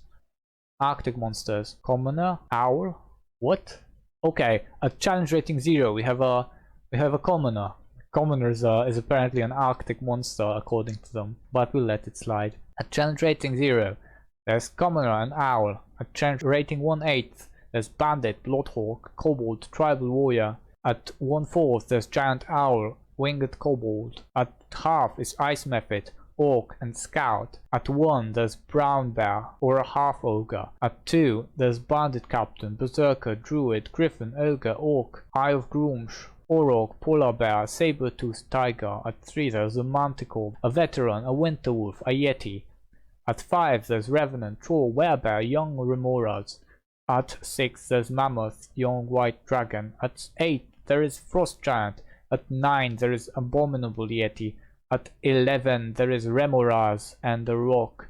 At 13, there is adult white dragon, and at 20th, there is finally ancient white dragon. Coastal monsters. At 0, there is commoner, a crab, an eagle. At 1/8, there's a bandit, bloodhawk, giant crab, guard, kobold, merfolk, poisonous snake, sturge, or a tribal warrior. At 1/4, there's a giant lizard, giant wolf spider, pseudo-dragon, pteranodon, or a winged kobold. At half, there is a Sahuagin scout. At 1, there's a giant eagle, a giant toad, or a harpy. At 2, there's a bandit captain, a berserker, a druid, a griffin, an ogre, a mero, a plesiosaurus, a Sahuagin priestess, or a sea hag. At 3, there is a manticore, or a veteran. At 4, there is a banshee. At 5, there is the Sahuagin Baron and the Water Elemental. At 6, there is a Cyclops. At 8, there is a young Bronze Dragon. At 9, there is a young Blue Dragon. At 11, there is a Genie, Married, and the Rock. At 13, there is a Storm Giant. At 15, there is an adult Bronze Dragon. At 16, there is an adult Blue Dragon. At 17, there is a Dragon Turtle. At 22, there is an Ancient Bronze Dragon. And finally, at 23, there is an ancient blue dragon. Desert monsters. Okay, this is what we've been looking for. At 0, we have a cat, a commoner, a hyena, a jackal, a scorpion, and a vulture. I guess a lot of those are animals. I'm more looking for monsters, but I'm gonna use animals probably too. I'll probably have to. At 1/8, there is a bandit, a camel. I'm not gonna have them fight camels. A flying snake, a guard, a kobold, a mule, a poisonous snake, a sturge, a tribal warrior. We might have poisonous snakes. At 1/4, there is a constrictor snake, a giant lizard. There aren't constrictor snakes in the desert. There isn't a single species of a constrictor snake that lives in the desert, as far as I know. That's a lie. A giant lizard. Oh, it's good to know that a giant lizard has a low challenge rating. That's a good one, for sure. Giant poisonous snake, giant wolf spider, pseudo-dragon, winged kobold. At half, there is a dust mephit, a gnoll, a hobgoblin, a jackal were. That's an interesting one. I need to learn more about jackal wares, what they are exactly. A scout or a swarm of insects. Oh, if a swarm of insects can be a monster, that's another interesting one. At 1, there's a death dog, a giant hyena, a giant spider, giant toad, giant vulture, half ogre, lion, thri-kreen, UNT pure blood. At challenge rating 2, there's a bandit captain, a berserker, a druid, a giant constrictor snake, a gnoll, packlord, and an ogre. At challenge rating 3, there's a giant scorpion, a hobgoblin captain, a mummy, a face spider, a white, a UNT malison. A white in a desert, that would be interesting. You could give it a certain aesthetic. What about other undead? What about ghouls? Can you have ghouls in the desert? I would suppose yes, but they're not listed. Ghoul is originally from the Arabic mythology, and it wasn't an undead creature at all. It was like a spirit of the desert, so far as I know. The word ghoul itself just meant spirit. Anyway. At level 4, we have a Coatl, a Gnoll Fang of Yenogu, a Lamia, a Were-Tiger. At level 5, we have an Air Elemental, a Fire Elemental, or a Revenant. At level 6, we have a Cyclops, a Medusa, or a young Brass Dragon. At level 7, we have a UNT Abomination. At level 9, we we have a young blue dragon. At level 10 we have a guardian naga. At level 11 we have an Efreeti or a Gynosphinx or a rock. At level 13 we have an adult brass dragon. At level 15, or rather at challenge rating 15, it's easier to read this as level. At CR 15 we have a mummy lord or a purple worm. At CR 16 we have an adult blue dragon. At CR 17 we have an adult blue Dracolich or an Androsphinx. At CR 20 we have an ancient brass dragon. And at CR 23 we have an ancient blue dragon. Forest monsters, these are probably plentiful. At challenge rating 0 we have an awakened shrub, a baboon, a badger, a cat, a commoner, a deer, a hyena, an owl. Well, commoners don't inhabit all these places. I'm very sure that commoners don't inhabit the Arctic, the forest and the desert and all these, especially if they're like very remote regions. At CR 1/8 we have bandit, bloodhawk, flying snake, a giant rat, a giant weasel, a guard, a kobold, a mastiff, a poisonous snake, a sturge, a tribal warrior, a twig blight. At 1/4 we have a blink dog, a boar, a constrictor snake, an elk, a giant badger, a giant bat, a giant frog, a giant lizard, a giant owl, a giant poisonous snake, a giant wolf spider, a goblin, a kenku, a needle blight, a panther, a pixie, a pseudo dragon, a sprite, a swarm of ravens, a winged kobold, a wolf. At CR half we have an ape, a black bear, a giant wasp, a gnoll, a hobgoblin, a lizard folk, an orc, a satyr, a scout, a swarm of insects, a vine blight, a warg, a brown bear, a bugbear, a direwolf, a dryad, a fairy dragon, yellow or younger. Wait, what? Do fairy dragons change color based on age? Because it says yellow or younger. Or is there a thing called a yellow fairy dragon and a younger fairy dragon? I don't know. I'd have to look into the monster manual. Anyway, giant hyena, a giant spider, a giant toad, a goblin boss, a half ogre, a harpy, a tiger, a yuan-ti pure blood. At challenge rating 2 we have an ankeg, an awakened tree, a bandit captain, a berserker, a centaur, a druid, an ettercup, a fairy dragon, green or older. Okay, I guess they do. Well, no, it doesn't solve it, because we could also have a green fairy dragon or an older fairy dragon. Yeah.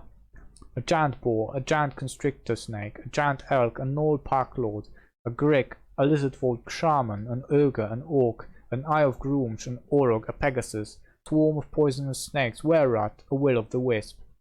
At 3 you could have a displacer beast, a green hag, a hobgoblin captain, an owlbear, a face spider, a veteran, a werewolf, a yuan-ti malison. At 4 we have a banshee, a coatl, a gnoll fang of Yenogu, a wereboar, a were-tiger. At 5 we have a gorgon, a revenant, a shambling mound, a troll, a unicorn, a werebear. At 7 we have a giant ape, a grick, alpha, an oni, a yuan-ti abomination. At CR 8 we have a young green dragon. At CR 9 we have Trant. At CR 10 we have a guardian naga or a young gold dragon. At CR 15 we have an adult green dragon. At CR 17 we have an adult gold dragon. At CR 22 we have an ancient green dragon. At CR 24 we have an ancient gold dragon. Okay, so in grasslands at challenge rating of 0 we have cat, commoner, deer, eagle, goat, hyena, jackal, vulture.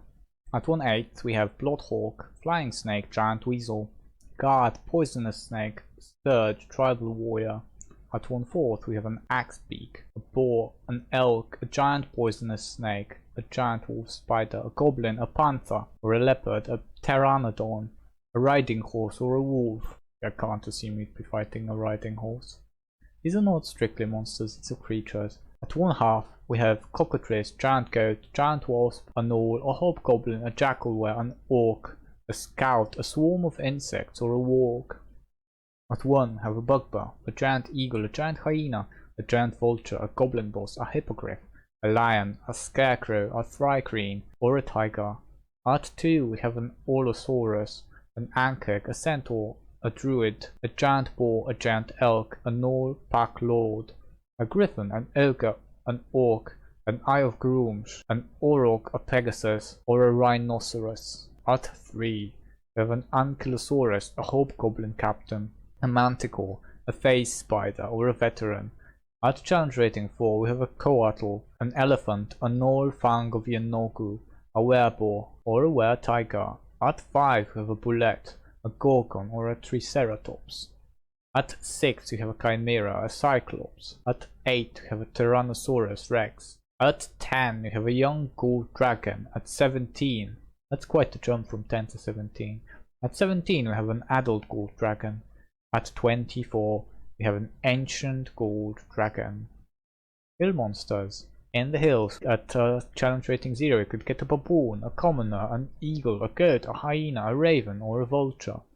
At challenge rating 1/8, we could get a bandit, a bloodhawk, a giant weasel, a guard, a kobold, a mastiff, a mule, a poisonous snake, a sturge, a tribal warrior.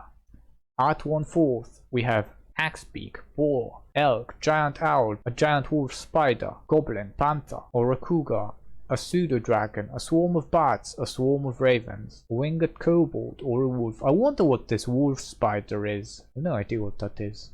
At 1/2 we have a giant goat, a gnoll, a hobgoblin, an orc, a scout, a swarm of insects, or a warg. At 1 we have a brown bear, a dire wolf, a great eagle, a giant hyena, a goblin boss, a half ogre, a harpy, a hippogriff, or a lion.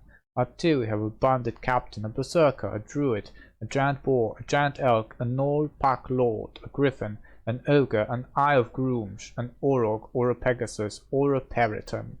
At 3 you have a green hag, a hobgoblin captain, a manticore, a face spider, a veteran, a werewolf. At 4 we have an etin, a gnoll fang of Yanogu, or a wereboar. At 5 we have a bullet, a gorgon, a hill giant, a revenant, a troll, or a wereboar. At 6 we have a chimera, a cyclops, a gallop dwarf, a wyvern. At 7 we have a stone giant, a young copper dragon. At 10 we have a young red dragon. At 11 we have a rock. At 14 we have an adult copper dragon. At 17 we have an adult red dragon. At 21 we have an ancient copper dragon, and at 24 we have an ancient red dragon. That's a bullet, right? It looks like a bullet, I think. A very weird monster, but has this very D&D vibe of old corny fantasy monsters. Mountain monsters. At challenge rating 0 you have an eagle or a goat. There are no commoners in mountains. Finally a place with no commoners. At challenge rating 0 we have an eagle or a goat. At challenge rating 1/8 we have a bloodhawk, guard, kobold, sturge, or a tribal warrior. At 1/4 we have an aarakocra, a pseudo-dragon, a pteranodon, a swarm of bats, or a winged kobold. At 1/2 we have a giant goat, an orc, or a scout. At 1 we have a giant eagle, a half ogre, a harpy, or a hippogriff, or a lion. At 2 we have a berserker, druid, giant elk, griffin, ogre, an orc, an eye of Groomsh, an orog, a periton, a saber-toothed tiger. At challenge rating 3 we have a basilisk, a hellhound, a manticore, or a veteran. At challenge rating 4 we have an etin. At challenge rating 5 we have an air elemental, a bullet, or a troll. At challenge rating 6 we have a chimera, a cyclops, a gallop dwarf, a wyvern. At challenge rating 7 we have a stone giant. At challenge rating 8 we have a frost giant. At challenge rating 9 we have a cloud giant, fire giant, young silver dragon. At challenge rating 10 we have a young red dragon. At challenge rating 11 we have a rock. Challenge rating 16 we have an adult silver dragon. At challenge rating 17 we have an adult red dragon. At challenge rating 23 we have an ancient silver dragon, and at challenge rating 24 we have an ancient red dragon. Swamp monsters. At challenge rating 0 we have a rat and a raven. At challenge rating 1/8 we have a giant rat, a kobold, a poisonous snake, a sturge, a tribal warrior. At challenge rating 1/4 we have a bullywug, a constrictor snake, a giant frog, a giant lizard, a giant poisonous snake, a mud mephit, a swarm of rats, a swarm of ravens, a winged kobold. At challenge rating 1/2 we have a crocodile, a lizard folk, an orc, a scout, or a swarm of insects. At challenge rating 1 we have a ghoul, a giant spider, a giant toad, a yuan-ti pureblood. At challenge rating 2 we have a druid, a ghast, a giant constrictor snake, a lizard folk shaman, an ogre, an orc, an eye of Groomsh, a swarm of poisonous snakes, or a will-o-wisp. At challenge rating 3 we have a green hag, a white, a yuan-ti malison. At challenge rating 5 we have a giant crocodile, a revenant, a shambling mound, a troll, or a water elemental. At challenge rating 7 we have a young black dragon, a yuan-ti abomination. At challenge rating 8 we have a hydra. Challenge rating 14 adult black dragon. Challenge rating 21 ancient black dragon. Underdark monsters, quite a lot of them, I see. That's a particular type of spider, the white and blue one. Is it a face spider? Yeah, it is a face spider, it says so. Okay. Underdark monsters. Challenge rating 0, we have a giant fire beetle. Whoa, that's a challenge rating 0, giant fire beetle, wow, pretty weak. One would expect it does something more. A shrieker or a myconid. No, a myconid sprout, it's not just a myconid. At 1/8, we have a flump, a giant rat, a kobold, a sturge, or a tribal warrior. At 1/4, we have a drow, a giant bat, a giant centipede, a giant lizard, a giant poisonous snake, a goblin, a grimlock, a quatora, a swarm of bats, a troglodyte, a violet fungus, or a winged kobold. At 1/2, we have a dark mantle, deep gnome, a gas spore, a grey ooze, a hobgoblin, a magma mephit, a myconid adult, an orc, or a piercer, or a rust monster, or a scout, or a shadow, or a swarm of insects. At challenge rating 1, we have a bugbear, a duergar, a fire snake, a ghoul, a giant spider, a giant toad, a goblin boss, a half ogre, a quatora whip. What's a quatora whip? Anyway, a quaggoth, a spore servant, or a spectre. At challenge rating 2, we have a carrion crawler, a druid, a gargoyle, a gelatinous cube, a ghast, a giant constrictor snake, a gibbering mouther, a grick, an intellect devourer, a mimic, a minotaur skeleton, a nothic, weird name, a nothic, whatever that is, an ochre jelly, an ogre, an orc eye of Groomsh, an auroch, a polar bear, cave bear, a polar bear in Underdark, I don't think so, a cave bear would make sense, or a quaggoth. At challenge rating 3, we have a doppelganger, a grell, a hobgoblin captain, a hellhound, a hook horror, a quatora monitor, a minotaur, a quaggoth thoughtnaut, a phase spider, a spectator, a veteran, a water weird, or a wight. At challenge rating 4, we have a black pudding, a bone naga, a troll, an etin, a flame skull, or a ghost. Challenge rating 5, we have beholder zombie, a drow elite warrior, an earth elemental, an ortiak, a roper, a salamander, a troll, an umberhog, a vampire spawn, a wraith, or a zorn. I'm not sure what a zorn is. Challenge rating 6, we have a chimera, a cyclops, and a dryder. At challenge rating 7, we have a drow mage, a Grick alpha, a mind flayer, or a stone giant. Challenge rating 8, we have a cloaker, a fomorian, a mind flayer arcanist, or a spirit naga. At challenge rating 9, we have a fire giant. At challenge rating 10, we have an aboleth. At challenge rating 11, we have a behir, or a dao. At challenge rating 13, we have a beholder, or a young red shadow dragon. The combo. I don't know how this would work. Anyway, we can have that. At challenge rating 13. At challenge rating 14, we have a death tyrant. Challenge rating 15, we have a purple worm. And it tops out at purple worm at only 15 because no adult dragons, apparently. For underwater monsters, we can have at challenge rating 0, we have a quipper. Challenge rating 1/8, we have a merfolk. At challenge rating 1/4, we have a constrictor snake or a steam method. At challenge rating half, we have a giant seahorse or a reef shark or a sahuagin.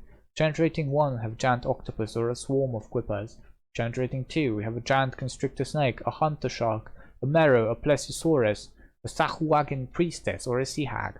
At challenge rating 3, we have a killer whale. Challenge rating 5, we have a giant shark, a sahuagin baron, or a water elemental. At challenge rating 11, we have a marid. Challenge rating 13, you have a storm giant.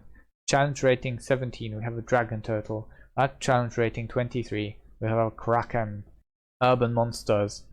At challenge rating 0, we have cat, the return of a commoner, a goat, a rat, or a raven. At challenge rating 1/8, a bandit, a cultist, a flying snake, a giant rat, a guard, a kobold, a mastiff, a mule, a noble, a pony, or a sturge. At challenge rating 1/4, we have an acolyte, a draft horse, a giant centipede, a giant poisonous snake, a kenku, a pseudo-dragon, a riding horse, a skeleton, a smoke method, a swarm of bats, a swarm of rats, a swarm of ravens, a winged kobold, or a zombie.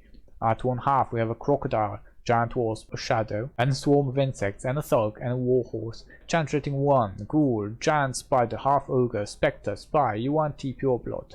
At challenge rating 2, we have a bandit captain, a cult fanatic, a gargoyle, a ghast, a mimic, a priest, a were-rat, or a will-o-wisp. At challenge rating 3, we have a doppelganger, a knight, a face spider, a veteran, a water weird, or a wight. At challenge rating 4, we could have a coatl, a ghost, a succubus, or an incubus. At challenge rating 5, we have a cambion, a gladiator, a revenant, a vampire spawn.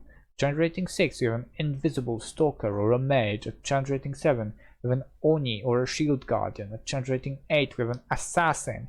Challenge rating 9, we have a grey slard or a young silver dragon. At challenge rating 12, you can have an archmage. At challenge rating 13, you can have a rakshasa or a vampire.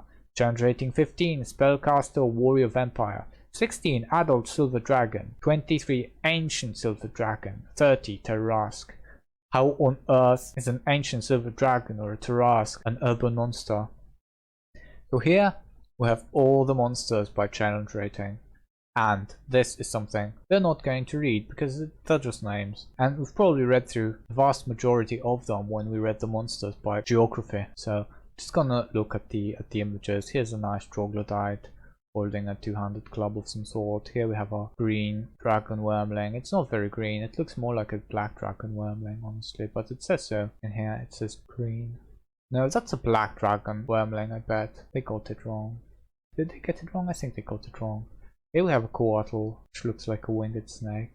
A shambling mound. Okay, these look very different from where I imagined them from the Infinity Engine games. They're much more pleasant and leafy. I basically imagined them as more mildewy and amorphous and rotten through. Not really big leaves with pristine green color, no. I have a bone devil. It's a cool drawing, I like the style. An adult red dragon. And here we have Appendix C maps with also a lot of cool drawing. That's a very cool thing, like this isometric grid with a windmill in X-ray vision. It's a cool way of depicting it. Appendix C maps. Creating a map for an adventure is a fun, challenging and time-consuming endeavor. However, unless you have something specific in mind, you're better off conserving your time and energy by repurposing an existing map. Published adventures and the internet are terrific sources of maps. A few sample maps are included here as well. Use them as you will. This also has like a cute little ground floor and a top floor. I don't know if this belongs to the same map. It could belong to the same map. I'm not sure. Is this the windmill or is this not the windmill? I don't know. Decide for yourself, I guess. You have a mind of your own. You're a grown up. You can decide for yourself. Okay, this looks like a dungeon and has secret doors and concealed doors and all that stuff. This is more of a dungeon master's use only. And this is like a huge dungeon, really big. I can't imagine running through all of that in one evening with my players. We'd probably get stuck halfway at most.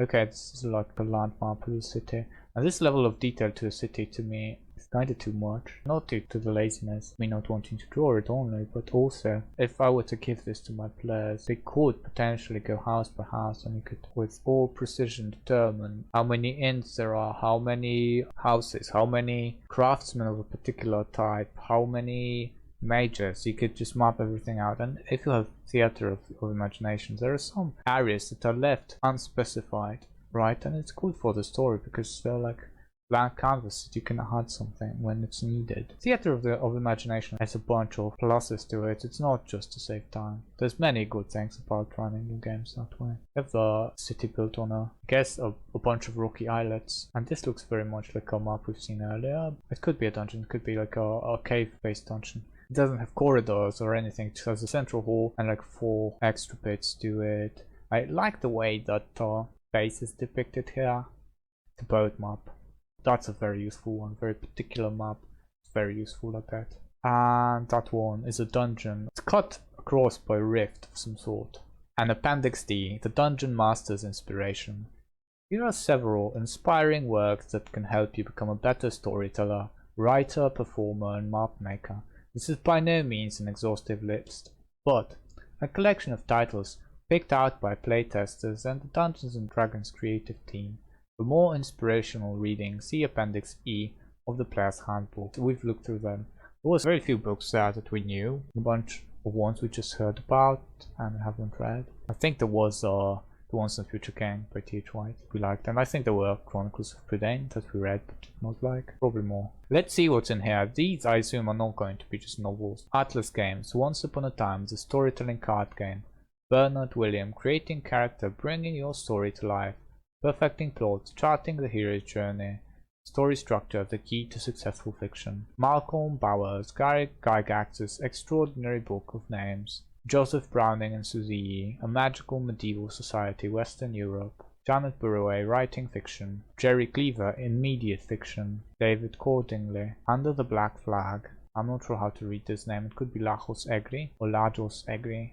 Sorry if I read that wrong. The Art of Dramatic Writing. David M. Ewald, of Dice and Men. Gary Gygax. Gary Gygax is Living Fantasy and the rest of the Gygaxian Fantasy World series.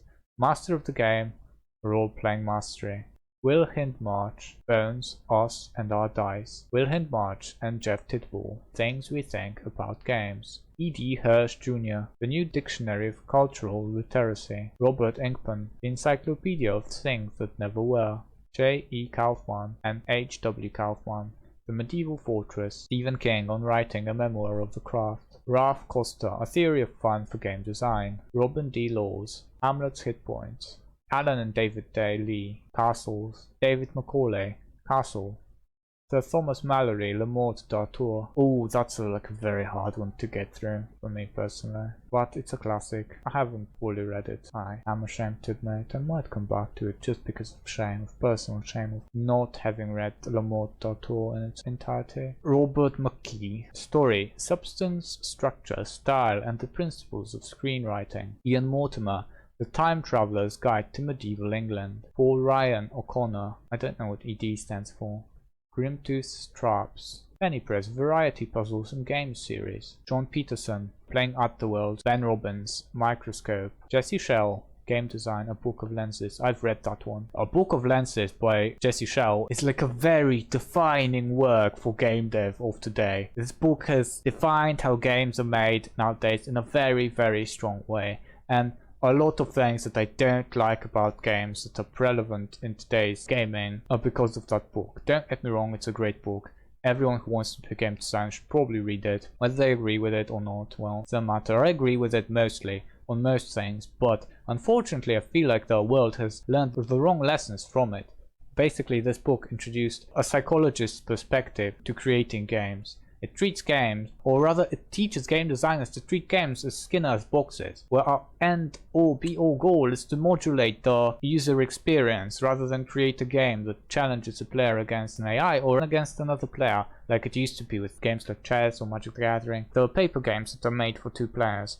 Jesse Schell worked on designing theme parks and brought his experience to designing video games, his perspective, which was very good, smart. It helped make fun games. It also made games less games and made games more an experience. It's just meant to feed the player rewards, very often fictional rewards, and much less like chess or older games, a challenge to your creativity and intellect and a bunch of other things, really.